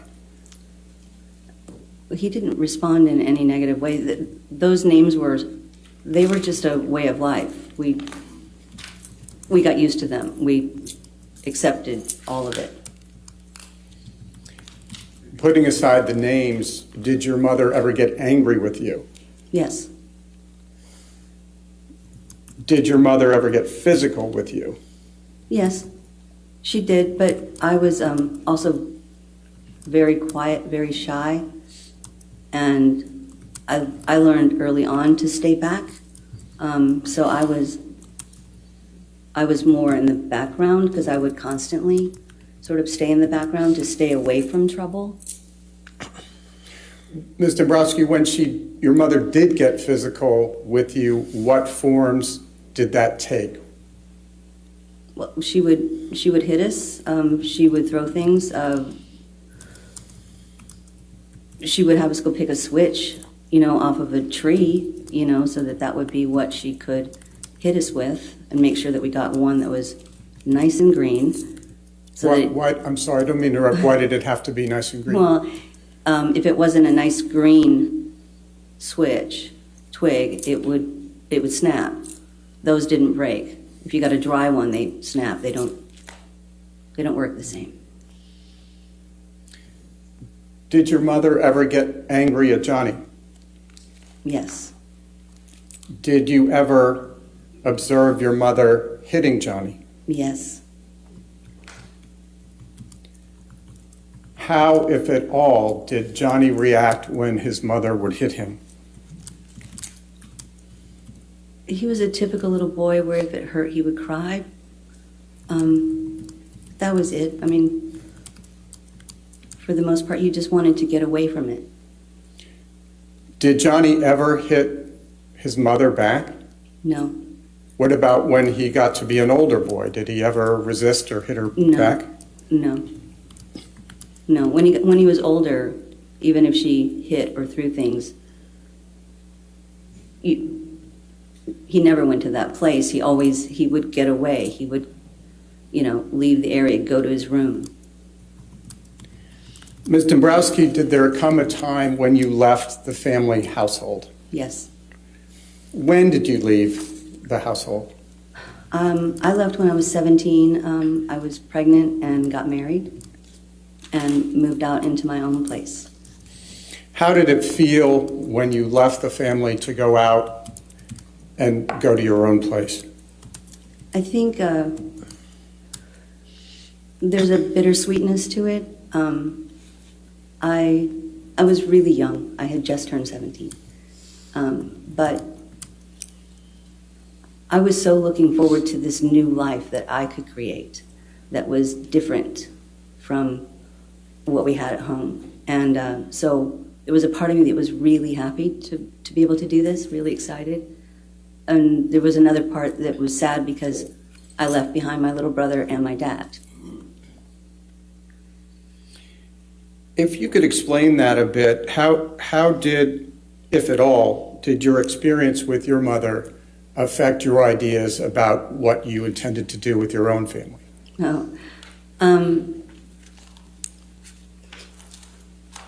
Really early on, as a young child, none of what was happening in our home felt good. And so as I got older, both Johnny and I actually, we decided that once we had our own home, that we were never going to repeat ever anything similar in any way to our childhood. We were gonna do it different. So Johnny felt the same way? Absolutely.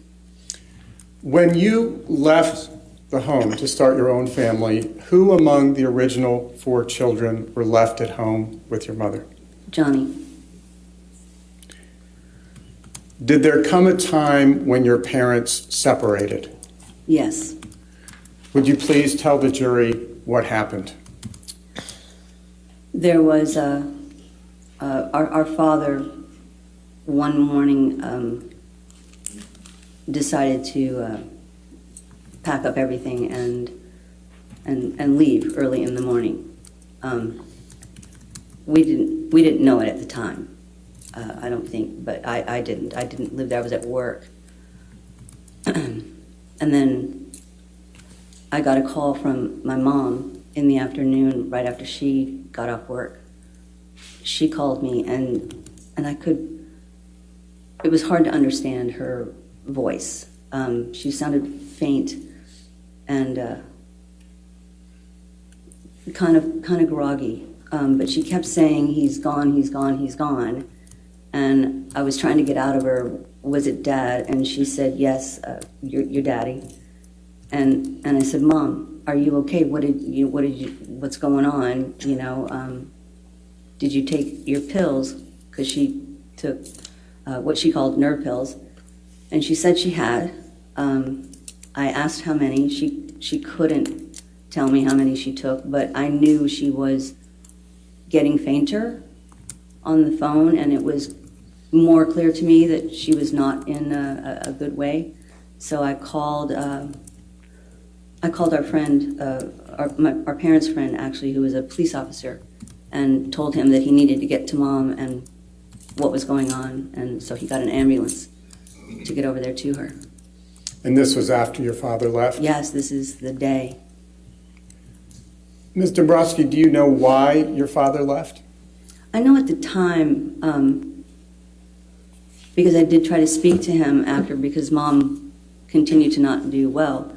At the time, he said that they had the last argument that he felt that they could ever have. He felt he needed to leave home this time.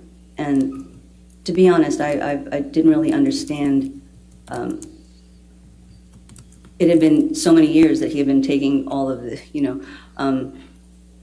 all of her personality. And I didn't really understand exactly fully what that last argument was, why it was so intense.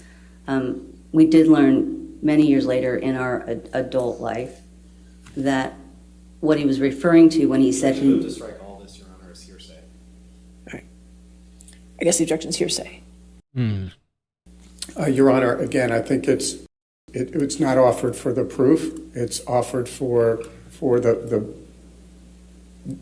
abuse and the culture in which. I'll sustain the objection. Thank you, Your Honor. Yes. So they're basically saying like he's almost like reliving what his father went through.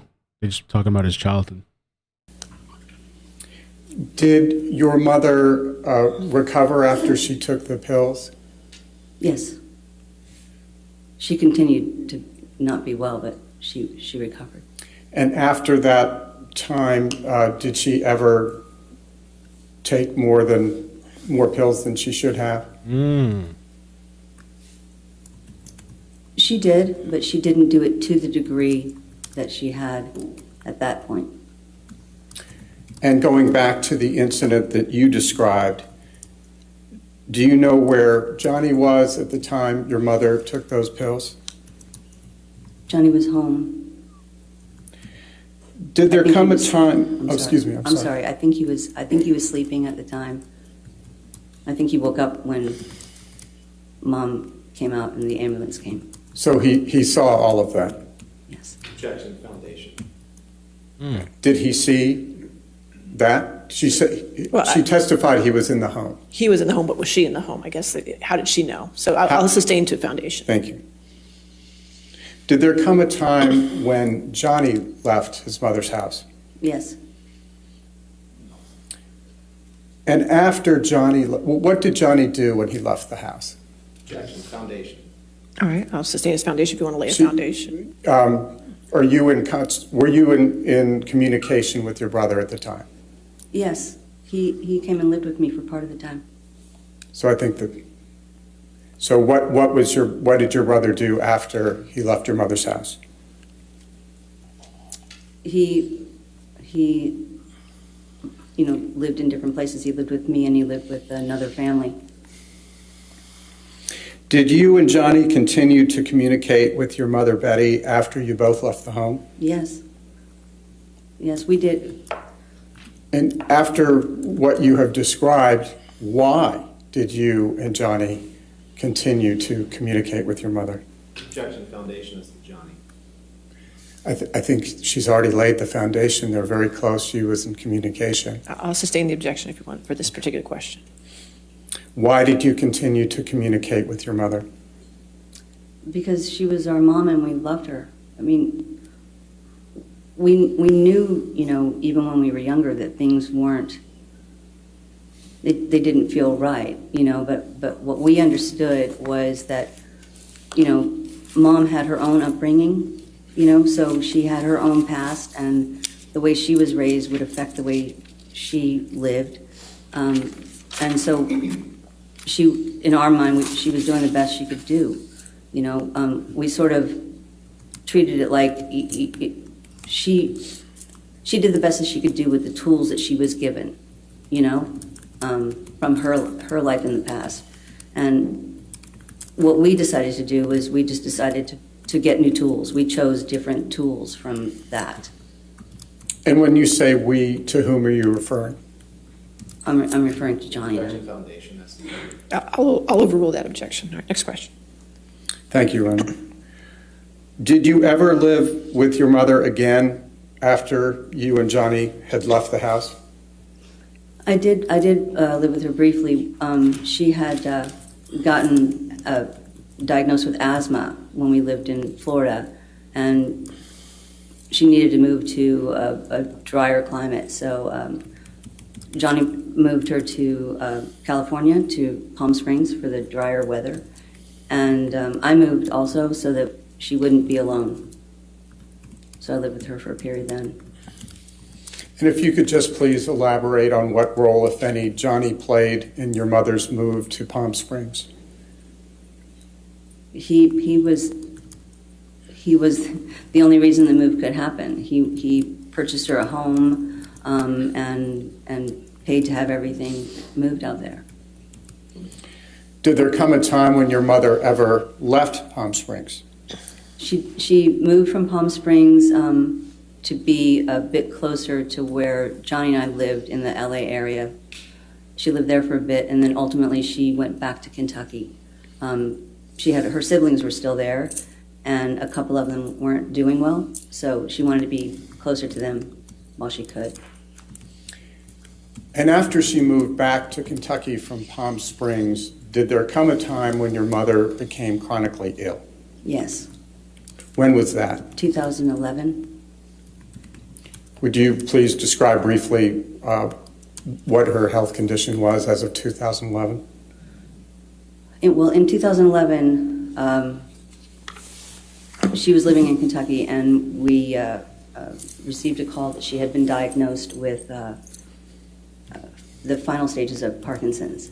But then when another doctor looked at her scans, they felt it was something different. So we had the scans brought to a doctor in California, and they suggested that she come out and see a neurologist right away.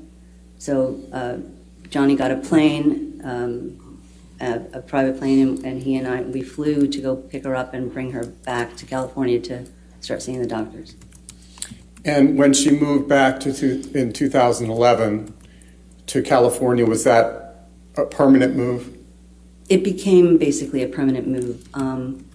She still had her house in Kentucky in the hopes of her being able to go back and forth, but her health basically kept her in California. So they also say that Johnny's previously spoken about that. Apparently, his mother was abused as well. At the age of 12, she too experienced abuse and received the same kind of treatment from her mother. Which is kind of interesting. And I guess he's openly spoken about this before. She lived here or there. And by that time, 2011, when she's moved out to Los Angeles, had her treatment of you and Johnny changed in any way? Yes, mom softened as she aged. She totally softened. And once your mother moved to Los Angeles permanently in 2011, what role, if any, did your brother Johnny play in her caretaking? Objection, foundation. All right, I'll sustain as the foundation. To what extent, if any, did your brother play any role in her caretaking? I think that's still a foundation objection. Do you have knowledge of whether your brother had any role in her caretaking? Yes. Would you please explain to the jury, because I think Her Honor needs to hear whether there's a foundation. Okay, I'm sorry. Yes, when we brought Mom out, over time, she had multiple other illnesses that came up, and Johnny he dealt directly with the doctors like we did. Hired private nurses so that we could make sure that Mom was taken care of.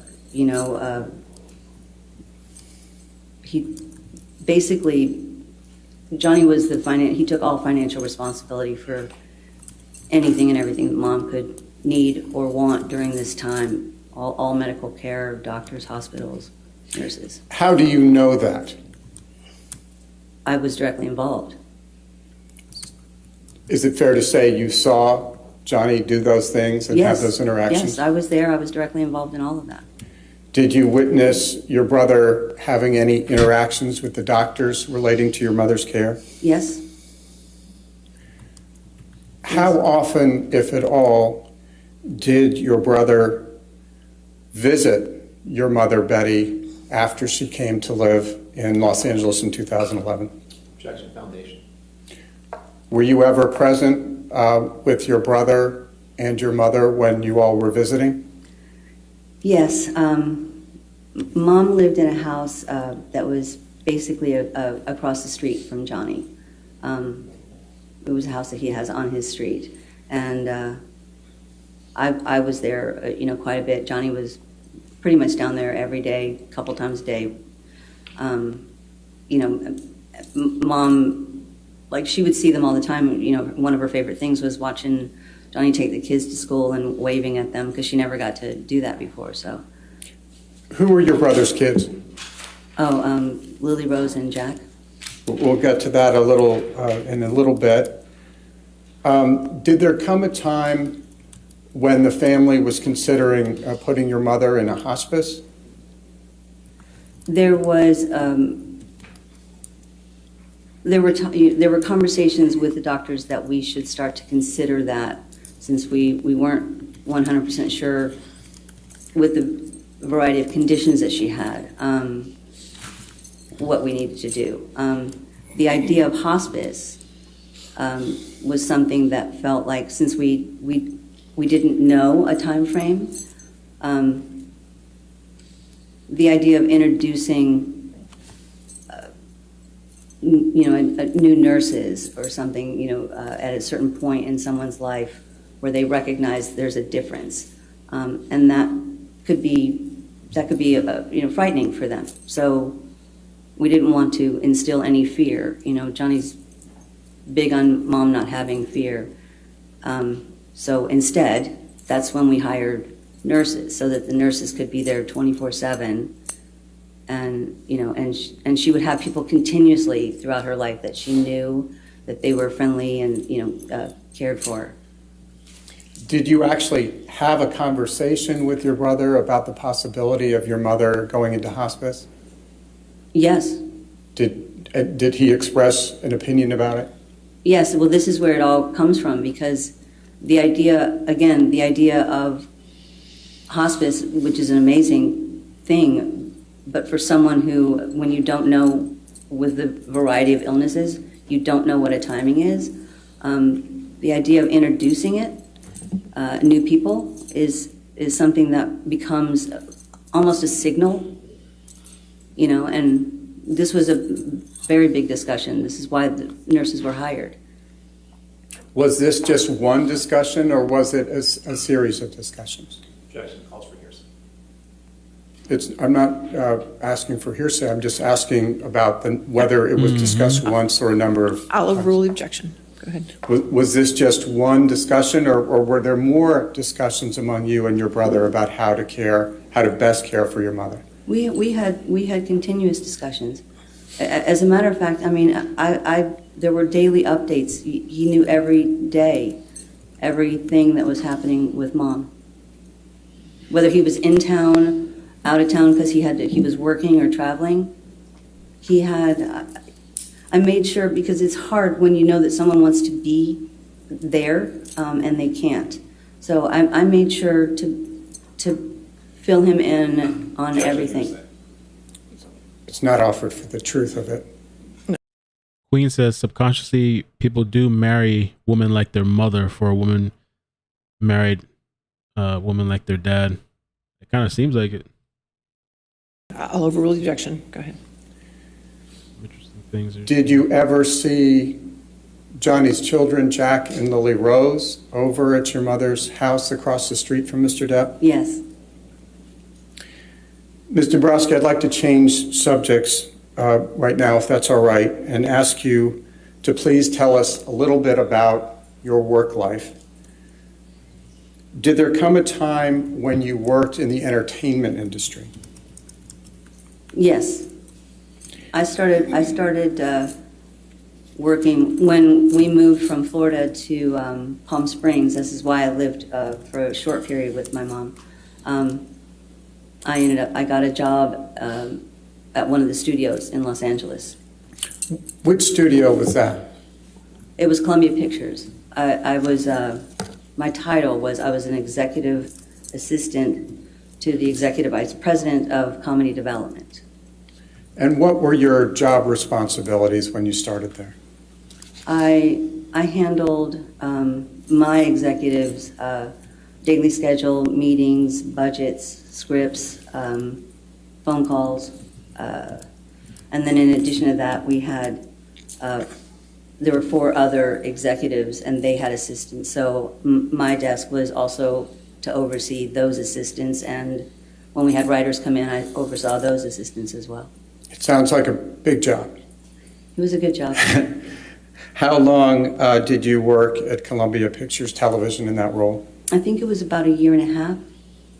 Why did you leave after 1.5 years? Columbia itself started folding different departments, and ours, our comedy development being one of them. And so some of the employees that worked there went to work for Sony or TriStar, other sort of arms of the corporation. And I was the last one there, sort of wrapping up the department to go on to my next job. So after you wrapped up the transition, the closing up of the department, what did you do in terms of your work life? I went to work with my brother. That's his mother on the screen, by the way. In what capacity? When you say your brother, to whom are you referring? I'm sorry? I'm sorry. When you say your brother, to whom are you specifically referring? I went to work with my brother, Johnny. What type of things did you do for your brother, Johnny? Similar things to what I was doing with the other boss that I worked for before, but with Johnny, he was, I was helping him anyway as a sister, bits and pieces before I started working with him. So there were things like travel and, meetings, setting meetings, making sure he had his, the scripts that were coming in and he knew, all the information about them. And, any kind of publicity stuff that he had to do. Because I really started to do this job with him because there was one time that I had gone to his house and I was helping him get ready to go on a trip, and his ticket, I read it out loud and it said standby. And I said, why are you on standby? He had no one looking out for that kind of stuff, so I did all of that. How, if at all, did your work for your brother change over time? Well, over time, it sort of grew. Well, not sort of, it did grow. His agent, I worked sort of hand in hand with his agent, and, as she got to know me more and I got to know her more, there were other parts of her job, actually, that she would give to me. So, instead of just doing scheduling meetings and calendars and travel, now I've become a person who's talking to producers or, as it expands, all the executives at the studios and studio heads, and I become a part of contract negotiation, et cetera. It just grew. What role, if any, did you play in dealing with Johnny's movie contracts? Movie contracts, because I know the history and because there's a certain amount of parts of life that are important, to a human being, not just to an actor, but to a human being. And I know the human being.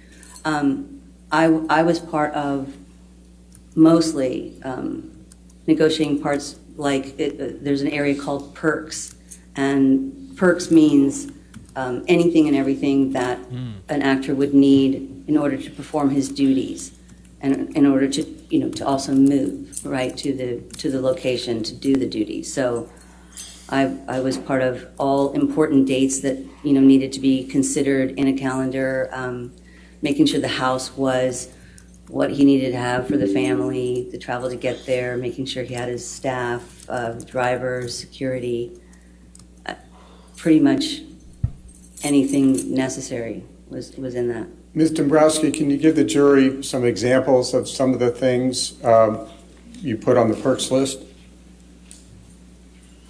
Sure.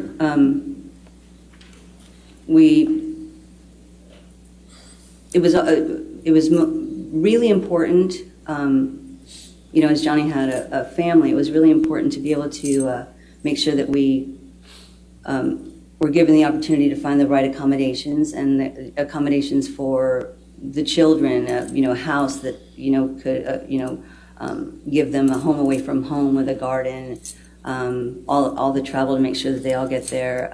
There were really important dates that we carved out in every contract. For Johnny's kids, for their birthday, he never wanted to miss their birthday, so if he wasn't able to be with them because of filming, it was built into the contract that he had their birthday off, and he would have the day before and the day after, so that he'd be able to travel to get to them and then get back to working. So in addition to that, I mean, there's quite a bit.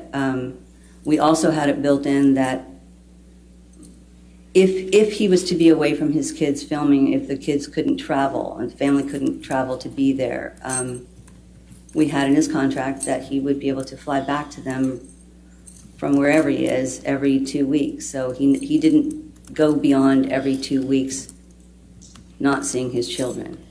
It's that kind of stuff that, was important. Ms. Dembrowski, do you know what a personal manager is in the context of the entertainment world? I do. What is it, if you could explain it to the jury, because I just learned it myself. Well, I believe it's basically what a lot of what I was doing. They work with their client on maintaining different items in their personal life, as well as projects coming in, production, all of the representatives. It's sort of a big scope of duties. Has anyone ever referred to you as Johnny's personal manager? I have been called that before, yes. Do you perform the responsibilities of being Johnny's personal manager? I did. Do you still work with Johnny? Yes. Do you also work with any of Johnny's companies? Or strike that. Does your brother have any companies associated with him? He has a production company called Infinitum Nile. What type of company is Infinitum Nile? It's a production company. We develop, projects for films or television or, different things. And putting aside your responsibilities as your brother's personal managers, what role, if any, do you play in Infinitum Nile? I'm president of Infinitum Nile. When did you start working at Infinitum Nile? From the beginning. In 2004, I think we started in July 2004. And would you please explain to the jury some of your responsibilities as president of Infinitum Nile? My duties as president were I oversaw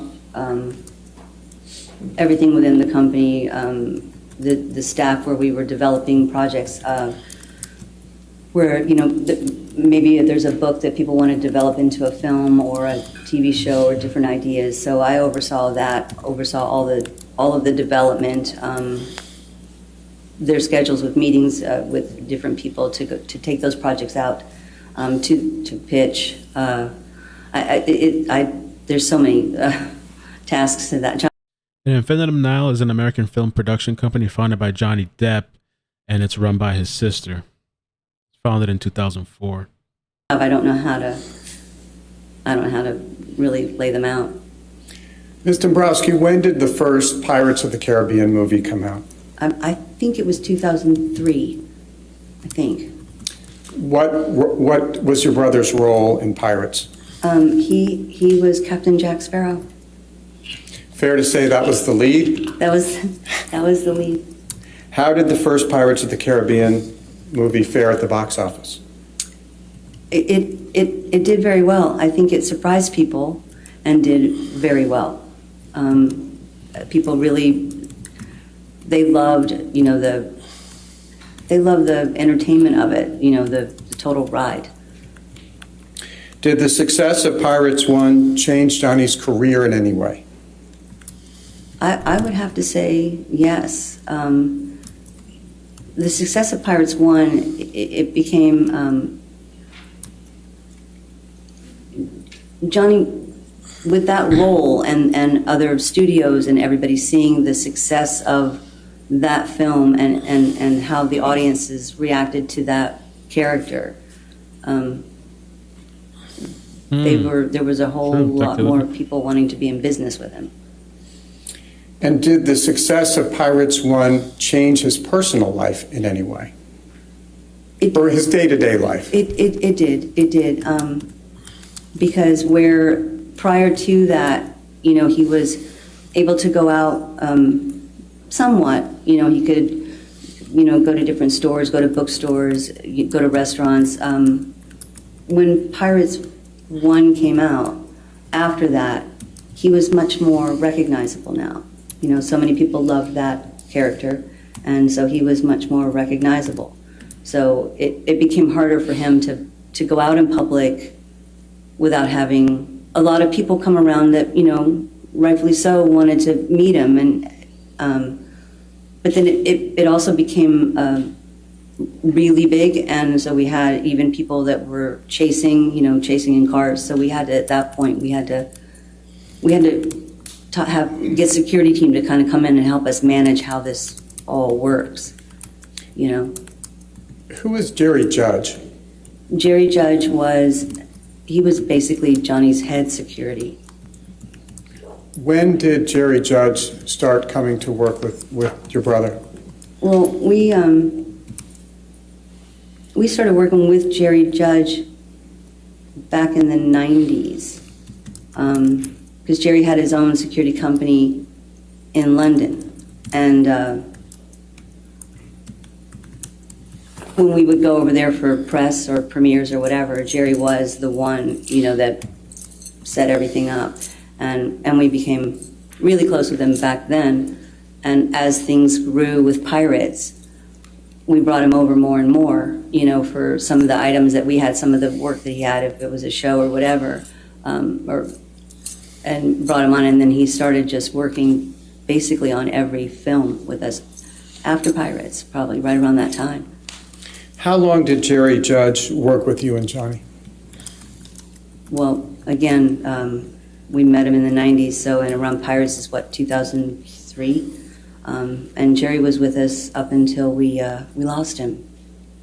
When did you lose him? We lost him a couple of years ago to cancer. What was Jerry's relationship like with Johnny? Objection, foundation, Your Honor. All right. Did you ever see Jerry Judge interact with your brother? Sustain the objection. That's leading the next question. That's fine. Thank you, Your Honor. What, if any, observations were there any times when you saw your brother interact with Jerry Judge? I saw the two of them interact quite a lot, and they loved each other. They were like, Jerry thought of him as his like a son, and sometimes as a brother. They really did love each other, and so much respect both ways. Move to strike all of that. I don't think there's any basis to strike that. I think it was most responsive to the I'll question. overrule the objection. Go ahead. Thank you, Your Honor. And I wanted to touch on something you mentioned a few moments ago when you were referring to Mr. Depp's children. I believe you said it was daughter Lily Rose and son Jack. Who is the mother of Johnny's children? Vanessa Paradis. Did Johnny and Vanessa Paradis ever live together as a couple? Yes. How long did Johnny and Vanessa Paradis live together as a couple? I think they were together 14 years, I think. And did their children live with them during the 14 years? Yes. How much time would you say you spent with Johnny, Vanessa, Lily Rose, and Jack? When they were in Los Angeles, I would say I saw them all daily. Our office, where we work, our office was only 10 minutes from their house, so I would make trips back and forth, or every day after work, I would go straight to the house. So I saw them daily. Would you please explain to the jury what it was like spending time with Johnny and his family? It was great. It was great. It was a normal, happy family, you know. You go there and the kids are playing and, you know, making dinner, everybody having dinner, cleaning up together, sitting around, laughing. It was great. Did you have occasion to see your brother interact with his children? Yes. Yes, I did. What did you observe? What can you tell the jury about what you observed? I'm proud to say, he's one of the most devoted fathers I think that I've ever seen. Like everything in life was about the children, but when he was with the kids, like the attention that he would give them, you know, it was just constant, playing with them, listening to them, you know, laughing with them, reading to them, Barbies, I mean, you name it, and he was there. Did you ever observe Johnny treating his children the way you saw his mother treat him when he was young? No. Have you ever seen Johnny hit either of his children? No.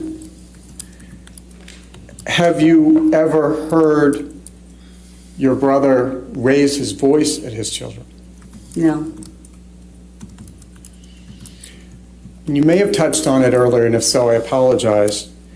But how, if at all, did Johnny communicate with his children when he was shooting a film? Objection, foundation. Were you? All right, I'll sustain the objection if you want to lay a foundation. Fair, understood. Okay. Did you have occasion to observe? Were you ever with your brother when he was shooting a film? Yes. Did you have occasion to observe your brother communicating with his children while you both were there on set? Yes. Yes. So with that, please go ahead. Excuse me, when Johnny was filming, most of the time, the family was with him.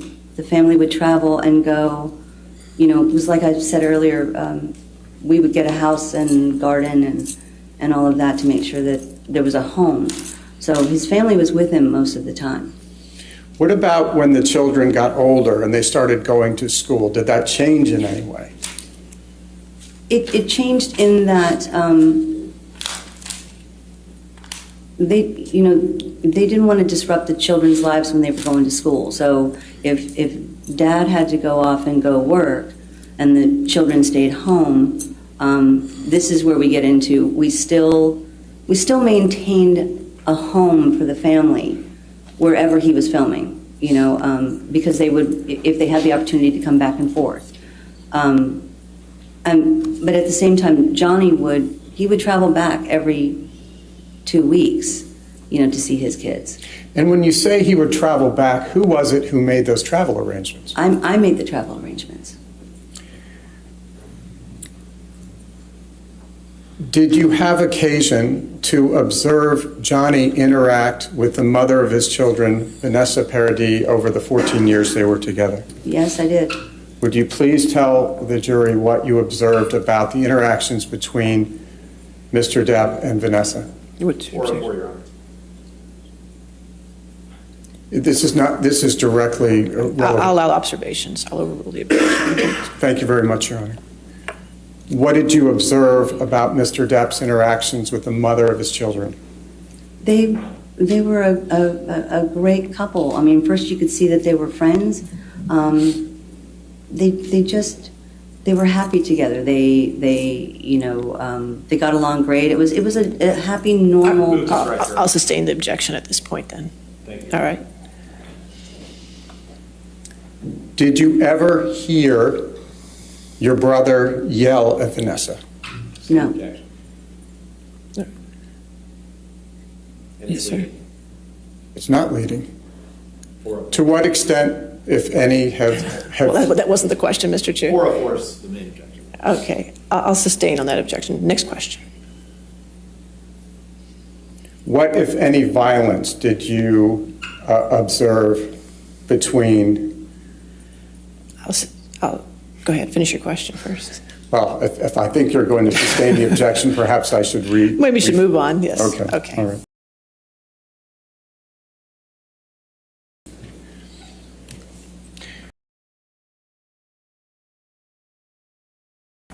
Did Vanessa ever claim that Johnny ever physically abused her? Objection. Foundation calls for hearsay. All right. Hearsay objection. And 404. It's not offered for the proof of it's what she observed, what she heard. She was the personal manager, Your Honor. That would be hearsay. I'll sustain the objection. Thank you. Did there come a time when Johnny and Vanessa separated after 14 years? Yes. How would you describe their relationship today? Same objection, 404. All right. And calls for hearsay as well, and foundation. I don't think it calls for hearsay, Your Honor. She's his I sister. understand, but it's a character evidence issue, so I'll sustain the objection. Who is Amber Heard? Thank you. I didn't realize I muted myself. Thank you, yes. My brother's ex-wife. When did you first meet Amber Heard? I first met her when she came to the office for casting on Rum Diary,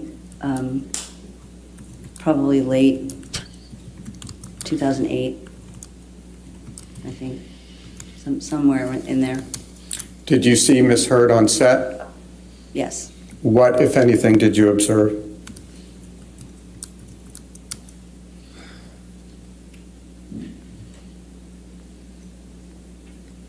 When she was working on set, I mostly observed, some of the, I was there for some of the scenes, and in between,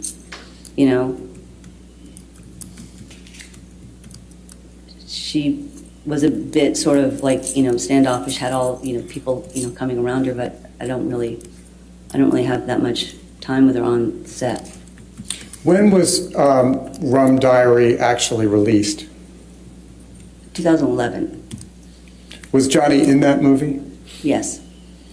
What role, if any, did you have with respect to Rum Diary? I was one of the producers. And after seeing Miss Heard on the set in 2009, 2010, when was the next time you saw Miss Heard? I think the next time I saw her was we were promoting Rum Diary towards the end of 2011, I think. I was not able to go on the full promotional tour where we do screenings for people around the country. But I was able, because my mom was sick, but I was able to attend the one in Los Angeles. So I saw her at that event. What did you observe? So you attended the premiere? I attended the premiere and the dinner afterward, yes. Would you please describe for us what you observed at the premiere? At the dinner. At the dinner. Because I sat outside at the premiere. I didn't actually watch the movie. I'd already seen it.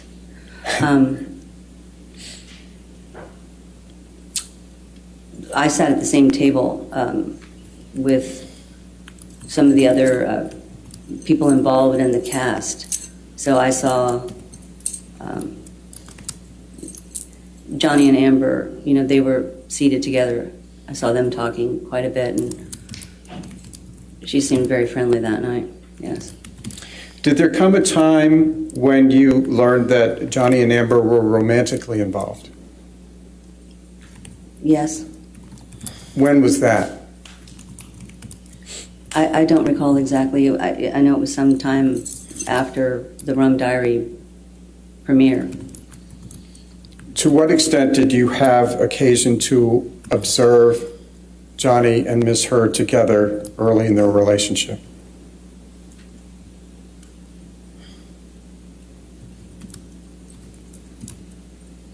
I would see them. There were times when she would come and you know, visit our mom, you know. I would see her then. I would see the two of them then.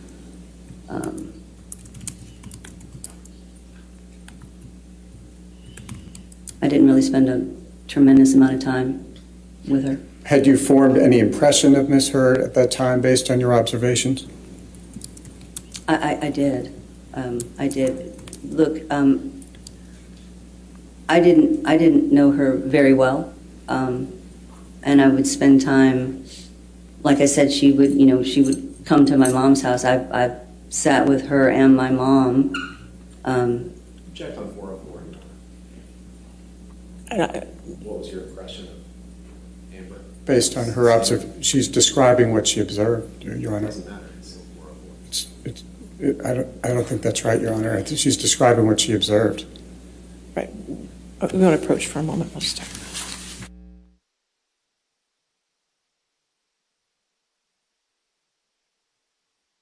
Got muted. So she didn't know her too well, going based off of impression, and they want to, I guess he's saying it doesn't matter.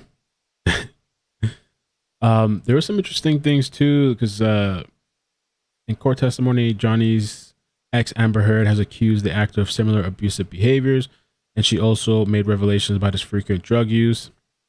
Supposedly, I don't know, says he said since age 11 he's taken a manner of substances including marijuana, cocaine, ecstasy, LSD, prescription painkillers, opiates, and magic mushrooms.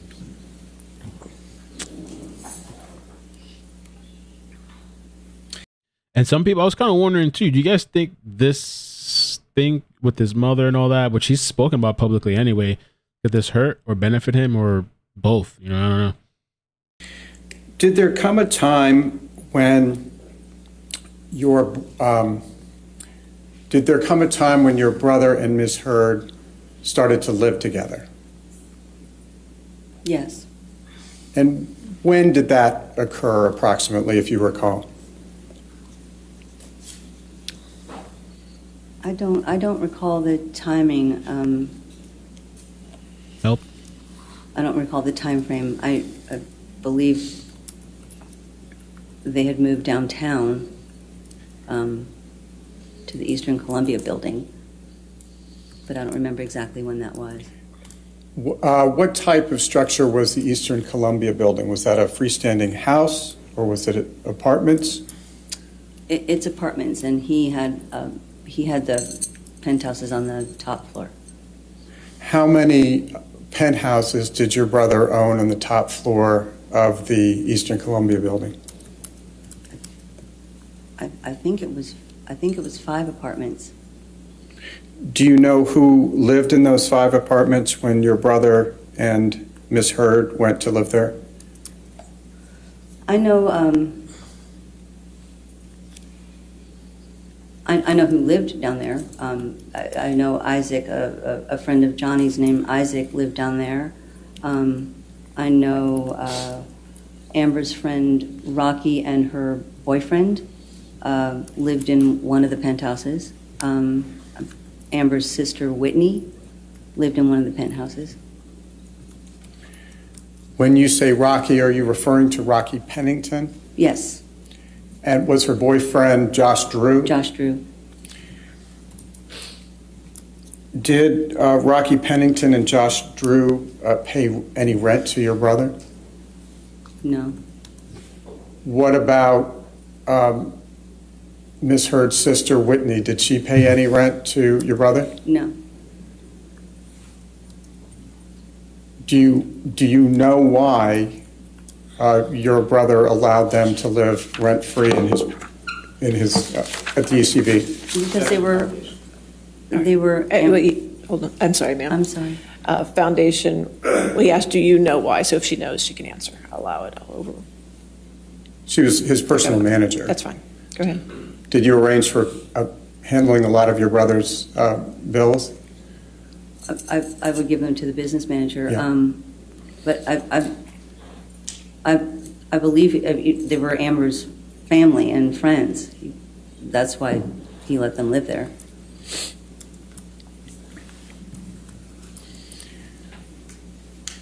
How often did you see your brother when he was living with Miss Heard at the ECB penthouses? We didn't see him as often. I didn't see him as often.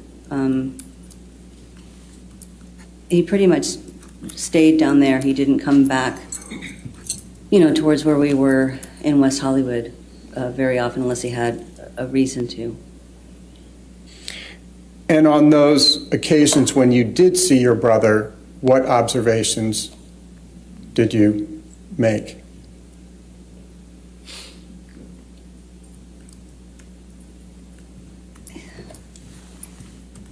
He was always in a hurry when he was able to come back. He could never sit and spend the time.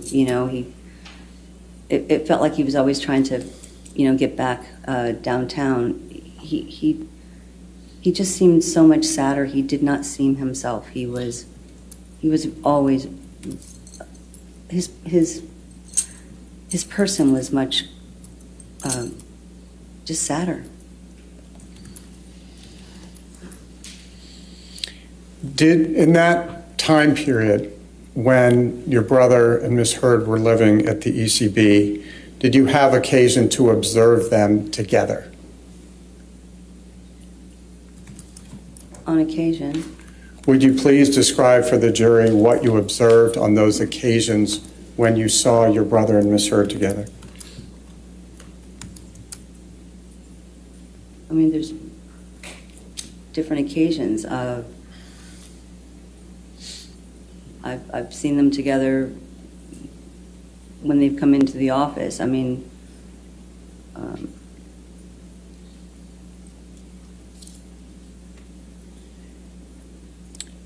when you saw them together, did they appear to get along?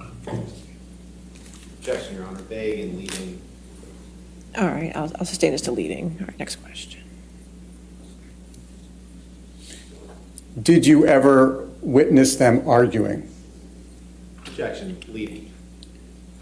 Right, Why? I'll sustain this to leading. Why can't you ask that?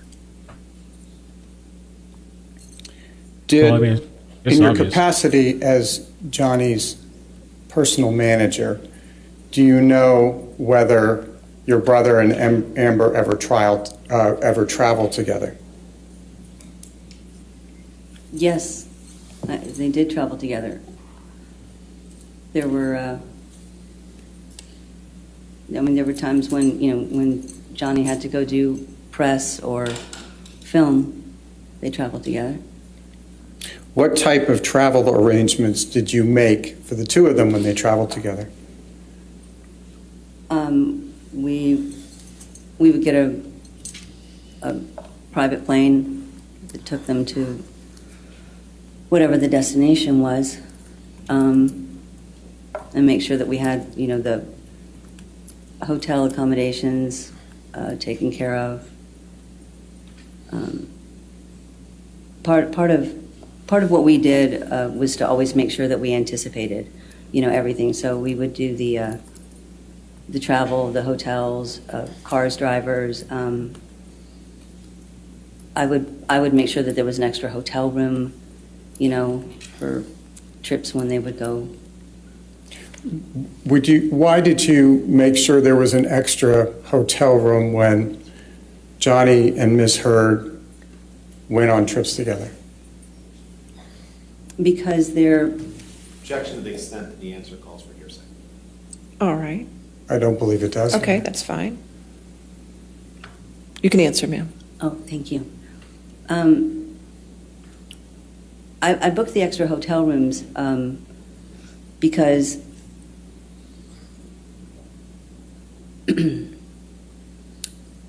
if Johnny was at home or anywhere like that, he was able to, if they argued, he was able to leave the room, leave the argument, and go like he's always done and hide in a different room to get away from it. When they were traveling for, the different reasons for press or whatever, and we booked the hotel rooms, I wanted to make sure that there was an extra room, because it wasn't unusual, for them to have an argument. So I wanted to make sure that there was an extra room. Did your brother ever have occasion to use that extra room that you booked for him? Yes. Objection, foundation. All right. I'll sustain his foundation if you want to lay a foundation. I think the foundation was she made all of the travel. Well, I can actually lay it through some other questions as well. She was personal manager. Whose idea was it to book an extra room for your brother when he traveled? It was my idea. And why did you do that? It was my idea because, I saw a repeat happening in life when we were kids and arguments and fighting would start to happen. Our first thing was to go and hide and, get away from it. And since I recognized what felt to be a pattern that was a repeat pattern from his childhood, I wanted to make sure that there was a place that he could do just that. Mr. Chu, the question was, did Mr. Depp ever use the extra room? And the objection was foundation. So if you want to lay a foundation of how she would have known that he used that extra room, and if not based on hearsay, that's the issue. And I move to strike that. It's not responsible. All right, I'll strike that. Okay, go ahead. Thank you, Your Honor. Did you ever book did you book your brother's hotel accommodations during the 14 years when he was with Vanessa Paradis? Yes. Did you ever book an extra room when he was with her? Objection leading. No. Overall, I'll allow that one. Go ahead.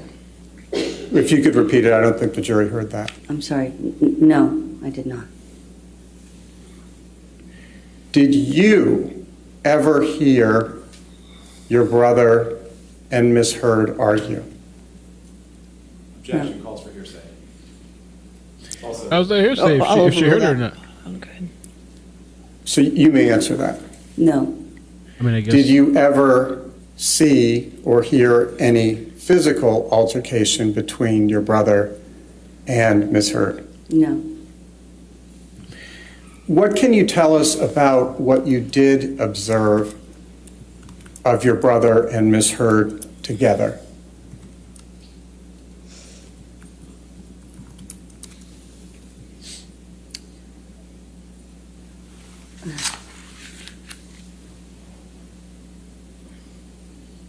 What to me,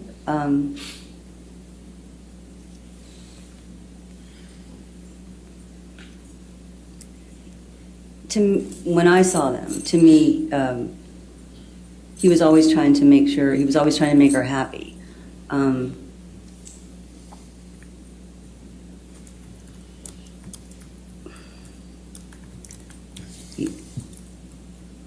He always made effort to sort of make her happy. I think she has a very strong personality, and my brother's personality came off much more soft at that point, to me.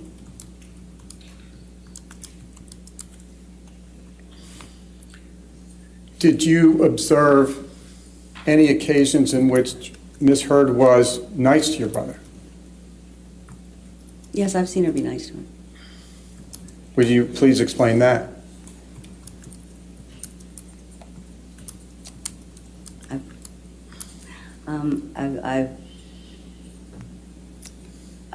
I've seen her be nice in offering to bring him a drink or giving pills. get him whatever. I mean, just a typical nice. I've seen that. Have you witnessed any occasions on which Ms. Heard wasn't nice to your brother? I have, actually. Would you please describe those to the jury? I see what he did. Yeah.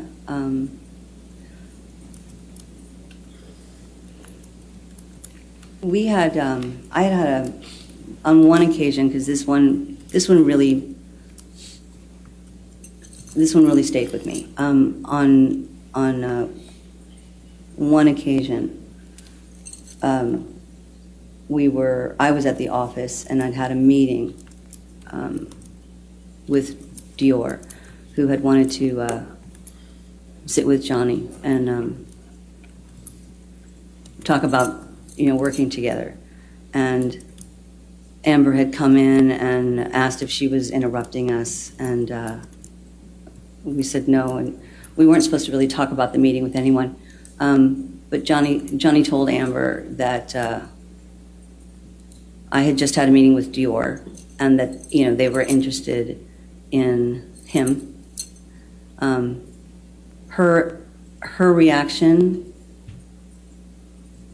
to that was she was in disbelief and sort of disgust, because she said, Dior, why would Dior want to do business with you? They're about class and they're about style, and you don't have style. So it was the insulting kind of taking away that one moment, that insult is there. I've seen the insults multiple times, actually. What, if anything, did you hear Ms. Heard say about Mr. Depp's physical appearance? She called him an old fat man. Oh.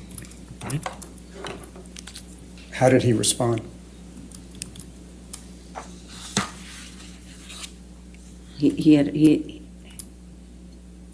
I believe he's heard her call him that himself. Now, Ms. Dembrowski, I'd like to ask you about a specific event that is relevant to this case. And just for the background, I'll say, did there come a time in 2013 when your brother was working with Keith Richards of the Rolling Stones on a documentary? Yes. Were you present? Yes, I was present at the... Was Ms. Heard there as well? Yes. If you could please tell the jury how physically close you were, or how far you were from Ms. Heard while the three of you were on the set. I was right next to her. They had gotten there, and I was close enough that I hugged her, and was standing next to her. It was a small set. And when you were standing next to her and when you were hugging her, what, if any, marks or physical injuries did you see? I didn't see anything.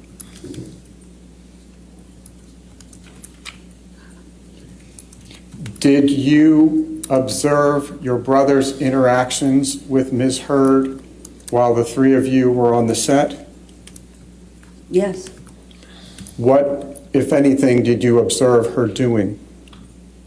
They were fine.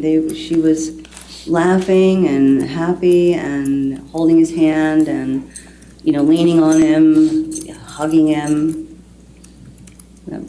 Did your brother hug him back or hug her back?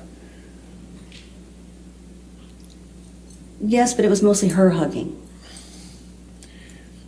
And switching subjects from that time on the set, did there come a time when you learned that Johnny was going to marry Miss Heard? Yes. And this is a little complicated, so I'm just going to ask you in a narrative form. I understand there was a wedding, and that there were a couple of ceremonies. If you could just please describe that to the jury. There was a wedding celebration that was put together on the island. So they had a wedding ceremony on the island. But prior to going to the island to do that, they actually got married in Los Angeles because they had to get married in Los Angeles because they couldn't get married, paperwork, etc. on the island. So they got married in LA. How did you learn that they were going to get married?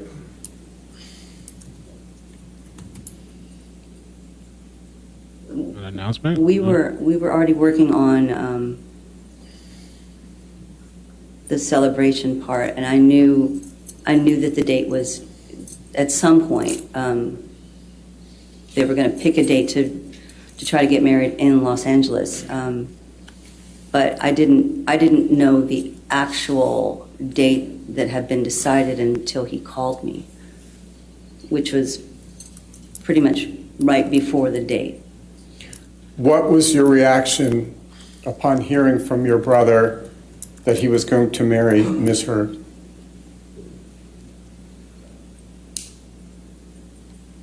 Disgust. I was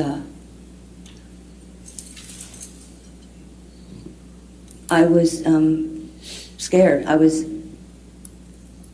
devastated, actually, that it was going to happen as quickly as it was being pushed for. I actually tried to talk him into just waiting a little bit longer, just a little bit, and not rushing. Why did you want him to wait a little bit longer? There had been conversations about a prenuptial agreement that had been going on for a while. And as the date was approaching, for the island ceremony, there was no success in the prenuptial conversations. And I knew it was important. His representatives had explained the importance, and I knew it was important to him for his children. And we were rushing to do something without his children being protected. Specifically, if you could explain to the jury what involvement you had in those discussions about a prenuptial agreement. Objection to foundations, discussions with him. She's testified about her. I'll allow it. Go ahead. Thank you, Your Honor. I think, what was your involvement in the discussions involving the prenuptial agreement? Mostly it was, I spoke with the attorneys and the representatives so that they explained the importance of it and they explained the reasons behind it. Move to strike hearsay. I'll allow it. That means you can keep going. Okay, so I'm sorry. So that we could have further conversation and with Johnny and there was an attorney that they coordinated with for Amber. So that was where I was involved in the coordinating that part. Which side wanted a prenup? Johnny's side wanted a prenup. And I believe what you said may have gotten lost. Why did Johnny's side want a prenup? Well, the prenup was to make sure that his children were protected. That's Jack and Lily Rose? Jack and Lily Rose, yes. Did your brother and Ms. Heard ever sign a prenup? No. Why not?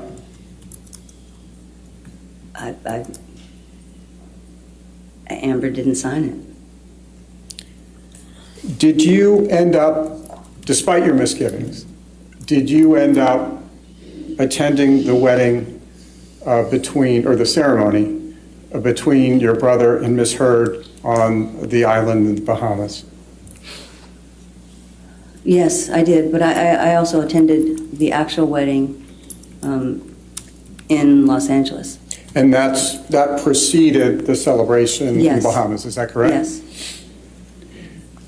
Did you have occasion to speak with Ms. Heard either at the ceremony, the formal ceremony in Los Angeles, or the celebration in the Bahamas? I did. At the actual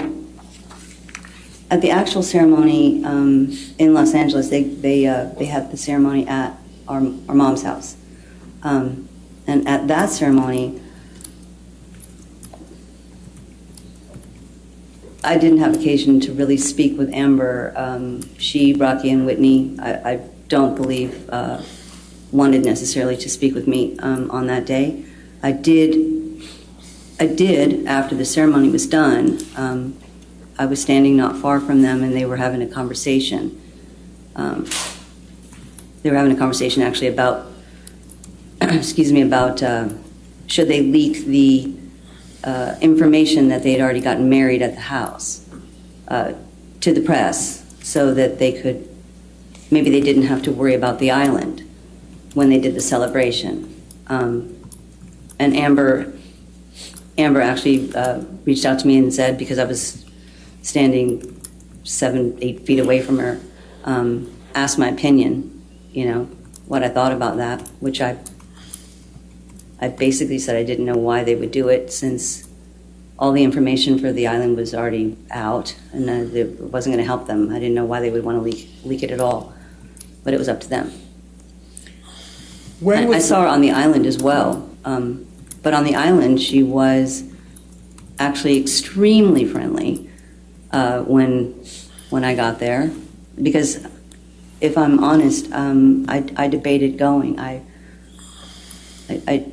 didn't really want to.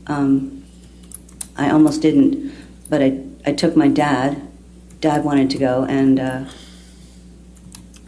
I wanted to make sure that I showed up anyway, because I wanted to make sure that, honestly, that my little brother would know that I was always going to be around no matter what. But Amber was extremely friendly and thanked me for coming to her special day. It was a very big day for her. Can you remember any other interactions you had with Ms. Heard or your brother on the island at the celebration?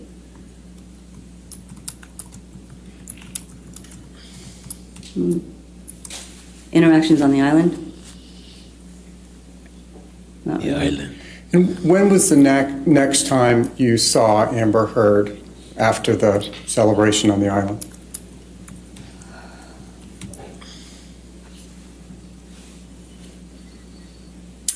It would have been when she came back from Australia.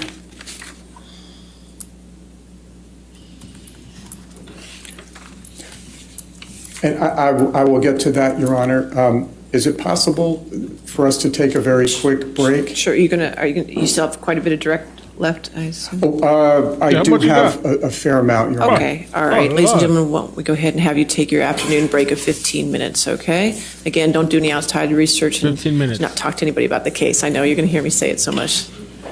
Thank you. Thank you, Your Honor. All right. I think I want to use this opportunity, because I have to go for a few. I haven't said yet. So let's see. I want to make sure. I haven't said yet. No, it's okay. I usually wait till the jury goes out so we can make sure.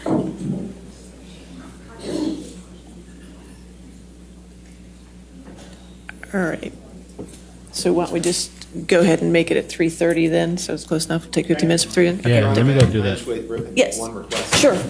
Would you mind instructing a witness? I think this will go for all the witnesses, that on the breaks they're not to discuss their testimony with anyone. All right. You understand that ma'am, since you are right now on the stand, you can't discuss this case, not even with the attorneys, okay? So don't discuss it with anybody till we get you back here in 15 minutes, okay? All right, thank you. Thank you. All right. Okay.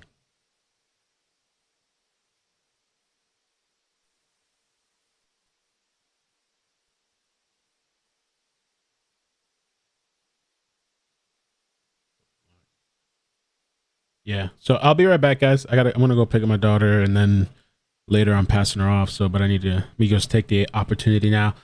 So I'll be back. I'll let this play here. If it comes back, then I should be back shortly. Shouldn't take too long, right? Let me take myself off. and hit like too. Appreciate you guys watching, hanging out with me. Just real quick, and let me not do this talking forever shit because we'll be here by the time they come back. C Dow, thank you so much for the super chat earlier. Thanks for streaming this, man. I don't think I'm going to get much done in the next 6 weeks. LOL.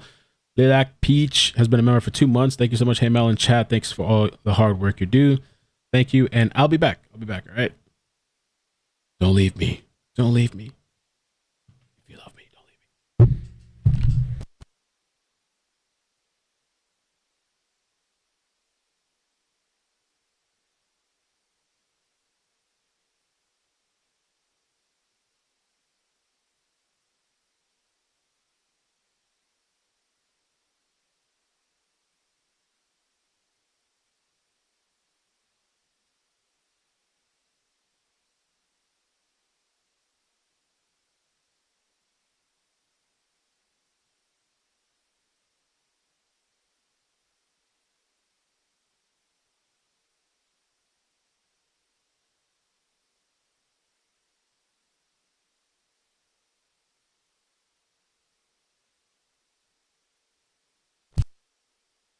Thank you, Isabel. I'm gonna get you when I come back. I'll mention your name. Thank you.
we ready for the jury?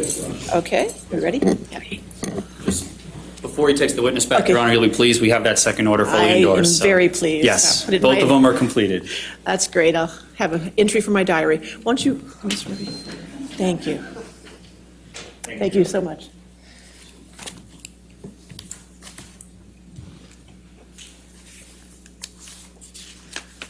Thank you, Your Honor. All right. Yes, sir. Yes, we're ready. Are we ready for the jury? Okay, we ready? Yeah. Before he takes the witness back, Your Honor, you'll be pleased, we have that second order fully I am endorsed. very pleased. Yes, I'll put it in both my- of them are completed. That's great. I'll have an entry for my diary. Won't you, Ms. Ruby? Thank you. Thank you so much.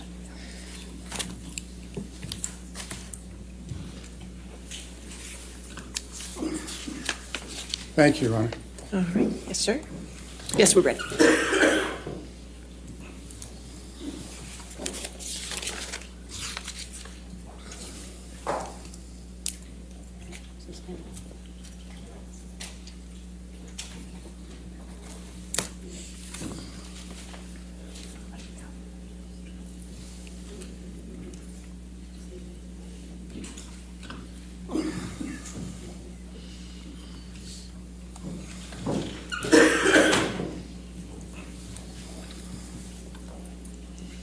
All right. We can just be seated, and we're ready to start again. Okay, yes, Mr. Chu? Thank you, Your Honor. Good afternoon again, Ms. Dembrowski. I'm told that both you and I need to speak a little closer to our microphones. Oh, I'm sorry. Thank Okay. you. And when we took the break, I think you had just testified that the next time you had seen Ms. Heard was when she had just returned from Australia. All right. Yes. What, if anything, did you discuss with Ms. Heard? Thank you, Your Honor. When she returned from Australia. Good afternoon again, Ms. Dombrowski. I'm told that both you and I excuse me, we need met to for speak a little closer dinner to our late- microphones. a late dinner. Thank Okay. you. And she was. And when we took the break, she was telling I me think that you had she just and Johnny had had testified that the next time you had a seen fight Ms. in Heard Australia. was when she had just and I returned was- from Australia. I was trying to talk to her about the idea that What, if anything, that kind did of you fighting discuss is, with Ms. not Heard normal. It's too much. when she returned from Australia? Excuse me, we met not for okay. dinner late, a late late dinner. dinner. She told me that I And needed to she was basically get down off my she was telling me cross that she and Johnny had had my mom business. a fight. She said that in Johnny Australia. liked And that she was I was, feisty. You know, she I was trying to talk to her about the idea that Jerry Judge that kind of and I fighting is needed to stay not out of her normal. marriage. It's too much. You So that know, was the basic conversation. It's Did you not respond okay. at all when Ms. Heard told you to get off She your cross? she told me that I needed I just to kept saying that it basically get fighting down off is my not cross and normal. This kind of fighting is not my mom normal. business. She said that Johnny How close were you to liked that Ms. she was Heard when you feisty. were having You know, this she was conversation? feisty and that he loved it. And Right that next to Jerry each other, Judge right? and I needed to stay out of her marriage. Right here. So that was the Did you basic. see any marks or any conversation. discoloration? Did on you her face? respond at all when Ms. Heard told you to get off your cross? Now, Ms. just Dembrowski, kept I'd like saying to that shift gears again fighting is and not normal. ask This you kind of about fighting is not normal. the period in April and May How of close 2016. were you to Ms. Heard when you were having this conversation? If you could please let us know, as of right next to each April other, right. 2016, what was the state here. of your mother's health? Did Did you see any marks or any discoloration on her face? No. Now, Ms. Dembrowski, I'd like to shift gears again and ask you about She had been in the the hospital period for quite some in time. April and, and May of 2016. like a long, steady pace from If you November. could So by please let April, us she know, was, as of April we knew that she was, 2016, towards the end what was of the her state life. of your mother's So, health? That's what April basically was, and it went into May. In May, we gathered everybody to come say goodbye Mom to had her. been, How often, if at all, She'd did been in you the visit hospital, your mother in for April quite some time, and, 2016? like a She long, was in the steady hospital, pace so from I was- November. So by April, I she was was with her pretty we much knew that every she day. was, I was towards the 24/7 end when I of wasn't her her life. life. So, at the office or something, Did you ever see Johnny at the hospital? And it went into Yes. May. How often did Johnny, did In you May, see Johnny we at the hospital gathered in everybody to April come say goodbye to 2016? her. How I don't know often, how if at often I all, saw him. did I you mean, visit he your would come mother see in her, April regularly. 2016? Even before that, when she was in the hospital, so I was a period we were trying to, I was helping her communicate, and he pretty much every day brought in 24/7 when I wasn't different type, at the office or something. Pens, pencils. Did you ever see drawing, Johnny at the crayons, hospital? Just to try to help her. How often communicate. did you see Johnny came at as the often as he hospital could. in He April was 2016? there quite a bit. I don't know how often. And when I you saw said him. I you mean, he called the would come family and see her, together in May, would you please even before that, explain what when you meant? there was a period we were trying to help her communicate by the doctors that brought in. Mom was at a point where there was nothing else, pens, pencils, do for her, drawing, crayons, just to try to help her. We should start communicating anybody that wanted to. He came as often as he could. He was, he was there quite a bit of time. He'd say their goodbyes. And when you said you We did called that, the family together in May, that in would you May. please explain what you meant? And moving we were ahead told to May 19, by the doctors that 2016, Mom was at a what was point your where there mother's was nothing condition else that day? that we could do for her. She was basically in a coma. She was medicated, and so that we should start calling anybody that wanted just on come and machine has been a little bit of time and say their goodbyes. Life support. So we did that. It was slowly. We did that in May, on May 19th. But How do you know that? I And was moving with- ahead to May 19, your brother in the hospital that day? 2016, what was your mother's Yes. condition that day? she was basically What in a coma. happened She was the next medicated day, and, May 20th, 2016? and just on machines. Well, mom passed away that morning. Life support. We had all his family slowly was there. Johnny was there with his kids on May 19th. How do you know that? Morning hours. I was with her. Did you see your brother in the hospital that day? My kids, my sister. Yes, we were all there, spending our last bits of time. And What everybody else happened had the gone next home. day, May 20th, And 2016? Mom passed away probably a few hours after that, maybe 5-6 hours. Well, mom passed away that morning. Who was we with had your all- mother when she passed? I was. I'm back. Should I rewind it back? Sorry about that, guys. Should I take it back? Thank you for the people that stayed here. Yo, we lost like 1,000. My bad, dude. I need to come up with in the future a backup person that can have access. What do you guys want to do? Rewind it back?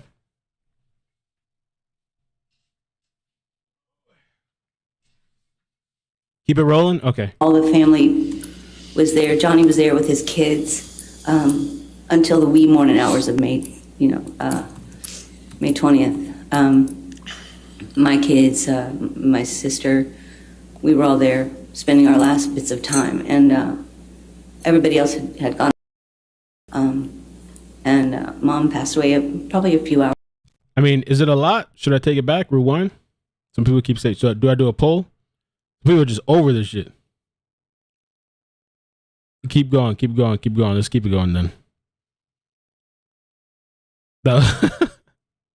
Hours after All right. that, maybe 5-6 hours after that. Who was Should I do with a your poll? mother when she passed?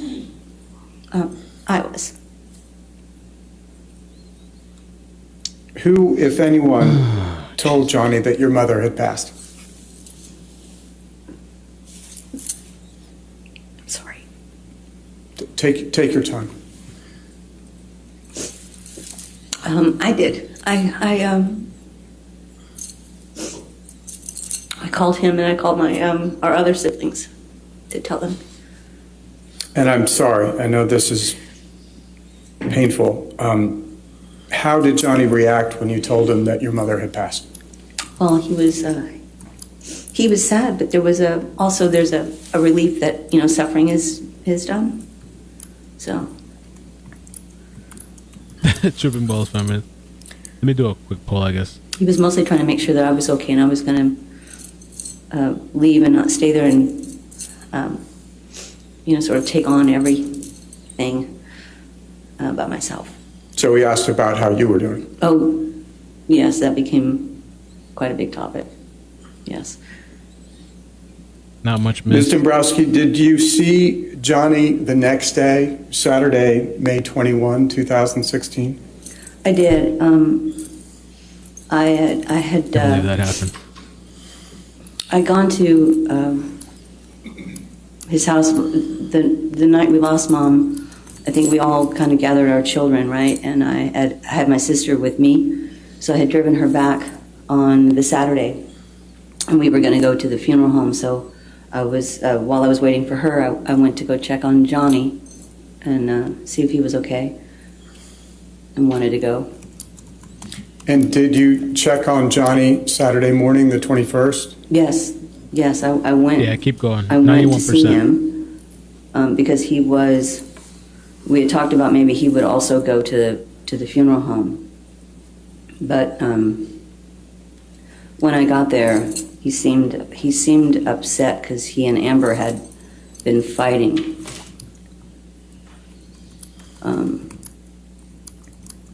What else happened when you first met with your brother on the morning of the 21st when you were talking about going to the funeral home?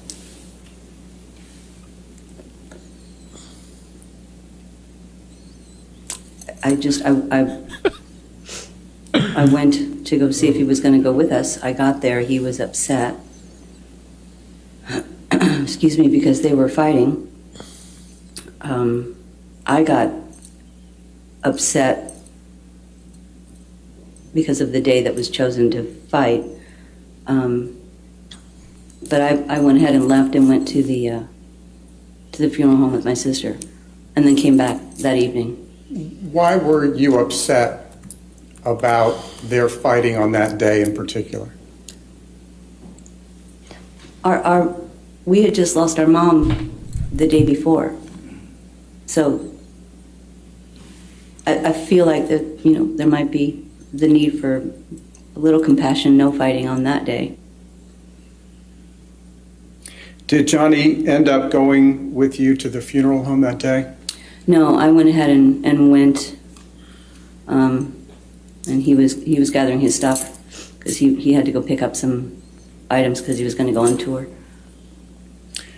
Did you see Johnny again that day once you left him to go to the funeral home? Yeah, I came back that evening. I came back. I was taking care of my sister for a bit, and then before I left to go home, I stopped at his house to make sure that he was okay, and I saw him then. And what happened when you went over to see that he was okay? He was talking to a couple of people. I saw him briefly. He seemed to be all right, and I spoke to Jerry Judge, and they had just come back from him picking up items down at the downtown at the loft. So when you met him the second day that time, when you met him the second time that day on May 21, did you meet with him at his Sweetser house or at the ECB? No, I went to the Sweetser house. He had gone down to the penthouse to pick up some of his stuff because he was going to be leaving, to go on tour. And I just stopped by after they had just gotten back. And as of that time, the evening of May 21, your mother had just passed. What plans, if any, had been made for a funeral service for your mother? We hadn't made any plans for a funeral service. We wanted to wait until we could get, all the friends and family, because we weren't expecting the date necessarily. But we wanted to wait till we can get all friends and family to come together to have more of a dinner, like a celebration like Mom would want at her favorite place. So we waited. We decided to schedule it like a month or so out instead of immediate. So you had referred to your brothers having plans to go on tour that next week, obviously not knowing that his mother was going to pass. Right. What, if any, other formal events had been planned for that next week before he was going on tour? Well, he had the premiere for Alice that was on the Monday night. Mom passed on Friday, and the premiere was Monday night. And then he was going to take a flight after that, immediately after the premiere. He had to get on a plane to go to New York to meet the band and go on to Europe. And when you say Alice, just so the jury may understand, if you could please explain to them what Alice is. Oh, I'm sorry. Alice, and I'm so sorry right now. I don't know if it's Alice Through the Looking Glass, maybe was that one's name, or the Alice in Wonderland Disney series, where he played Hatter. And so that premiere for Alice in Wonderland was going to be on Monday. And what day was Mr. Depp planning to go on tour with his music band? But he had to be there Tuesday morning. So we had to schedule it. It was very tight. We scheduled a plane for him immediately after the premiere. He would get on the plane. So he was expected to leave on Tuesday. So how long was he supposed to be on tour? I believe it was a couple of months, something like that. And going back to the premiere, how, if at all, did your mother's passing affect the premiere of Alice in Wonderland? We didn't let anybody know that Mom had passed away. We kept that really close to just our, just family and friends, because he had to go do the premiere, and with the premiere he's on the carpet, and on the carpet he does interviews, and it didn't feel right on many levels to have him where people knew that Mom had passed away, and while he's trying to do interviews to sort of give their condolences and their sympathies and all of that. So we kind of kept it just with us so that it wouldn't become a worldwide thing, and he could just do what he was supposed to do and do his job. And did you think he could handle hearing all that sympathy at the premiere? I didn't think he should handle. I thought it would be very hard on him. It would be very hard, question after question and condolences. And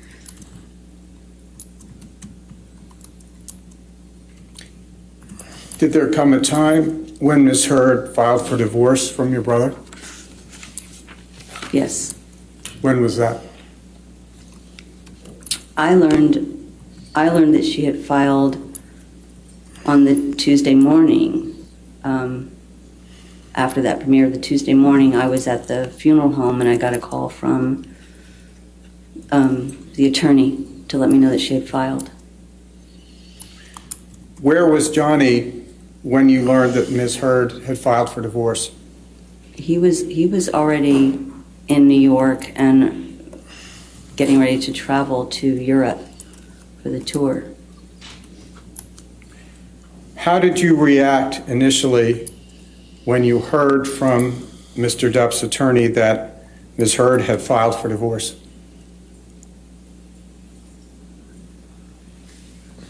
I mean, I think understandably, the timing of this, it made me sick, actually. It really made me feel ill. It made me sad, frustrated. I can't even find the word to describe how I felt when I heard that the divorce was filed the day after, you know, while I'm at the funeral home. You didn't think the timing of Ms. Heard's filing was appropriate? I did not. I thought something like that might have been able to wait.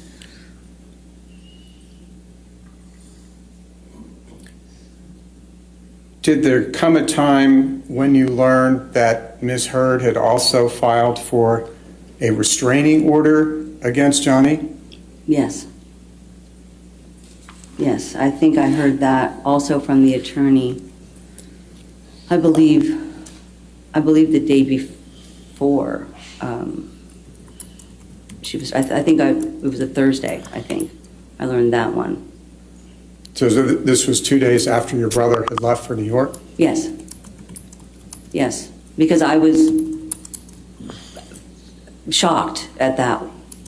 I was shocked at that, and concerned that he was out of town and didn't know if he needed to be there. He was gone, you know, and I was asking the attorney, and they said, no, he doesn't have to be there. No one has to be there. Amber won't be there. No one will be there, just attorneys. It's a very simple process. Did Johnny attend the restraining order hearing? No, he was not in town. He wasn't in the country. Did you see any press coverage of the restraining order hearing? Yes, I did. Would you please tell the jury what you saw or read? Objection calls for hearsay. Not asking for the proof of what was in the articles. It's a present sense impression. Relevant. Why is it relevant? All right, I'll sustain it to hearsay and relevance. Okay. Did you see was there press coverage of the hearing? There was a tremendous amount of press coverage. Did you read any of it? I did read some of it. I saw some of it. Putting aside the truth or falsity of what you saw, what did you see? Relevance. Why is that relevant? And hearsay. Was the... All right, I'll sustain the objection. Next question. Okay. How did you feel when you read the press? Relevance. How the witness felt is irrelevant. What's the relevance? I think it's relevant to her testimony, Your Honor, but I can move on. Okay, I'll sustain the objection. Next question. Moving ahead 2 years in time, did you see Ms. Heard's Washington Post op-ed when it was published in December 2018? Yes. What did you think Ms. Heard's op-ed was about? Relevance. It's entirely relevant. They're trying to argue somehow that people didn't understand what the op-ed meant. We heard an opening where there was... I want you to approach, yes, Your Honor. please.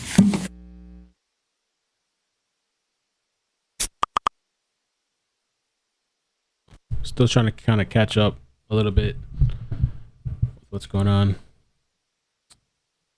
The op-ed.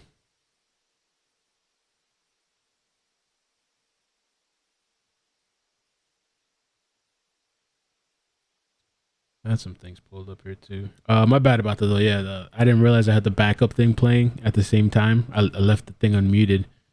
So I was looking at different streams to use.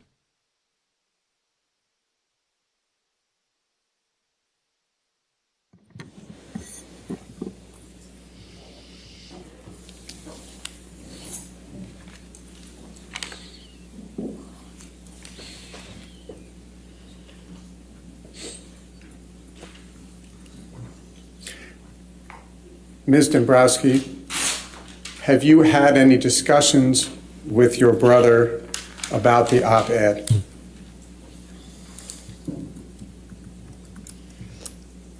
Yes. Object to anything after the yes is hearsay.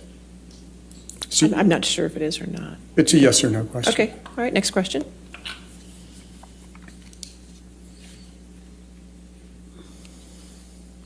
As Mr. Depp's brother and as his personal manager, do you have any understanding how the publication of the op-ed has affected your brother's career? Objection, foundation, Your Honor, and hearsay. I don't know if it's hearsay. I apologize, Your Honor. That's fine. But she's worked with her brother for several decades. Let's see where the answer goes. You may answer.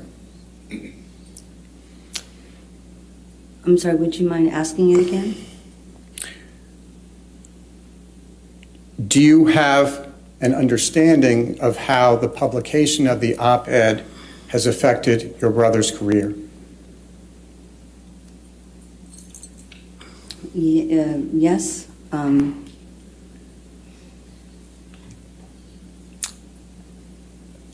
The op-ed is written with the way it was written, the wordings within the op-ed make it very clear of a time frame. Objection, Your Honor.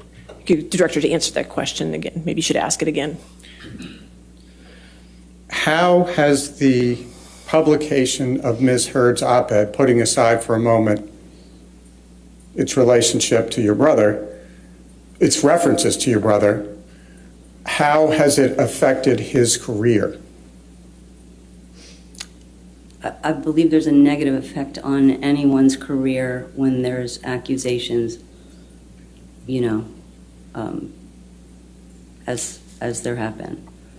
How has it affected him personally? Objection, foundation. She's his sister, Your Honor. I'll allow it. Go ahead.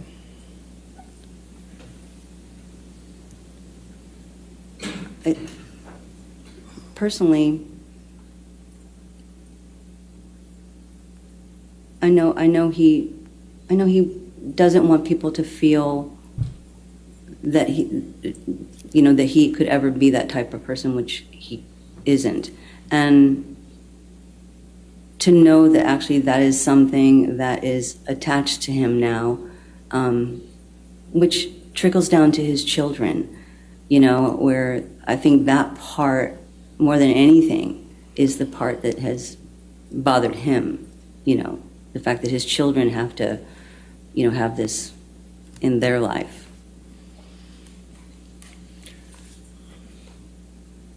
Ms. Dembrowski, do you believe that your brother physically abused Ms. Heard?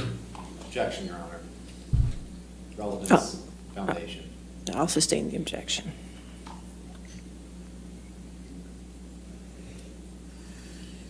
Do you believe that Ms. Heard is a public figure representing domestic violence?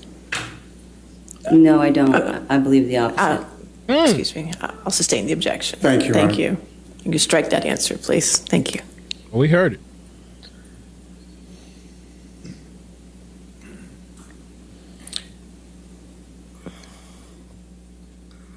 As his sister and as his personal manager for decades, are you aware of any occasion on which any woman other than Ms. Heard has ever accused your brother of any type of physical abuse? Objection, foundation, hearsay. I'll allow the answer. No.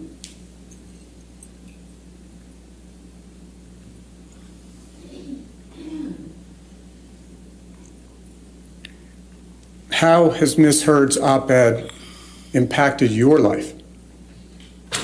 Objection, relevance. What's the relevance? Thank you, Your Honor. That's all I have right now. All right. I'll withdraw a question. Okay. All right. Cross-examination. Thank you, Your Honor. Yes, sir.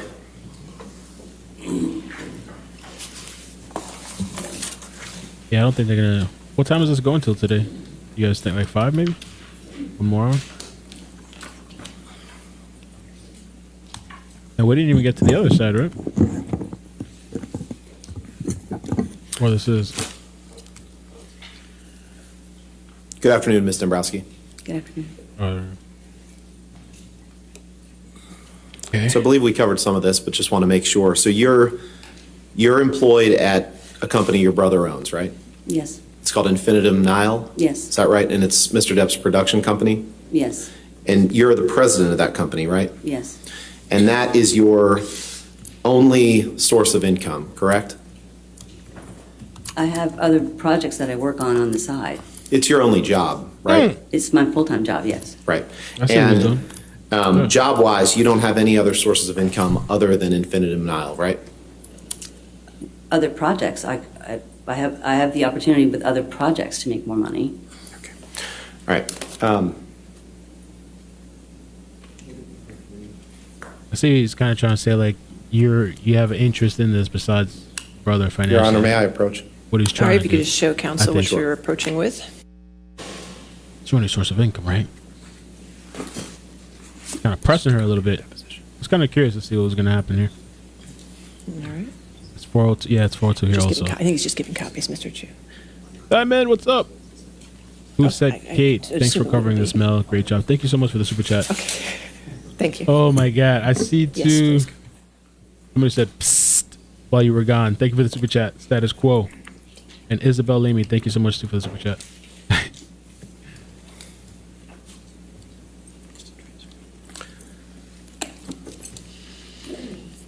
Ms. Dembrowski, do you remember giving a deposition in this case? Yes, And just a couple months ago, right? I believe so, yeah. And you remember before you started that deposition being under oath, right? Yeah, Okay. And you swore to tell the truth? yeah, And you were asked questions by counsel for Ms. Heard, and you gave answers, right? yes. Could you please take a look at page 19 of that deposition transcript in front of you? Uh-oh.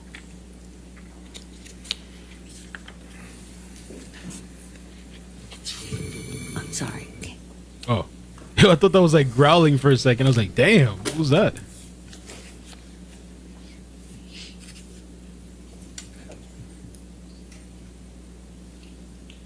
And do you see on page 19, line 8 through 10, you were asked a question, do you have any other sources of income other than from Infinitum Nile? And you answered no, job-wise, no. Right, Did you see that? I do, And was that testimony correct? yes. Okay, thank you. But it's the same as what I said today. Well, Now, you have a huge financial interest in your brother's career, did right? I say it? The money that Infinitum Nile makes comes from money that Mr. Depp makes, correct? It hasn't always historically, no. What else does it come from? We've had deals with other entities, companies. And for the most part, the better your brother does in his career, the more money Infinitum Nile makes, though, correct? I don't think it's exactly like that, no.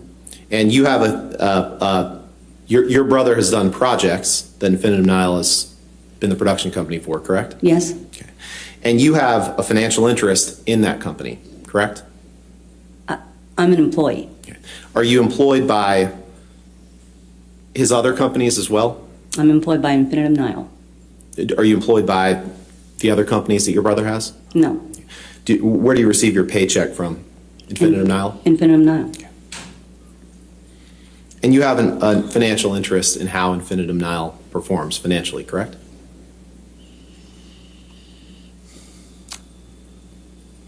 I have a salary that I get, so that's not a financial interest, if you're asking if I get a piece of the pie. No. You wouldn't consider salary financial interest? Is that your testimony? I consider it a salary, yes, but it sounds like you're asking something different. I'm sorry, maybe I misunderstood. Yeah, so the bottom line is you draw a salary from Infinitum Nile. Yes, And that's your brother's production company, correct? yes, Now, you feel protective of your younger brother, always have, right? yes. And you testified earlier today about Mr. Depp's reactions to some of your mother's anger growing up. Mm-hmm. How old was Mr. Depp during the periods you were talking about? Like when he was a kid? Is that basically what you were talking about? The reactions to Mom's anger began as when we were children, and we had the same reaction always, was to leave. Right, and when you were testifying earlier about Mr. Depp's reaction being to leave, you were referring to when he was, before you left the house, when he was a kid, right? Yes, but we left the house not too far apart from each other, but yes. Okay. When Mr. Depp would leave as a child during the times when your mother was angry at him, was he addicted to drugs back then? No. Was he addicted to alcohol? No. You testified a little bit about Mr. Depp's former partner, Vanessa Paradis. You were friends with Vanessa, right? It was a family, so. Right. You considered her family. Yeah, right. She was part of the family, yes. Right. And you were friendly with her? Yes. You liked her? Yes. You were happy that your brother was with her? I was happy that my brother was happy. Yeah. And you didn't want to see him split up from Vanessa, did you? You know what? I wanted both of them to be happy. It didn't matter to me if they split up or not. You were devastated when they split up, weren't you? I don't think I was devastated. Were you happy about it? No, I wanted my family to be okay. What were your emotions when you learned that your brother was splitting from Vanessa? If I had to say, I was probably, a little sad for both of them, but beyond that, I don't really recall big emotions. And you were sad because you were losing her as part of what you just testified was your family, right? No. You weren't sad about that? No.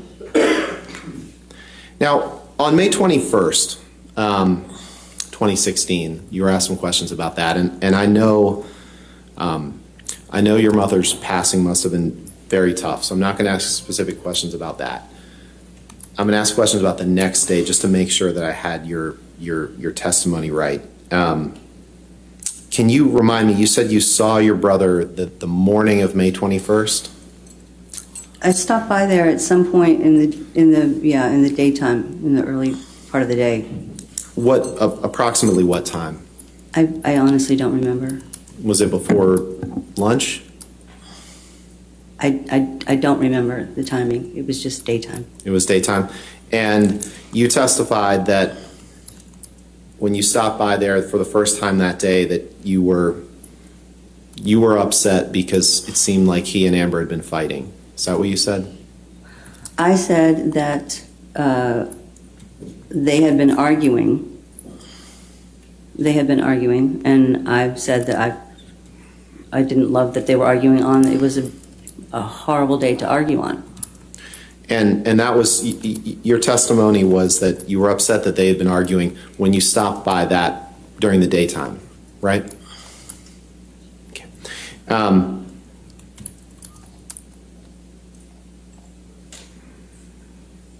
Now you have no understanding of any of Amber or Mr. Depp's communications leading up to May 21st, correct? I don't know that I have a lot of that, no. Okay. But your testimony is that when you stopped by during the daytime on May 21st, that they had been fighting and that made you upset. Is that right? I'm just trying to understand what you testified to. It's not that it made me upset. I found it upsetting.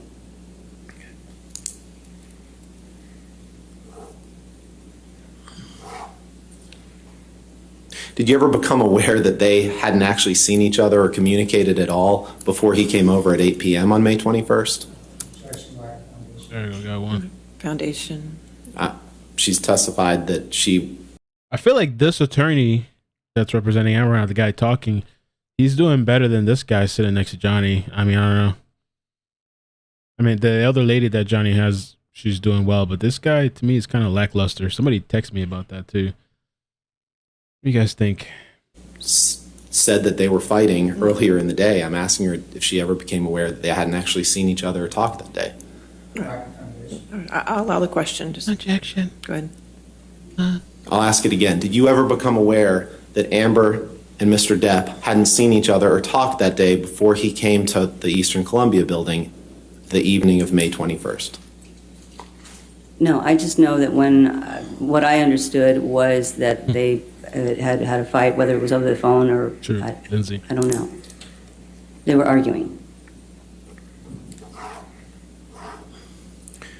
Now, when your mother was in the last days of her life in the hospital, Amber visited her, right? Amber did come one time by herself, if that's what you're referring to. She did come one time, shortly before Johnny was also coming. And she visited her actually more than one time, correct? I don't recall her visiting on her own more than one time, no. I remember her coming one time because I didn't know she was coming. And Johnny was actually also coming. Right. So they ended up there together. I guess I'm a little confused because you just testified that she only visited one time. Alone. This is what I'm saying. I only remember the one time alone, where she showed up alone. I only remember one time. And Johnny came shortly after she was there. And other times she visited with Johnny or other people, is that right? She visited with Johnny sometimes. Okay.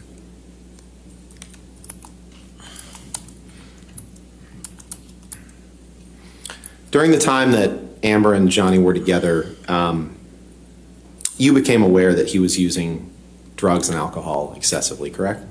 Objection beyond the scope, correct? All right.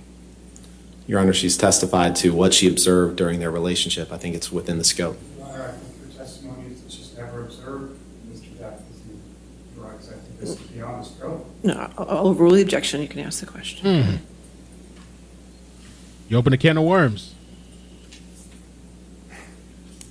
You just want to ask the question again? I do, yeah. Okay.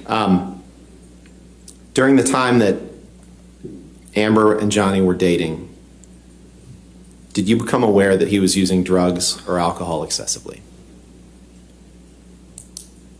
I became aware that he had been drinking, and during the time they were dating, I became aware of, at one point, a certain medication, yes. And you formed the opinion that not only had he been drinking, but that he was drinking excessively, correct? I don't know that I formed excessively, but he was drinking. You became aware that he was using booze, right? I knew he was drinking. And you knew he was using cocaine, right? I never saw him do that, so. You became aware that he was using cocaine, correct? I never saw him use anything like that. I became aware of people saying that. And you became so concerned about that that you told your brother to stop using cocaine, correct?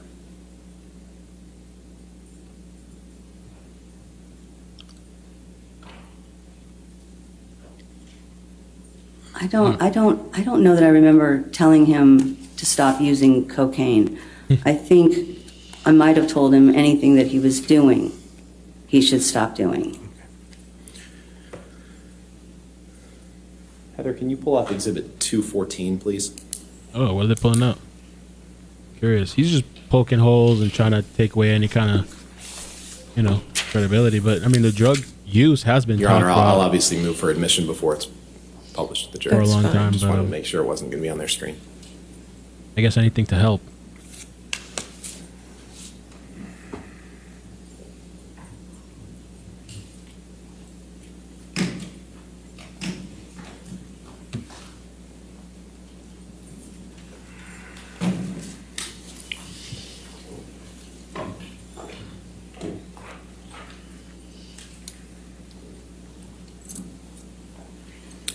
Can you flip it?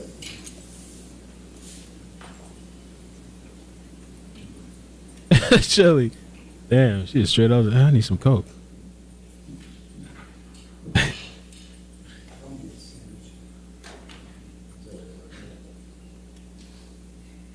Savior, pass me the weed. Just trying to figure out how to rotate this, Your Honor. If it's coming from her computer screen, you have to rotate it on there. I mean, I figured. all this is Poking doing at is the mirroring screen. whatever was on the computer screen. There's nothing we can. All right. I wouldn't say that. Sorry for the delay, Your Honor. All Appreciate right. your patience. Yes, sir. We're gonna get any other witnesses, or that's it for today? And I wonder who's next.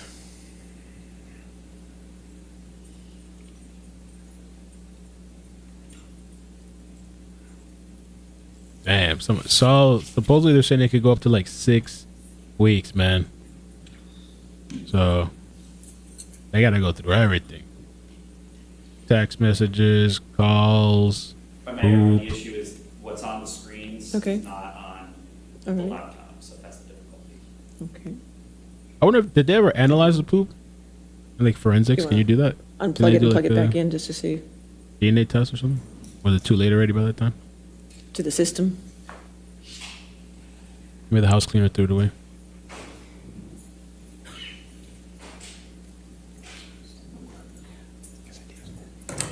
Yeah, we've been here the entire time. Ups and downs, riding it out. We'll be back tomorrow too. Damn, bro, I don't know. Maybe. Lawler said, "Are we doing this every day for 6 weeks, Mel?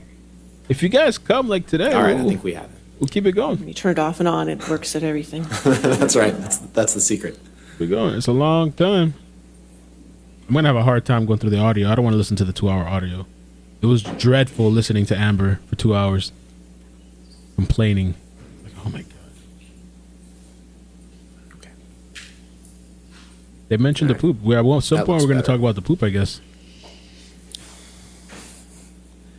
Ms. Dembrowski, I'd like to direct your attention to the 4 texts in the middle of the page. If you look in the from column, there's a name that says Christy Dembrowski and it has a number. Is that your number? Yes. And are those texts from you to your brother, Johnny Depp? Yes. And those texts were sent on or about February 5th, 2014? Yes. Your Honor, I'd move for the admission of Defendant's Exhibit 214. Any objection to 214? Can I just say something? No, though? just wait, ma'am. Just wait for a I'm question. sorry. Yes, sure. I mean, yeah, I guess it's not bad. Saul said that, I mean, the first day we already, of course, it's opening statements, but then we got Johnny's sister as the first witness. So far, it's pretty interesting. I mean, it's kind of a little dragging a little bit, but it's kind of interesting. I mean, learning about his past and his childhood, I guess. His upbringing, his mother. I didn't know all that stuff about his mother before this trial, even though, like, when I look at the articles, it's been out there for a long time, and I think he's openly spoke about it. I was also looking at this op-ed from the Washington Post, which I had to sign up. They put it behind a paywall now, which is smart. I guess they figured, hey, everybody's going to be looking this article up. Put a paywall, even though I'm sure you could probably get it somewhere else.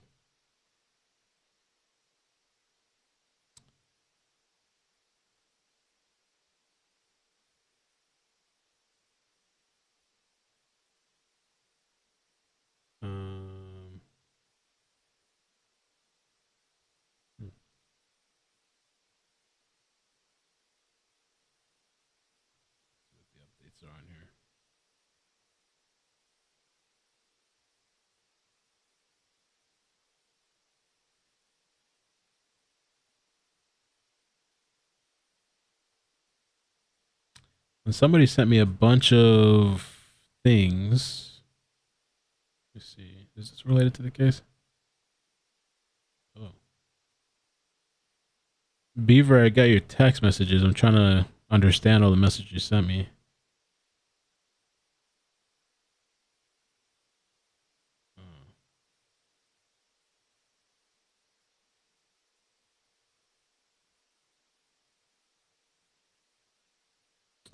Yeah, I wish you sent me these files a little bit bigger.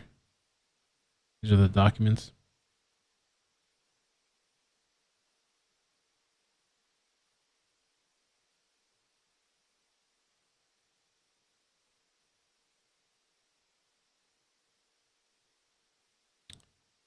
Let me see if I can look up on Twitter some of these images that was sent to me. Bring it back.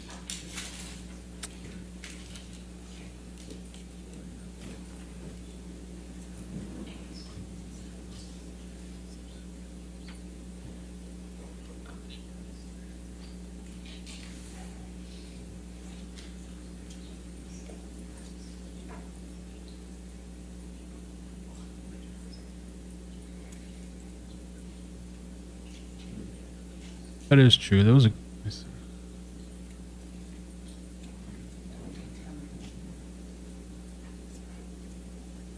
something interesting. They were talking about Johnny Depp's mother, that even though he had done all these horrible things, it says supposedly he didn't hold any grudges. After finding fame, he took his mom to award ceremonies, bought her a farm, and even had her name tattooed on his arm.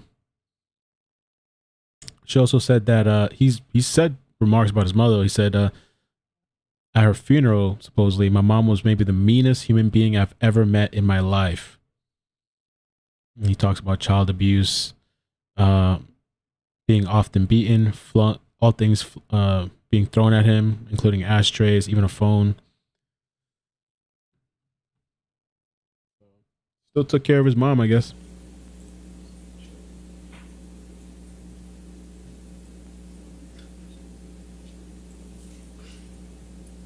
And I guess so he only has 2 kids, right? Lily Rose and Jack Depp.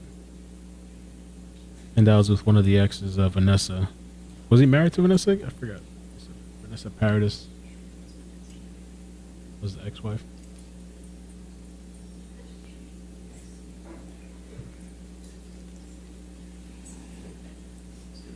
Oh, long-term relationship with Vanessa Paradis.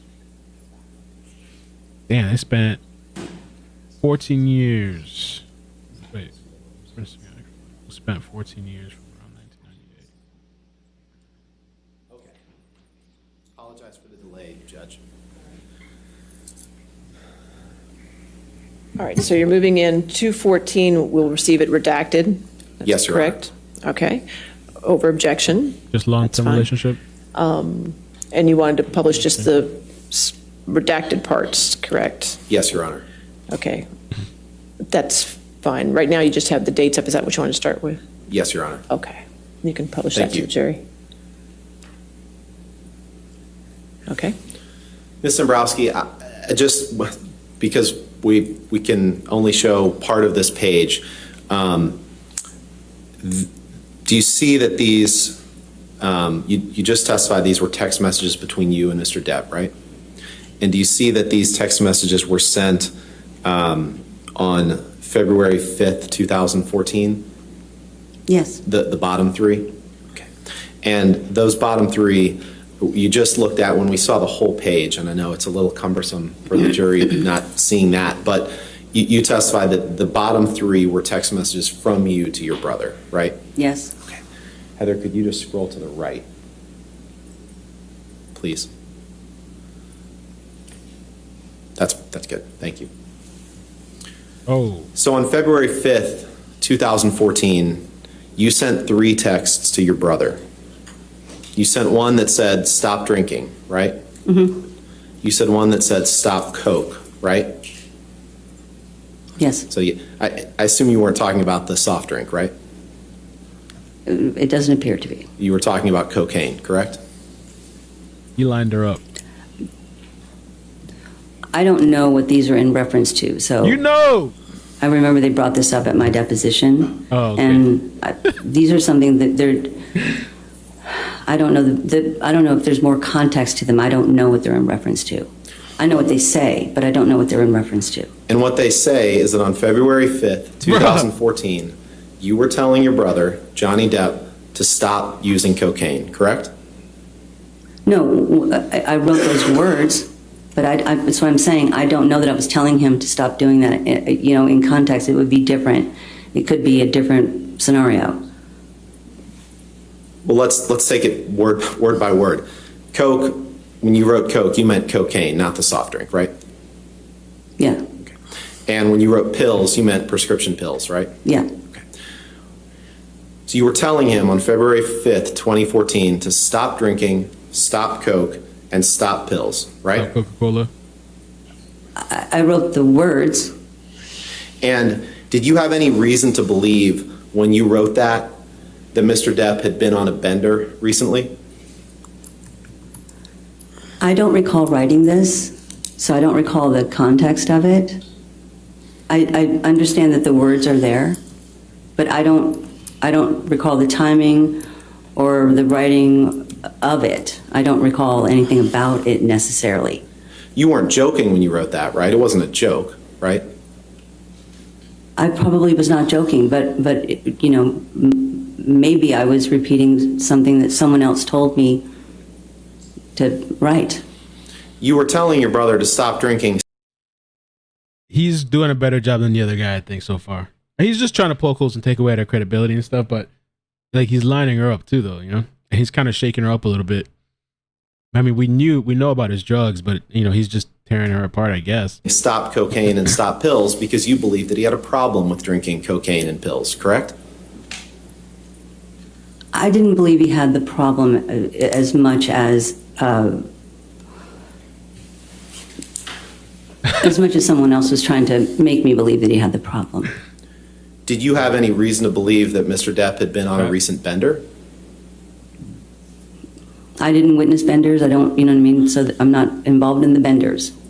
Understood. I'm asking, at the time when you sent these 3 text messages on February 5th, 2014, did you have any reason to believe that Mr. Depp had been on a recent bender? I couldn't tell you about February, whatever date that is back then, and what I would know at this moment. Did you have any reason to be worried about Mr. Depp when you sent these texts? Again, I don't know what was happening in life at that time. I don't recall that period, the dates. I don't recall I don't recall anything about that time. These texts, I know what the words are, but I don't know what the context is of them. Right, and so I'm asking you a question as best I can, which was, when you sent these texts, did you have any reason to be worried about Mr. Depp's use of alcohol, cocaine, or pills? Again, I don't recall the time period of sending these texts, so I don't know that I would have any reason at that time. I don't know. Would you have sent the text if you didn't have a reason to be worried about his use of alcohol, cocaine, or pills? I could send those 3 separate lines like that, 3 separate texts. I could do that if it was, you know, there's different reasons that maybe I could do that. It doesn't mean that was me giving him a message. Have you ever sent texts to anyone else to tell them to stop drinking, stop coke, or stop pills before? Again, I don't know that I'm telling him to stop drinking, stop coke, and stop pills. That's what I'm saying. It's the context of this. And I appreciate that, but that wasn't my question. My question was, have you ever sent texts to anyone else in your life telling them to stop drinking, stop coke, or stop pills? Bridget.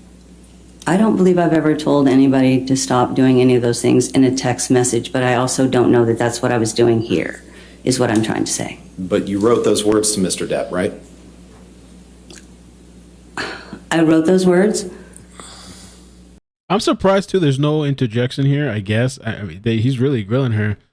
I mean, I don't recall. Is that inappropriate? You could just say that, and they kind of have to move on if they keep. He's just asking in a bunch of different ways. And you didn't love the behavior that Mr. Depp was engaging in around this time frame, did you? I don't know the time frame. I don't know what time frame you're actually referring to. Well, in the days leading up on or around February 5th, 2014, you didn't love the behavior that Johnny Depp was engaging in, did you? I don't recall anyone's behavior from February 2014. I don't recall February 2014. Would it refresh your recollection perhaps to see other text messages that you sent on or around this time to determine whether or not you were worried about Mr. Depp? If there's other context, I guess. I don't know. Why don't we do this? Heather, can you please pull up Exhibit 210? Oof. Well, I wonder if they could show context. Can we say a couple messages before and after? Why only that? I mean, I guess he doesn't have to, but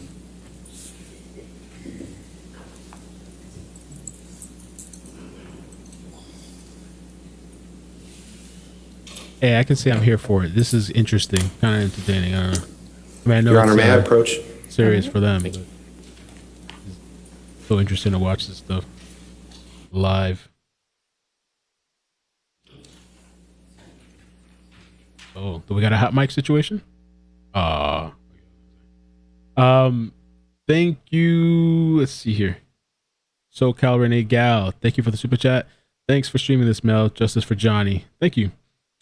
C Lil, thank you for the super chat. And LOLers, Mel, your poop analysis comment cracked me the F up.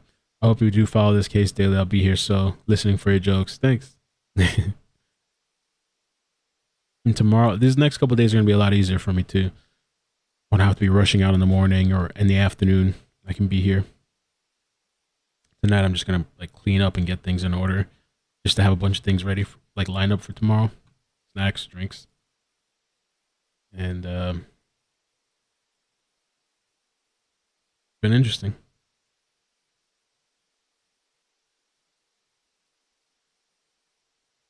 So, well, let me put this in the chat. Trying to think of how to word this.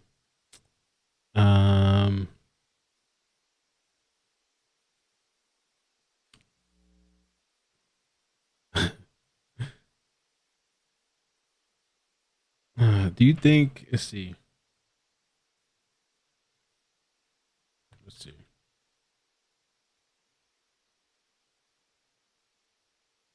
Do you think Johnny will win the lawsuit?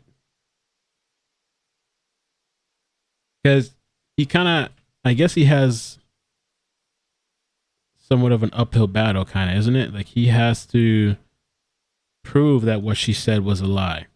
So he has to, you know, will Johnny win the lawsuit? Not if you think he should or not, but will he win based on what you've seen so far? I don't know if that's a horrible way to word it, but. And I guess this is going to be messy, I guess. And it's on television for everybody to see.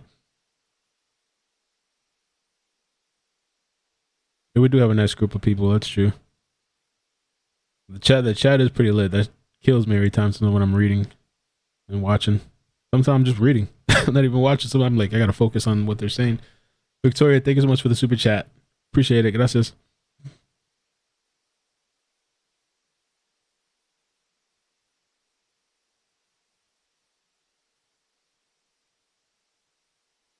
Let's see what they're saying.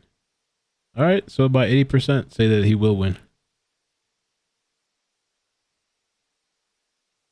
Well, JD's suing Amber Heard, and then I guess she's countersuing. So he's suing for 50 mil, and then I guess she's countersuing for 100 mil.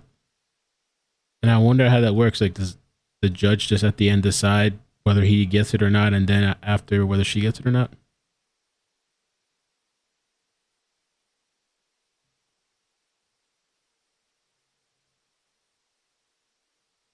It was interesting how this guy too, he purposely brought up the company name, which was was it Infinitum Nihil or whatever. And he's just trying to say that she's invested in Johnny Depp being successful. And he's trying to say that if he's not, then she's going to lose money. He's trying to make it like a money thing. And then also he's trying to poke holes in her testimony. And credibility. I guess he's trying to knock her down. I think he did kind of shake her off. I mean, I'm sure it's intimidating to be questioned on there, on the stand, and then it's on TV, all these people watching.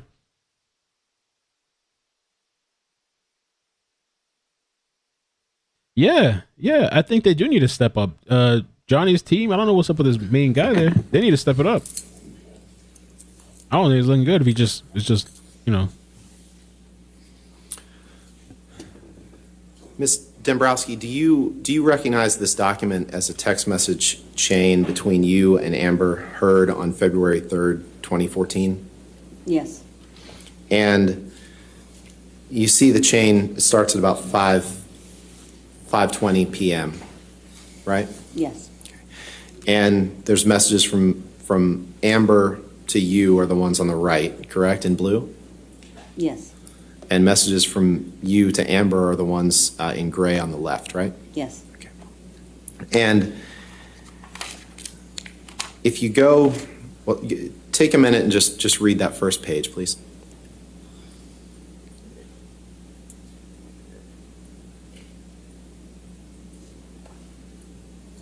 Yeah, I don't know what's up with that guy. To me, I mean, I could be interpreting it wrong. I don't know. Maybe this is some sort of like, setting it up or something. But to me, he seems kind of very. And I would think with all that money, it's somebody that's gonna kick butt.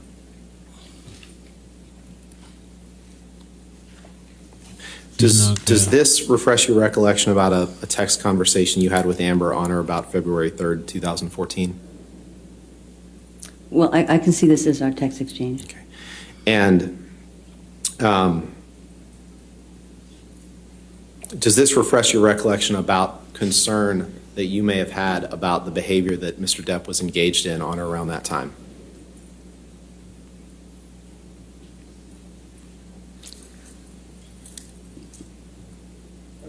Again, I'll allow that question. Go ahead. I'll ask it again, does this refresh your recollection about behavior that Mr. Depp may have been engaging in around that time? I remember this period and what Amber was believing that he was doing, yes, at this period. Okay. But does this refresh your recollection about your worry and concern for your brother Johnny Depp around this time? I still don't recall having a severe worry around this time. Okay. Well, before you didn't recall having any worry. So does this at least refresh your recollection that you had some worry? Honestly, I don't recall having a worry. I've had worries in the years, but I don't recall having a worry at this time. I don't recall it. Okay. So did you have any reason to doubt what you were reading from Ms. Heard in these texts? To be honest, she would write things quite often or explain things quite often, and it's a bit more dramatic, maybe, than what we understood it to be, or maybe even sometimes the instances were different than what she was describing. But in any event, this conversation that you had with Ms. Heard gave you concern enough to tell your brother, stop coke, stop pills, stop booze, right? No, I don't think it did. It didn't. And I've asked this before, but we'll take a look at this. Is it true you didn't love the behavior he was engaging in around this time, right?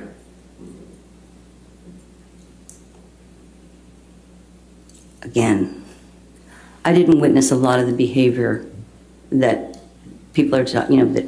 It's a funny way to word things that you didn't love. Like, who would love their sibling, going through drug issues or whatever like that? But he just wants her to say. You guys are referencing. I didn't witness a lot of it. Okay. Take a look at page 2, okay, please.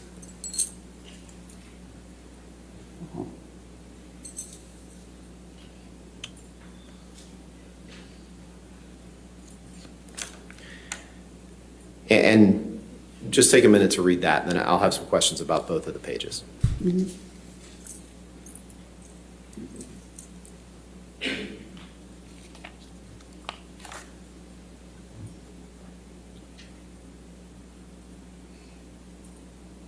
Oh.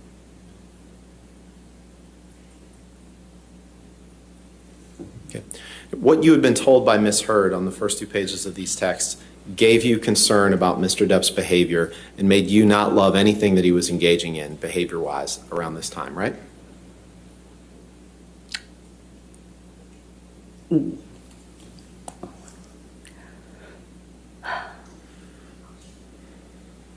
What I had heard from her in these texts,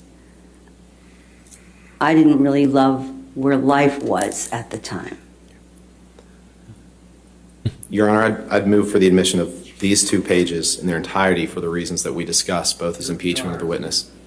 All right, there are other statements in here that I do find as hearsay, so we can work with it. I'll reserve on that for this time, maybe, and we'll have other issues with it outside the presence of the jury, and we'll work on redactions, okay? That sounds good. Can I ask her questions just about her language? Okay. And then we can work on redactions. Yeah, yes, sir. I'm curious what the texts are now. Okay, yes, sir. On the first page, Your Honor, or I'm sorry, on the first page, Ms. Dembrowski, you write, "Where are the kids?" Why did you write that? I don't know. I don't know. I mean, I remember they asked me that at the deposition. I'm not sure. You wrote that because you had concerns about where Mr. Depp's kids were at this time, right? Well, if she was saying he wasn't home, I was asking where the kids were. Right. Because you were concerned for the kids' well-being, particularly when Mr. Depp was in this sort of state, correct? No, I was curious about where the kids were if he wasn't home. Were you ever concerned about the impact on the kids of Mr. Depp's drug use and alcohol use? No. So when you wrote "Where are the kids," you had no concern for their actual well-being. Is that right? Damn, the man. concern, it's not that kind of concern. She's saying he's not home. I was wondering where the kids were so that they weren't alone. When you wrote her on page 2, "Do you want to come to office to talk?" You wrote that because you were concerned about what was going on with Mr. Depp at that point, right? No, actually, I wrote that so that she could come to the office so that we could talk. Right. About all of it. All of what? Of her text.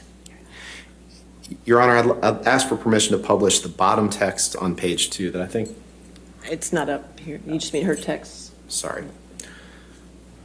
And I guess while she's pulling that up, I'd move for partial admission of Exhibit 210 with redactions to be... I'm going to reserve on that. Okay. I want to see that. That's- I want to see what's on there. All right. I'm still going to reserve on the admission of it, so I'm not going to show it to the jury at this time. Okay? Okay. Okay.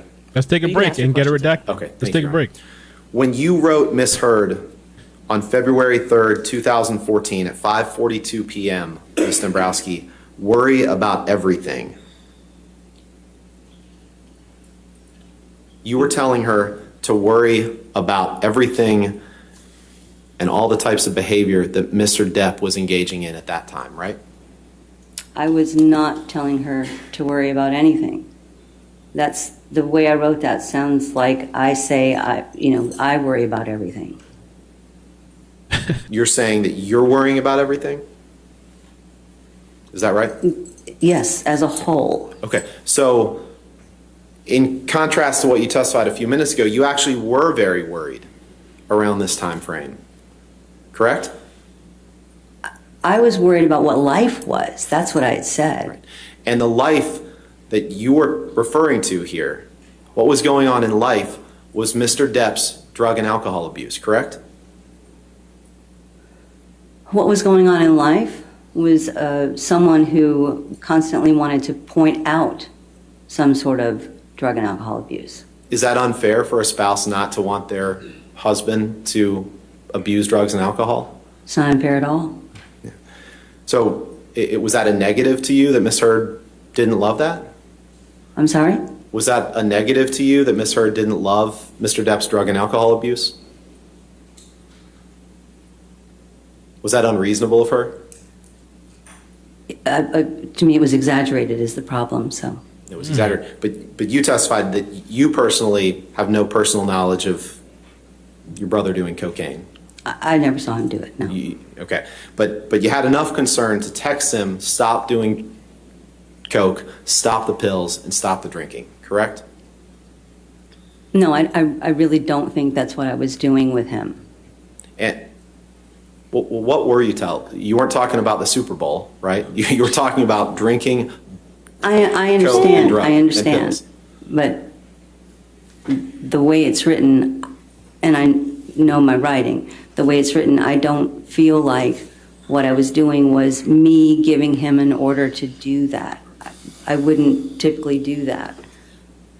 So You're recommending there's other context somewhere that, for that. right, and that's what we're trying to explore is what is that context? Because you're very direct in those texts that the jury just looked at. Stop the booze, stop the pills, stop the coke. So if you weren't telling him to stop the booze, stop the pills, and stop the coke, what were you telling him? I could have been telling him that, because I've had this conversation before, I could have been telling him, that in order to make her not constantly accusing, this is what she would need. Right. You didn't write those words in your text, though, right? No, I didn't. Okay. And when you said in the February 3rd text message exchange with Ms. Heard, I don't love any of it.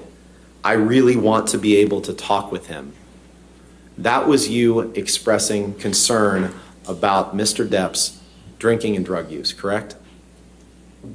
That was me expressing concern about what life was. And there was arguments all the time, and it felt like there was just constant unpleasantness. Right. And would it be unfair? Well, let me ask it this way. That unpleasantness, to your knowledge, was caused in part, at least, by your brother's drug and alcohol abuse, right? I don't know that.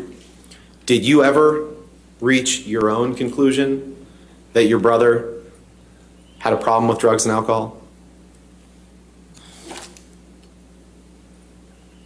I knew my brother was drinking. I'm sorry. I knew my brother was drinking. But in terms of like drugs, honestly, I had only one medication that I really knew of that, was an issue for him. And what was that? I don't remember the name of the medication. It was a prescription medication. What was it? It was like a pain medication that he had been taking for a long time. Okay. And that was what you were referring to when you said stop pills, was prescription pain medication, correct? Again, I wasn't necessarily referring to anything in particular. I know I wrote those words. I don't know the context of the words. Okay. But in any event, you don't dispute that on February 5th, 20,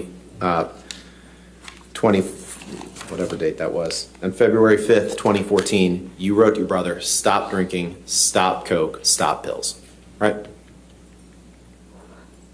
I wrote those words, but I don't know the context of the words. Now, February 2014 wasn't the first time that you had communications with Ms. Heard relating to concerns about drug and alcohol abuse, right? By Mr. Depp, correct? I don't know. Heather, if you could pull up Exhibit 163, please. What's the exhibit number? I'm sorry. Oh, I'm sorry, Your Honor, 163.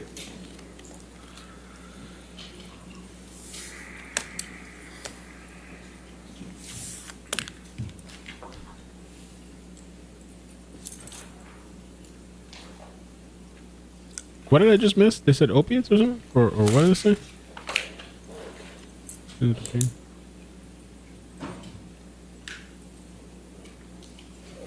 While she's pulling that up, Ms. Dembrowski, let me ask you this. You knew that Mr. Depp's drug and alcohol problem was affecting his relationship with Ms. Heard, right?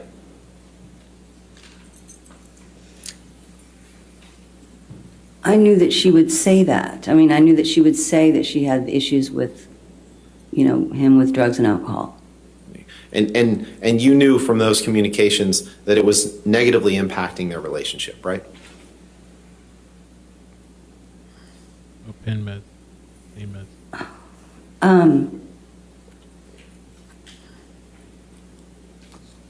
Oh, okay.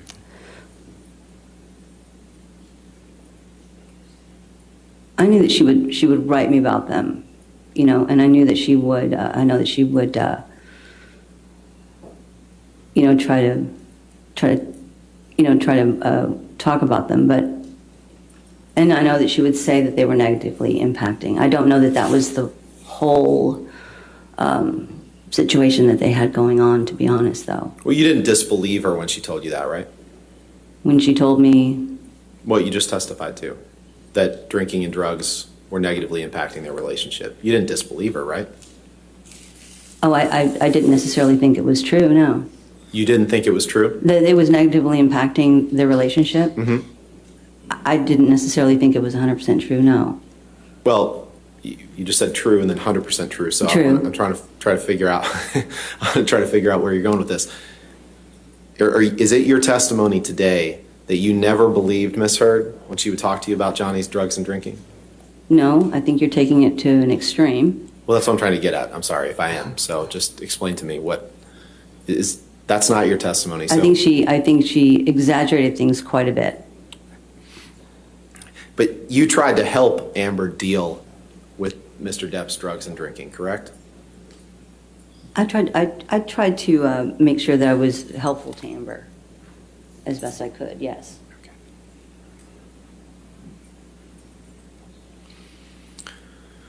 If you can look at the document in front of you, Exhibit 163, please. This is a text exchange between you and Miss Heard on March 22nd, 2013, correct? Yes. Yes. And do you remember earlier you testified about being present during the filming of a documentary about Keith Richards? Yes. This was right around that time frame, correct? I don't know. Do you recall when that was? I don't recall the dates. And actually, one thing I wanted to ask you about that while we're at it is you testified earlier about not seeing cuts or bruises on her face. You remember that? Or do you have no knowledge whether she was wearing makeup or not that night, right? I don't recall if she was wearing makeup or not. She typically did not. Okay. And you weren't specifically looking for cuts or bruises because you suspected that Mr. Depp had abused her, right? I would have no reason to look for cuts or bruises, but I would think if they were there, I would see them. Okay.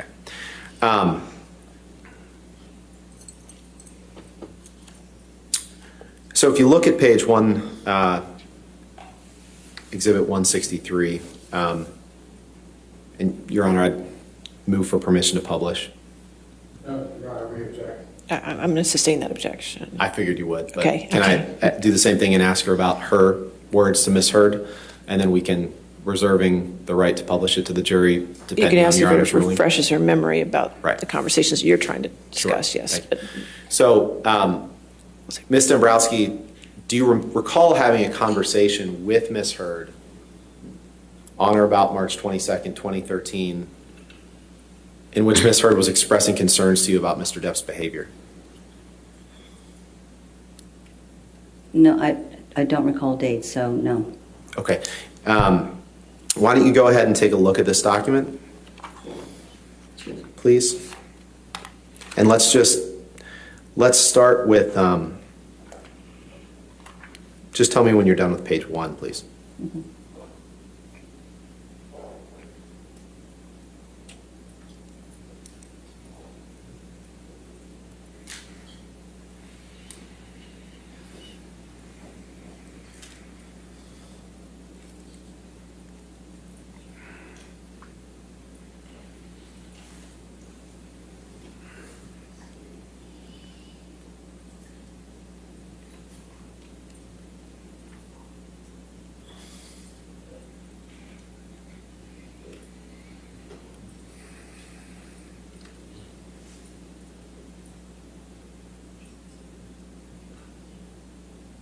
Oh, Ms. Dembrowski, I think that's you on the screen, which is okay if you want to mark it up. We can clear it up.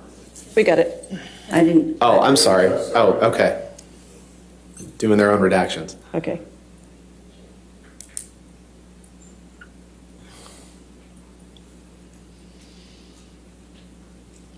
Okay, I've read it. Okay, so When you texted Miss Heard, well, first of all, does this refresh your recollection about a conversation that you and Miss Heard had on March 22nd, 2013, relating to Miss Heard's concerns about Mr. Depp's behavior? It really doesn't, but I see it here. But you don't dispute that it is a conversation that the two of you had? This is a text exchange between the two of us, yes. Okay.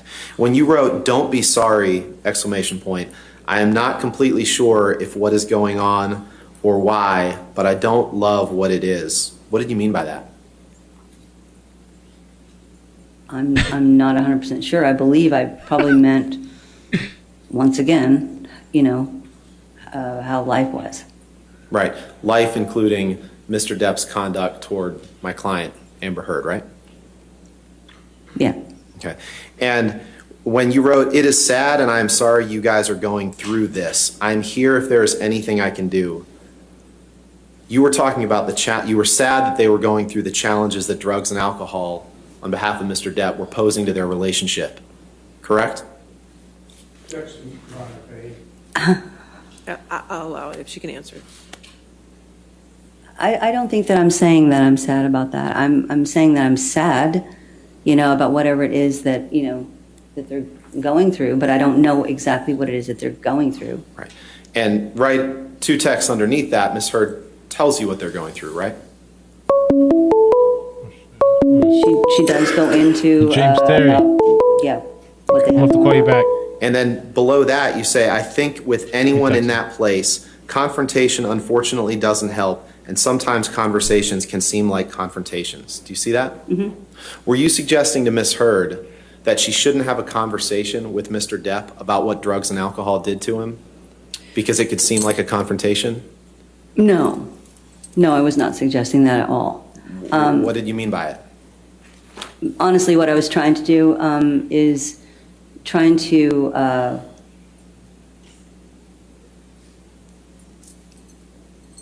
Amber, Miss Heard, she could be very, very vocal. And so what I was trying to do was, if they were having a conversation, if it wasn't going well, I was trying to tell her that, maybe, sometimes conversations, if you're vocal, really loud, they're more confrontational. Like, just to, whatever it is, just have a nice, easy conversation. Okay, well, let's just go to I just want to look at one more text on the top of the next page, Heather, please.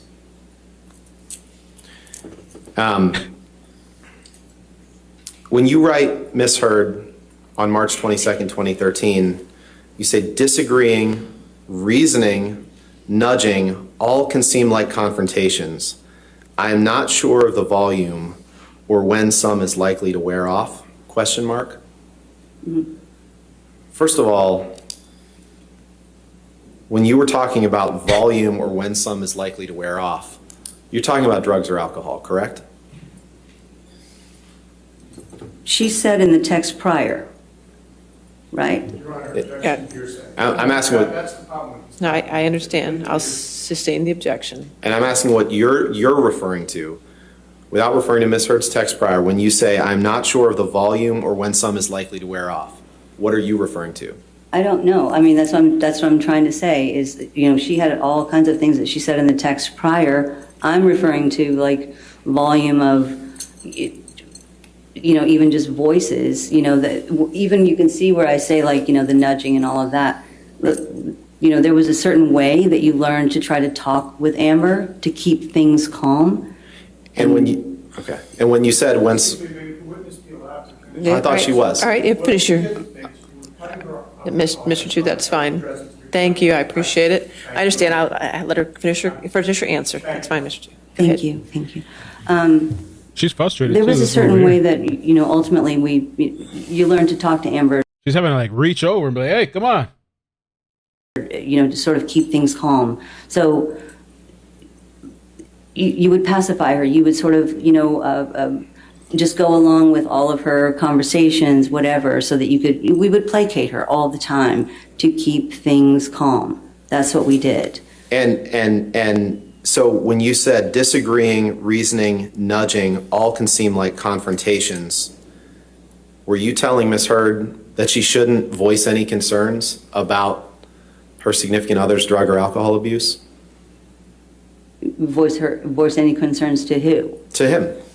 That she shouldn't nudge him about it or try to reason with him about drug and alcohol abuse or his behavior? Is that what you were saying, that she shouldn't do that because it might seem like a confrontation? No, she was more confrontational. She was much more confrontational, always confrontational. And I was trying to say that all of these things can be confrontational and maybe take it down a notch. Okay, so you shouldn't disagree or reason or nudge. Is that what you were saying?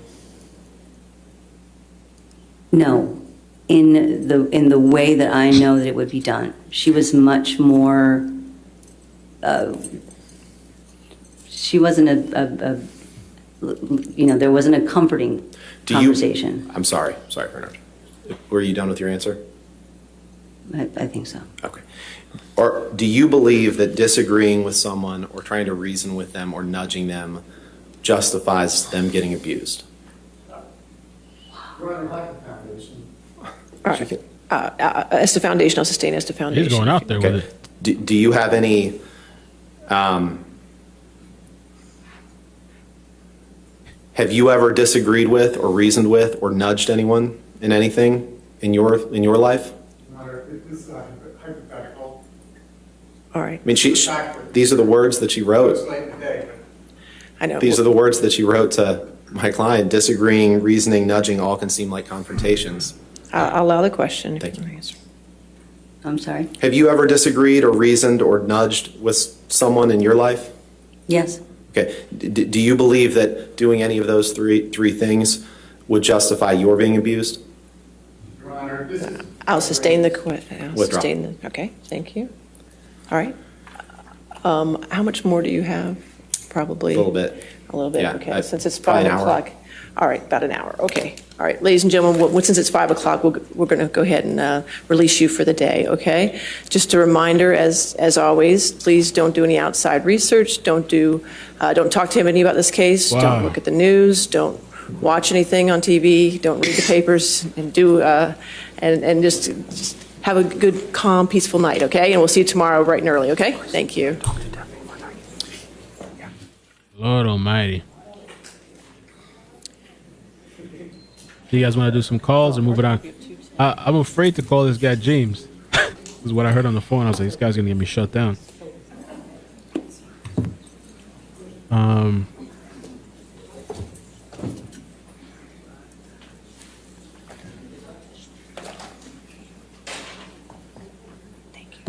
That was just that was one person. Testimony. All right. Ms. Dembrowski, just a reminder that you are still under oath and you're still testifying. So since you're still testifying, you can't have any discussions with anybody to include Mr. Depp's attorneys or his legal team, okay? All right, and we'll see you tomorrow morning. All right, if you could leave the courtroom, I just have a few housekeeping matters I need to take care of. That includes Mr. Depp as well, correct? 30 minutes? Correct, and Mr. Depp, yes, anybody, okay? Just don't talk about your testimony to anybody, okay? All right, that's fine. If you can have a seat outside the courtroom, I just have a few housekeeping matters I want to take care of. I'm going to look back through some while we take calls too. I'm going to look back. There's people on Twitter posting the increments or highlights of the trial. Can't even type right now. I'm like out of my head. Studio. Man, okay. This was interesting. You can sit down. It's okay.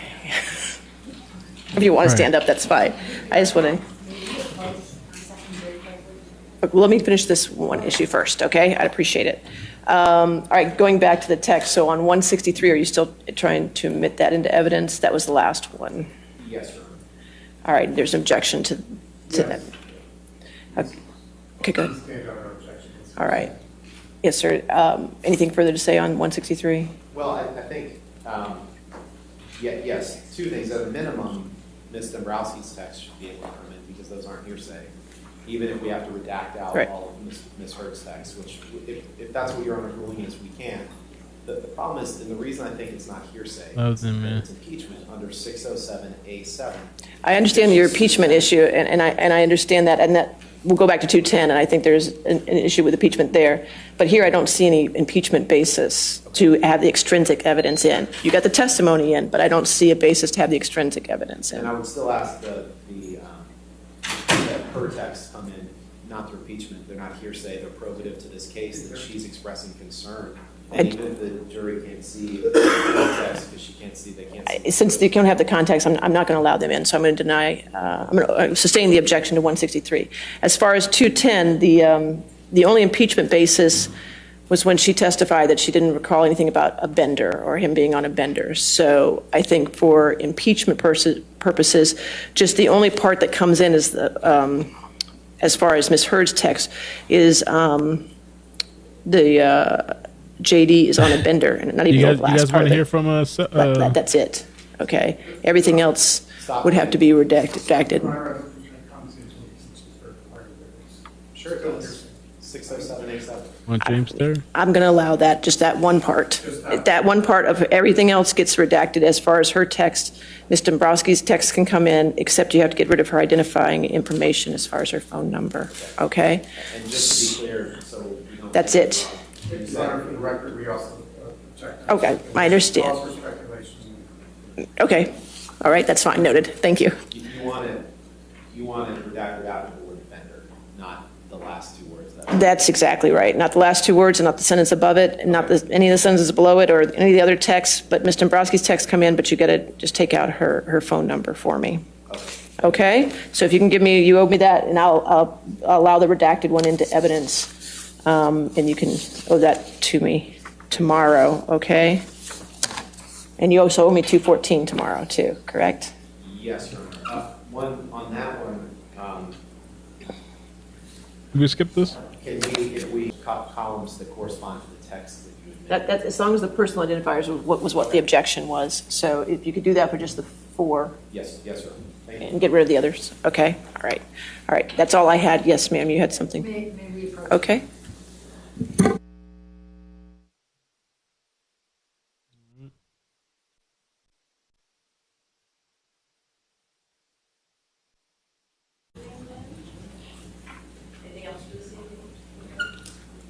No, Your Honor. Thank you.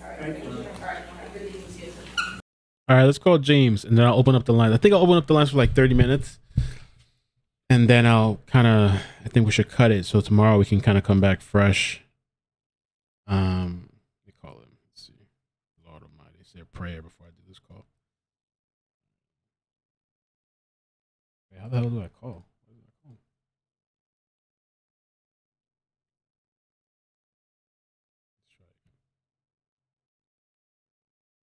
Browser might be preventing calls.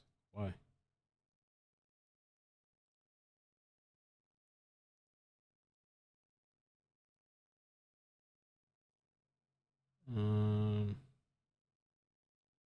Change your browser settings. Huh?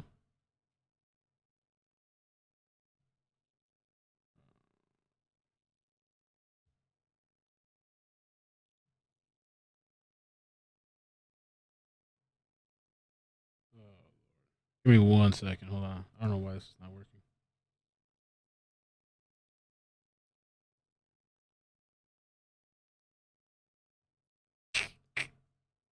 You know what? Well, I can't.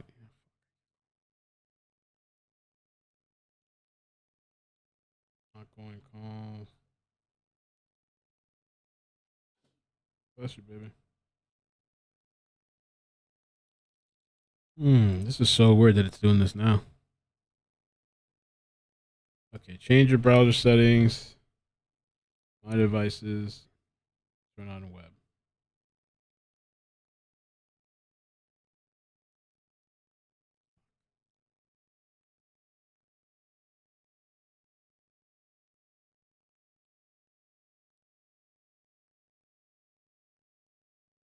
So fucking weird.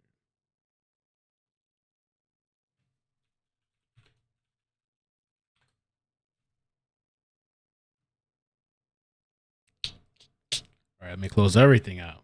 Screw it.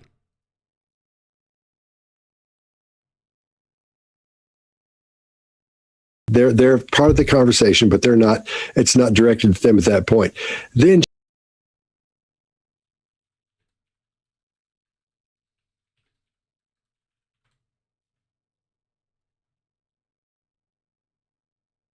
There we go.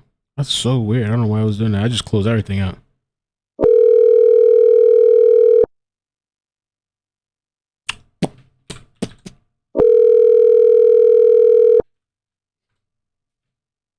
Hello. Hey, what's up, man? How you doing? I'm hanging in there. What's the latest? Are we live? We're live, man. Let me turn you down a little bit. Hold on a second. Sure. Yeah, man, we're live. How you doing? Have you been watching the trial? You know, bits and pieces of it. I can't keep my eyes off of Johnny. I mean, he had more real hair in Pirates of the Caribbean. I mean, we're all aware that that's a massive wig he's wearing, correct? I don't think that's a wig. I don't know. I don't know about hair and stuff. But well, listen, this is white people wigs, so they're really good. And let me explain how this works. So a buddy of mine is part of Alice Cooper's band. He's a rock star. He's probably in his 70s. Johnny Depp toured with him. My buddy was on the tour bus when Johnny Depp took off his hat. And yeah, partner, he's got no hair up top at all. He's like Homer Simpson. So that's a wig. What it is it's like a scalp that's a wig. They glue it down. It's a scalp that they glue down. Same thing Matthew McConaughey has. Definitely. Definitely. Come on, look at pictures of Matthew McConaughey in like 1992 and look at him now. You don't gain hair like that, partner, without some glue and extensions. And Johnny Depp's sister, that's his sister? Yeah, she was testifying. Yeah. I mean, she was testifying. She should be sitting in a dental chair. I mean, did Johnny Depp he can't get her a couple of teeth? I mean, what are we doing here? No, you chill, man. Chill. The people, they ain't gonna like this, bro. Leave the sister alone, man. She's just trying to help her brother out. Oh my God. I know, but I mean, I would be like, hey, listen, I'll help you out, but we're going to go sit in that chair for a few hours before trial. But defamation is very, very hard to prove. It's extremely difficult. I've had people defame me in business when I played pro football and as a private investigator, and it depending on the state, is an extremely difficult deal. That's kind of what this is over. Well, I mean, the hair thing, apparently it is something that people have wondered about, because I found one article people talking about in the recent months. Diehard fans of Johnny Depp, not that this really matters, but Johnny Depp seems to think that they seem to think he has had hair transplants. Yeah. I don't know.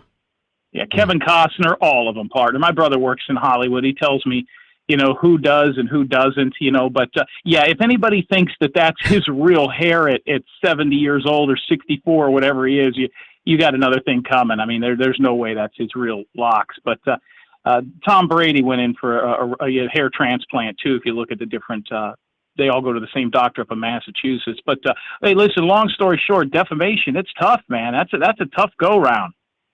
Right. I mean, I think Amber's trying to say, or their attorney's trying to say they're defending the, what the hell, the First Amendment.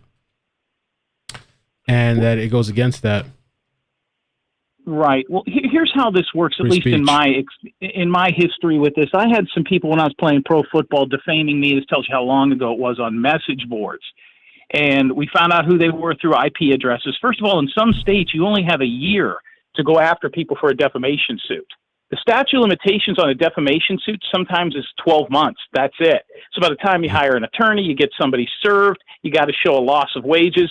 For right now, if I say, in my opinion, and then I give my statement, then you're safe. What happens is when people get on and they say stuff about somebody and they make it sound like it's factual, or if they're in a position to hurt somebody financially. And if that happens, you've got to prove loss of wages. So like my brother, he's in Hollywood. If I said, hey, listen, he used drug money to produce one of his movies. If I said that, and people stopped buying his movies, or his label dropped him or something like that, he could show defamation losses. He could come after me depending on what state it's in. But if I said, in my opinion, I think my brother used drug money to fund a movie, that's my opinion. It's tough to go after somebody, and extremely expensive. So defamation's a tough one. And then to get a celebrity like that in trial is not easy. I mean, it doesn't happen often. It's like an uphill battle. I think he kind of has a little bit of an uphill battle. Definitely.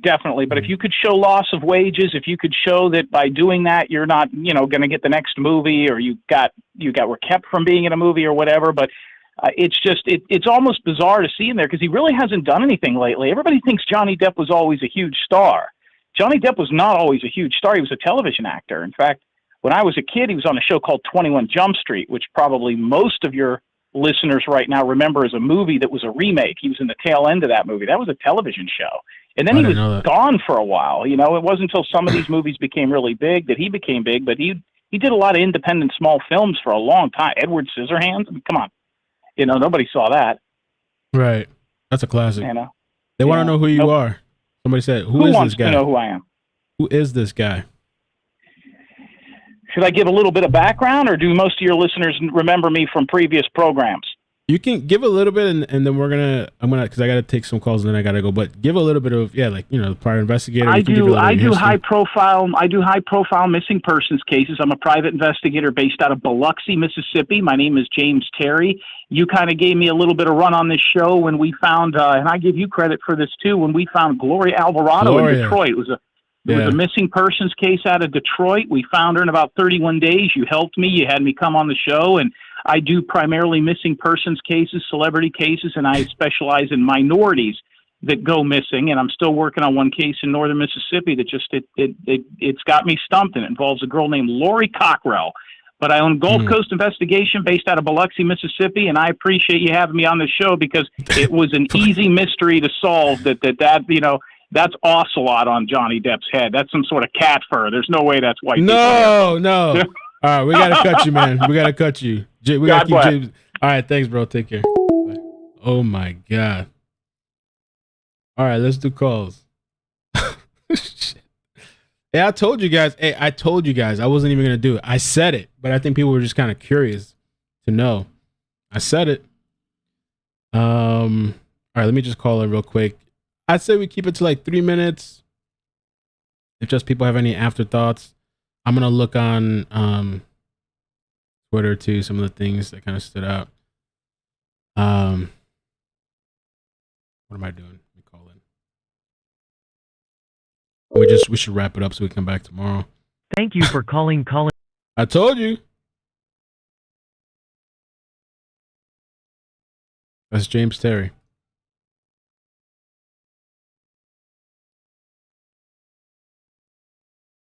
Okay, just for a little. Let's see.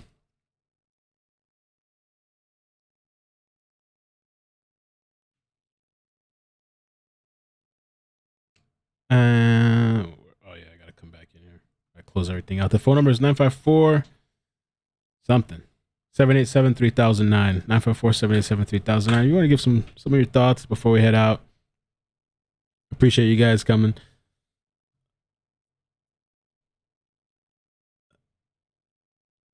Edward Scissorhands was huge. To me, that's a classic. I remember that movie. I didn't know about Jump Street. Like there was like a show of that though. I don't know. I mean, there's a movie, but I didn't know there was actually a show about that.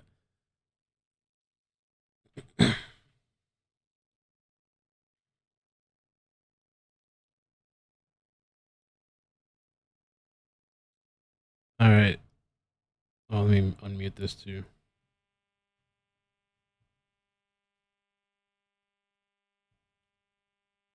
Yeah, his hair looked real to me too. I don't know.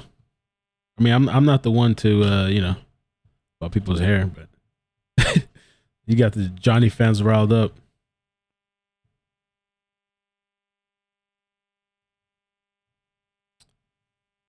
All right, no calls yet. Give it a minute, and if not, we'll call it. Let me pull this up on Twitter real quick too.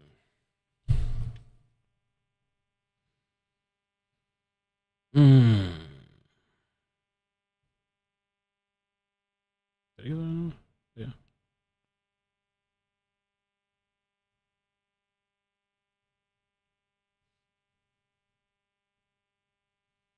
What's the phone number? I think I put it in the chat.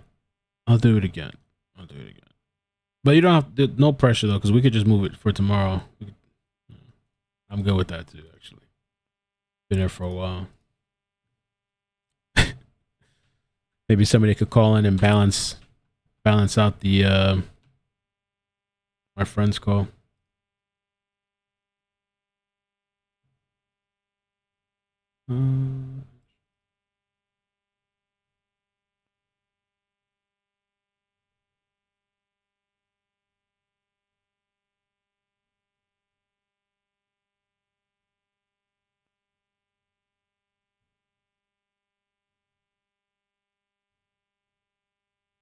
Yeah, no calls. I guess nobody wants to call.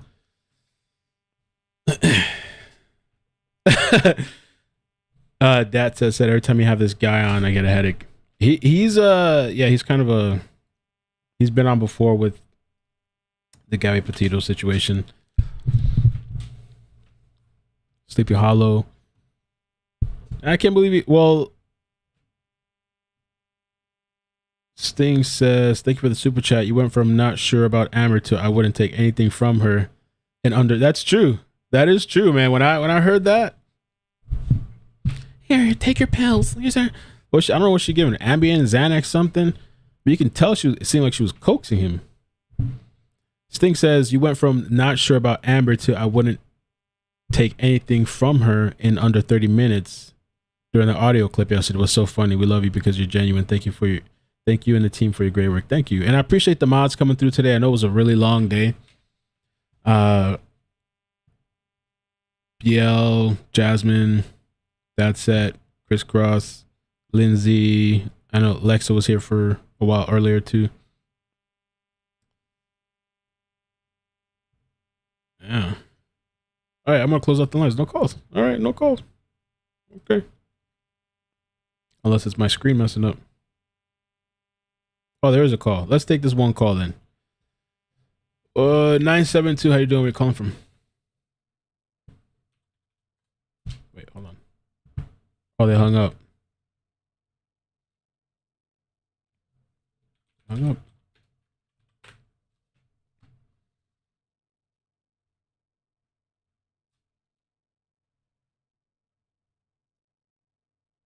Yeah, I guess that's it. Let's call it.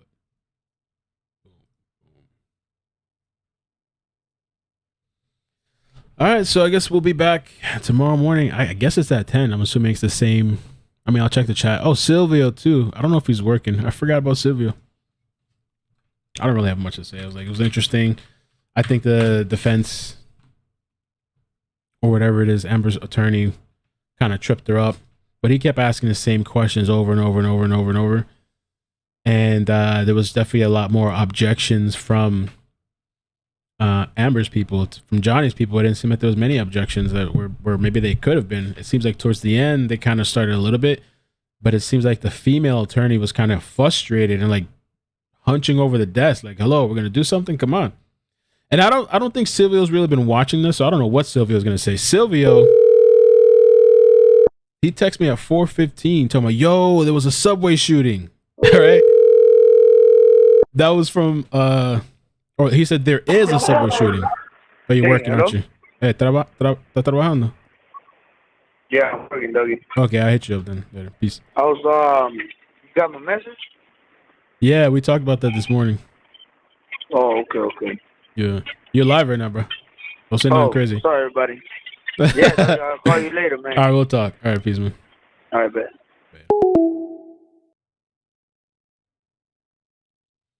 But I had a good time with you guys, man. Today was dope. It was interesting to watch. I'm glad that I took this on because it was iffy.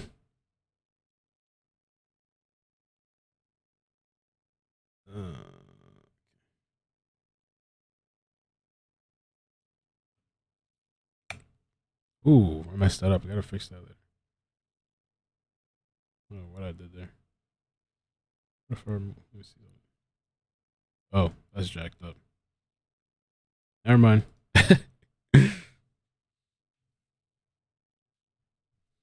Mel, want to talk? I had the lines open. But tomorrow I'll probably hang out a little bit more after, because today I got to get my daughter's stuff ready and pack some things, and tomorrow I'll be open. And I'm sure there's going to be a lot of people reacting to today's trial, people that have been following this forever.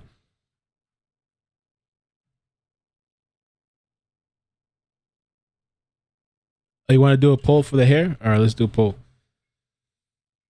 Let's do a quick poll for the hair. Some people might find it offensive. Let's see. Real hair. Oh, shit. What did I just do? Yes, no. Well, is it real hair? Yes or no? Should I end that and retype it? Real hair, yes or no? I just put a blank poll up. Jennifer, thank you so much for the super chat. Appreciate it. Gracias. Thanks again. See you tomorrow.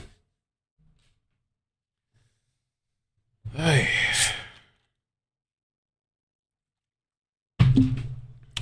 Yeah, for Johnny's hair. Yo, it says 100% is real so far. I should have put a question too. Okay, 86%. I think what the guy was trying to say that people put up. Yeah, I'm going to leave the full video up. I think people do something with their hair. I don't know what the people do.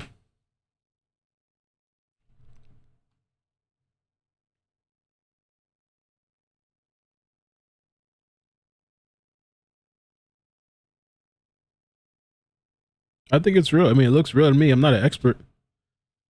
I just ended it. It's kind of silly. Still real. So transplants, is it real hair when they transplant hair? Do they put real hair in your hair? Somebody said implants. Maybe I should rephrase the poll and then we'll get out of here. Real hair? Nicky Melt's live stream. Look at these people.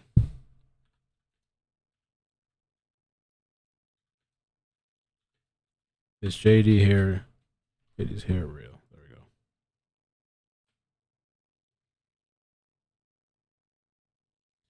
And what do you think about the sister's testimony? I think she probably did the best that she could, I guess. But it's like somebody said in the live chat to me, she didn't seem prepped. The caller, tell this caller that his hair is all real. Even Twitter's hitting me up. Rhodes on Twitter. It's not a wig. Every time he comes on, he upsets people. I think you should have left the sister's teeth thing alone or whatever.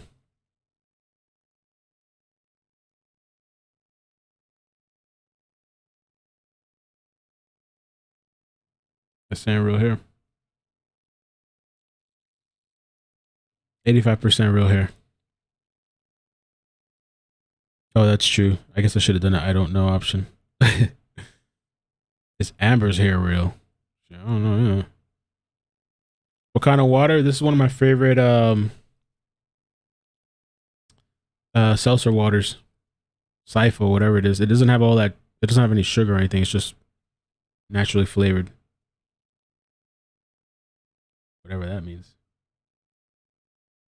Flavored sparkling water is the purity of its water and the finest natural flavors.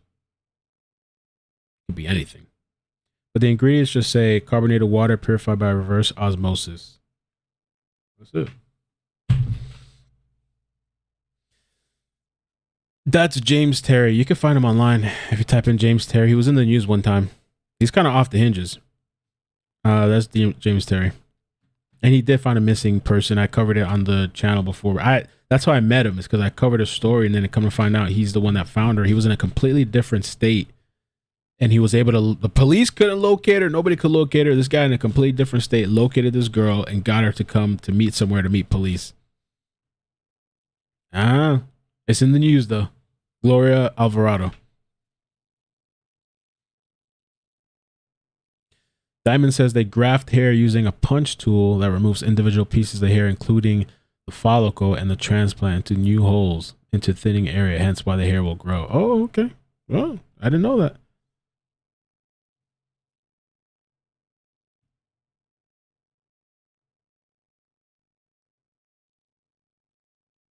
Somebody was saying earlier too, like, wait till they get to the audio, that there's audio, I mean, we've heard of her admitting that she's hit him. I mean, maybe that's where he can turn the tides with the audio. The sister's testimony, I don't know that it really helped anything, really, honestly. I mean,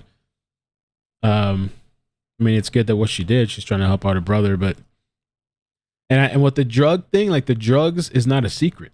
I mean, I guess what they're trying to paint it for the jurors and they're going through, but it's like not a secret though.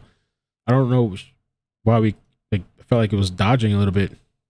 Yeah, I was telling him to stop taking drugs. But I know they were trying to use it against her, like what she was saying against her. He came up with the documents though. He had stuff lined up. I thought Amber's attorney did a decent job. And in the opening statements, it was a little bit better than Johnny's. I think the one guy is lacking. The female attorney for Johnny is doing decent. Doing good. Check messages. Okay, which one? Facebook? Or no? Which? Oh. Hold on. Go ahead. Oh, Lauren wants to call? Okay. Hold on. Wait a minute. I called 3 times. You don't pick up. Oh, Lord. All right, let's try it again. Let's try it one more time and then we get out of here. Maybe it's me. Could be me. Oh my God. What happened? There's all these calls here now and they hung up. Yo. There was like 7 calls or something. And they all disappeared. There's one person waiting. Okay. All right. Shit. What happened?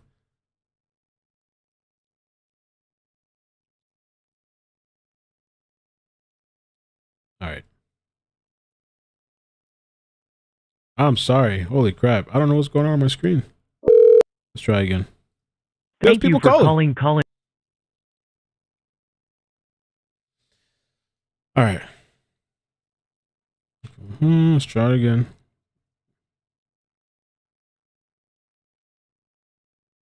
Okay, let me take this one person. Been holding for a while. Let's see. Hello? Hey, you got me. Hi, how you doing? You got me playing in the background. How's it going?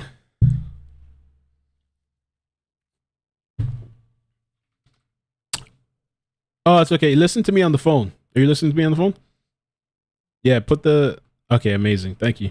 And everybody that called, I'm sorry. Call back if you want. Something my... Oh my God, I'm having issues. Thank you. So go ahead. Yeah, talk to me. What are your thoughts? Any insight? What you saw today? And I know Kathleen Zellner, his attorney. Yes. Okay. And she is actually working with the Stephen Avery case in Wisconsin. I'm from Wisconsin. Okay, who's working the Stephen Avery case? Kathleen Zellner. I think she originally was up for Johnny Depp's attorney. Okay. Whatever his attorneys are doing, they're not doing jack shit. Right? I'm sorry. So Kathleen Zellner was the previous attorney, you saying? Yeah, I think Okay. she was going for Johnny Depp's. Okay. And can you turn me down in the background? Are you able to hear me through here clearly? Yeah, I can. Okay. Okay, because I think I hear myself in the background. Yeah, you do. Anyway, I mean, what happened to the word object? Yeah, I saw people on Twitter complaining about that. There was this one guy, Umbrella, that was talking about it, where he said, well, that Umbrella guy, he said in 30 minutes, let me see, over 30 minutes have been spent asking Johnny Depp's sister about Depp's drug use and alcohol use. 30 minutes, and Depp's team has not objected. Right, and they were actually leading her into her question. Yeah, a whole bunch of leading, kind of, yeah. Yeah, leading her into her questions and basically saying, you know, setting her up for an answer, and they already said her answer, and she needed to agree to it, and that was bullshit. You know, I just don't think that Kathleen Zellner, if you ever follow her and you follow her, she's a very diligent woman, and I don't know the reasoning why she was dropped, or you know, he didn't use her as an attorney, but she's very outspoken if you ever see her in law. Was there a certain time? Have you been following this case since like the other trial, or you just started? So let me ask. I don't know if you know this because I was writing things down. I was going to ask them if somebody ever came on, but the whole thing where it says Amber Heard's attorneys reveal why they're stepping away from the case. This was from back then. Like at one point, her lawyers turned away. Do you know anything about that? Not really. Okay, I don't have to read up about it. I just feel that Johnny's attorneys could do a better job. There's a lot of holes that they could have stood up on, and basically said, you know, leading the witness a lot of times. Right. And I just feel like her place wasn't there technically to control Johnny, but to help Johnny. And they really put her between a rock and a hard place when they wanted her to speak. Right. Or even to be involved in Johnny and Amber's life. I think that it's, I know it's probably a witness recollection, but I mean, you're talking 2014, 2013. Right. You're talking, there's a lot of recollection. Yes, emails and texts are a good thing, but the redactions are crazy. I'd like to see those. Yeah, I'm really curious too what that's gonna what's gonna say. It does come across as being a very Amber comes across as being a very high maintenance, high everything as far as her attitude. And I don't think that was wrong for her to ask where the kids were, because I mean, wouldn't you as a sister, Johnny's not there. Well, where are the kids? Right. That's a common. Well, I kind of wanted some more context to those texts, to the, what is it, stop drinking, Coke, and I don't know what else, pills or whatever, right? Texts like that, Christ. It just let it up. Didn't she seem caught off guard though, right? Don't they normally prep them or something, or they just go straight on? Right. Didn't they? I mean, didn't they know about these things that were being admitted into evidence prior to this? Aren't they supposed to know about that? I don't know. If they're going to present something as evidence, don't you think aren't they supposed to know about it prior? Yeah, it has to be submitted. Mm-hmm. Correct. I just don't. But yeah, I don't think Johnny's getting a good deal at this point due to the fact that where are the objections and where are the leading the witness statements that should have been part of this? Because there were a lot of things that they basically would paint the picture and she just basically had to connect the dots. That's not fair. They didn't let her, her recall was not allowed at some points, Right. Well, thank you so much for the call. Appreciate it. Hope you tune in tomorrow. Sorry for all the phone issues and whoever else called in. All this stuff I'll have fixed tomorrow so we can be straight away. We had a couple of technical difficulties. So. All right. Well, thank you. Thank you. Appreciate it. Mm-hmm. Bye. I was gonna try to call people back, like somebody mentioned. I saw in the chat, but I don't. For some reason, it doesn't show me the call history. Let me take this. Oh, they hung up. Okay, I was gonna take that last person. I think that's it. If anybody else wants to call, we can. If not, tomorrow I'll hopefully iron out the kinks. I had a couple of weird glitches. We had the the double audio. That was my fault. It's acting a little strange. I hope this thing's working right. The call thing. Let me refresh the page. I think it is. Yeah. Weird. Acting quirky. Anyway. So yeah, man. Thank you guys so much for joining. I'll be back tomorrow morning. And hit like on the way out. Got a lot of love. Moses, thank you for spending the day with us, man. Thank you guys. Seriously. Defense is desperate. So they try to discredit every witness. Yeah, they're going to have to. They're going to try to do that,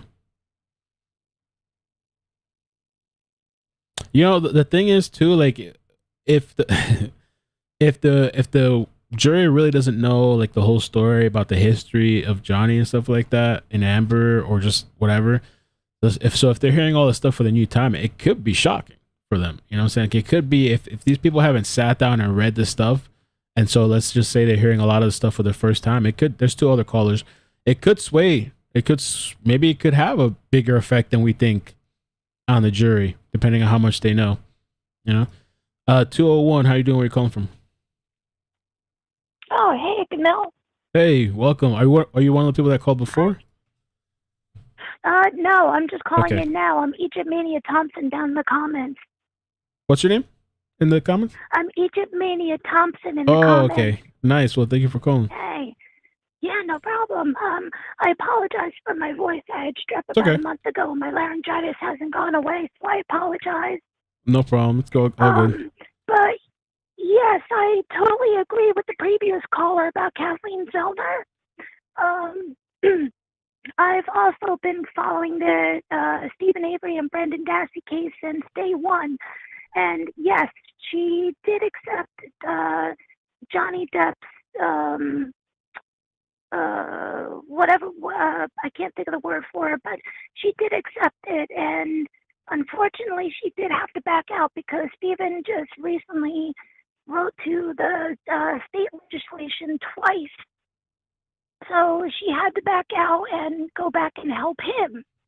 So that's why she backed out, and now he only has these two prosecutors on his side. And the Kathleen Zellner. Yes, sir. Yep. Okay. Yep. Because he just wrote to the legislation twice about I didn't know that. A couple of people that he suspects is involved in his case, and also about the civil court judge of appeals that keeps denying every motion that he and Zellner put in. So he wrote to the legislation about that, so she had to back out and go back to helping him. Let me ask you something. What do you think? Because I just remember now in talking to you, what do you think about? Okay, because this whole thing, 'cause I know you've been following this whole the divorce, and Amber said she was going to donate. What is it? Was it $7 million, or how much did she say? I got to look up the exact number.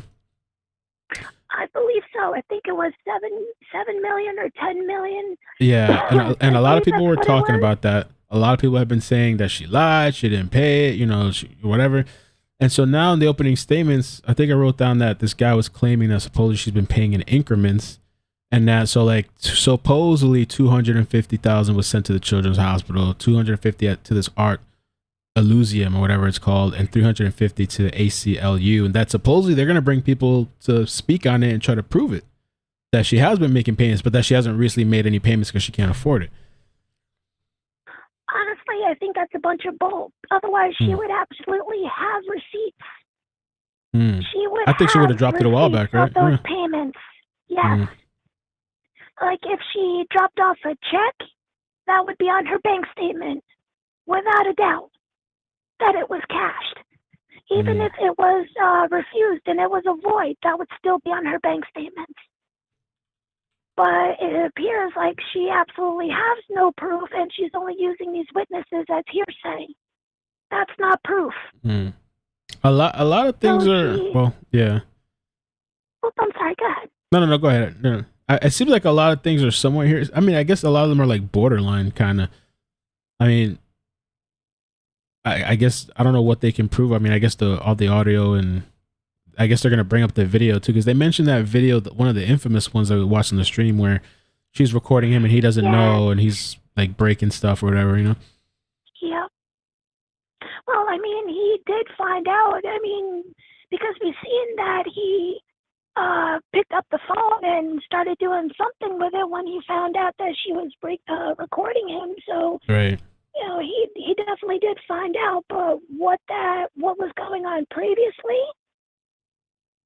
That's something that we don't see ahead of time, like what actually caused that for him to break down like that. And then, of course, she's acting all innocent. Oh, we didn't have any arguments. We didn't have any fights this morning. You were fine, blah, blah, blah. No. You know what was interesting? Had to have happened. Right. And you know what was interesting, too? Because, like, talking to you is giving me some flashbacks a little bit to some of the things that she was saying. And I remember when the sister was talking about where she was like, we had to placate to her. And I kind of sometimes remember being in a situation like that, where you're just kind of like telling the person whatever they want to hear, just to calm them down, just to shut them up, just to get out of the situation. Right.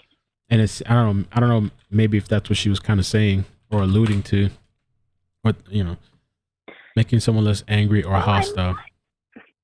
I mean, again, like we all know that she's a narcissist. She likes to play the woe is me kind of game and play all innocent and whatnot, like she's not doing anything to harm anybody, but we know that she has priors of domestic violence, abuse and whatnot in the past from her past relationships. We all know this. But do you know? So, as you're saying that, I've heard supposedly, she has DV with like a girlfriend or ex-girlfriend or something like that, or in the past. I've heard about that also. Something to do with an airport incident, like it was something to do with, I think the girlfriend couldn't find the flight tickets or something, so Amber got so mad that they were going to miss their flight, and she just started, attacking the girlfriend because they were going to miss their flight if they couldn't find the tickets. That's something that I'll definitely have to look up again because I don't really remember exactly what happened with that situation, but all I know that it was a fact that it was reported from the airport security who had to break up the situation, filed the complaint for the girlfriend stating that Amber was beating her up. And I'm pretty sure it was over like the missing plane tickets that they thought that they either left home or just couldn't find. If you have to do... Yeah, I'm going to have to look that up again because I can't remember exactly what that was all about. But yeah, I'm trying to find it. I also heard something about Amber beating up her sister at one time. That one I just recently heard. Okay. Does she have any other siblings? I mean, I've heard them referencing this a sister. I don't know if she has any other ones. That's a good question. That I wouldn't know. I'll definitely have to look that one up too. But I mean, if her parents were abusing her physically, mentally, emotionally, then I can understand where this aggression is coming from. And yes, she definitely does need psychological and anger management help for sure. All right, yeah, we're gonna take a look at this. I see what you're saying. I see the airport thing with the girlfriend that she had, which is interesting. Yeah, yep. I'll have to look it up a little bit later because I don't remember exactly what that situation was about. And I could have swore it was over the plane tickets that neither one of them could find, and they were about to miss their flight. Okay. And I think that's what brought on that situation. Well, thank you so much for the call. Appreciate it. It's a great call. Very informative. Thank you for taking the call. Thank you. Thanks. What's your name again on the chat? Have a great day. You too. What was your name again in the chat? Egypt Mania Thompson. Okay. Mania Thompson. Okay. Thanks. All right. No problem. Have a great day, guys. You too. Bye. Okay. Let me take this. That was a nice call. At first, I thought maybe I was getting trolled. You guys remember the last time? Oh, my God. I thought I almost got canceled. 434, how you doing? Where you calling from? Hi. Is it really me? Yes, you're on. How you doing? Oh, wow. I'm talking to a superstar. Hi, Mel. Hey, how you doing? Who's this? Wonderful. And I'm really shy, so I'll make this quick. Oh, no worries. I wanted to reiterate how on point the sister was, though. Every time that Amber's attorney went to attack her, she took a breath and answered as slow and correctly as possible. She did not say any yeses or nos. She went straight to, I don't recall exactly what that line refers to.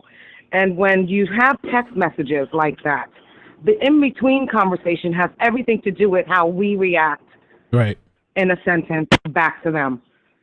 So I think she played it very well. And I agree with you also. He is one hell of an attorney because if that was our sister, I would want him to represent anyone in my family because he's a go-getter, except he cuts her off. He cuts her off and he speaks for her. Right. He's like, right. this, so you meant this, right? So, no, that's not what I meant. He was trying Let me explain multiple to you ways. what I meant. Yeah. Yeah. At first I took her pauses kind of like, oh man. I still think like he caught her off guard, but there's nothing wrong to it taking time to think about your answer and formulating what you're going to say. Sometimes I feel like that. Sometimes I feel like, especially when streaming or whatever, that I need to rush, or from talking with somebody or like some sort of interview thing where I have to fill every second of empty air. But it's good to like take some time sometimes, especially in a trial where they're recording everything and respond. Right. But he was trying. I think he was. I mean, how do you feel about Johnny's attorneys? I think he's a little slow. I don't understand what he did with his money. I'm very disappointed. Yeah, I was thinking with all the money. Knowledgeable and smart is good, but aggressive has so much to do with winning a trial in court. It's not just about knowing the laws and saying the appropriate things. Sometimes you have to come quick and come aggressive. And he was way too weak for me. I'm very disappointed. But I mean, with all the testimonies that are going to come up, we're going to see the who's who. Right. I mean, I could see right through her, but I'm a woman, and oh my goodness. But here's the thing: when one person says you're a bad person, it could be gossip. When everyone says you're an abuser, that's who you are. And every relationship Amber has had has been an ugly one. So you know about this incident here at the airport with this? I don't know about it, but I was reading it. I was reading it when you put it up. Yeah, we're gonna get into that before. It just goes to say who she is. All right, well, thank you. Yeah, appreciate the call. All right, bye guys. All right, take care. Bye. Bye. Okay, so good. Sorry about the other people with the calls. Hopefully tomorrow things will be a little more ironed out. Had a bunch of windows open, and I won't have that many obligations tomorrow either. Let's read this article and then we'll actually head out. This is kind of interesting. Amber Heard arrested in 2009 on charge of hitting girlfriend. Now it's Amber Heard's turn to fight accusations of domestic abuse. So this was from 2016. All right. Authorities at Seattle-Tacoma International Airport in Washington State confirmed to USA Today that Heard was arrested by Port of Seattle police on September 14, 2009, according to SACTAC spokesman Perry Cooper. Heard and her then girlfriend, artist/photographer Tassia Van Ray, got into a fracas. Who uses that word? Fracas. Got into fracas today. Let me see how does it pronounce? Is it fracas? No, it's fracas. Fracas. Oh, fracas. Oh, excuse me. Fracas. When it's woman, it's just called fracas. If it's a guy, it would have been some other word that's more horrible. But when it's a woman with a celebrity, it's more elegant. At the airport, after Heard allegedly grabbed and struck Van Ray's arm, Heard ended up being nicked for misdemeanor assault in the 4th degree / domestic violence, Cooper said. However, in November 2011, police received a request to delete the arrest information on the case and was allowed under Washington state law. It was then deleted from the system. Damn. But not from all systems.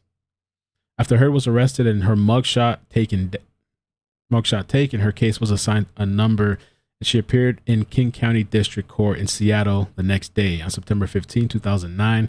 There she learned that prosecutors declined to press charges against her. District Court clerk's office confirmed USA Today. And so she was like the advocate and the head person for Me Too and then the women's movement.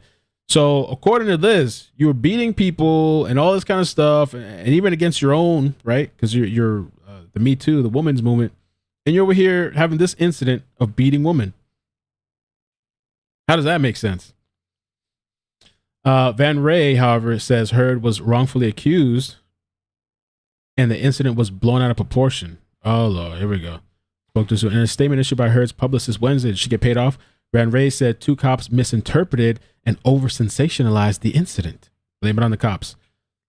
I recall hints of misogynistic attitudes towards us, mansplaining, and other things, which later appeared to be homophobic. Oof. When they found out we were domestic partners and not just friends, the statement said. It's disheartening that Amber's integrity and story are being questioned yet again. Amber is brilliant, honest, and a beautiful woman, and I have the utmost respect for her. We shared 5 wonderful years together and remain close to this day. Heard 30 grabbed headlines 2 weeks ago when she filed for divorce, and this we all know, we covered that. Well, that's interesting. So what happened there? Did she get paid off? They come to an agreement? It was the cop's fault. I don't know. First time hearing of this. I've heard some sort of rumbling, but I really appreciate that caller because it was kind of hard to find. But I typed in Amber Heard Airport, I think, or Domestic Violence Airport. That's where they came up. Interesting. You don't see too much of this popping up, but you see Johnny Depp all over the place. The curated search results. Amber Heard Domestic Violence. Everything with Johnny Depp. All right, let me get out of here because I got to attend to the baby. But thank you guys so much for coming. I appreciate it. Love you guys. Hit like and subscribe, turn on the bell notifications. And I'll be back tomorrow morning, I think 10 o'clock. And tomorrow and the next couple of days, no obligations, which will be super nice. We can chill. No running around. All right.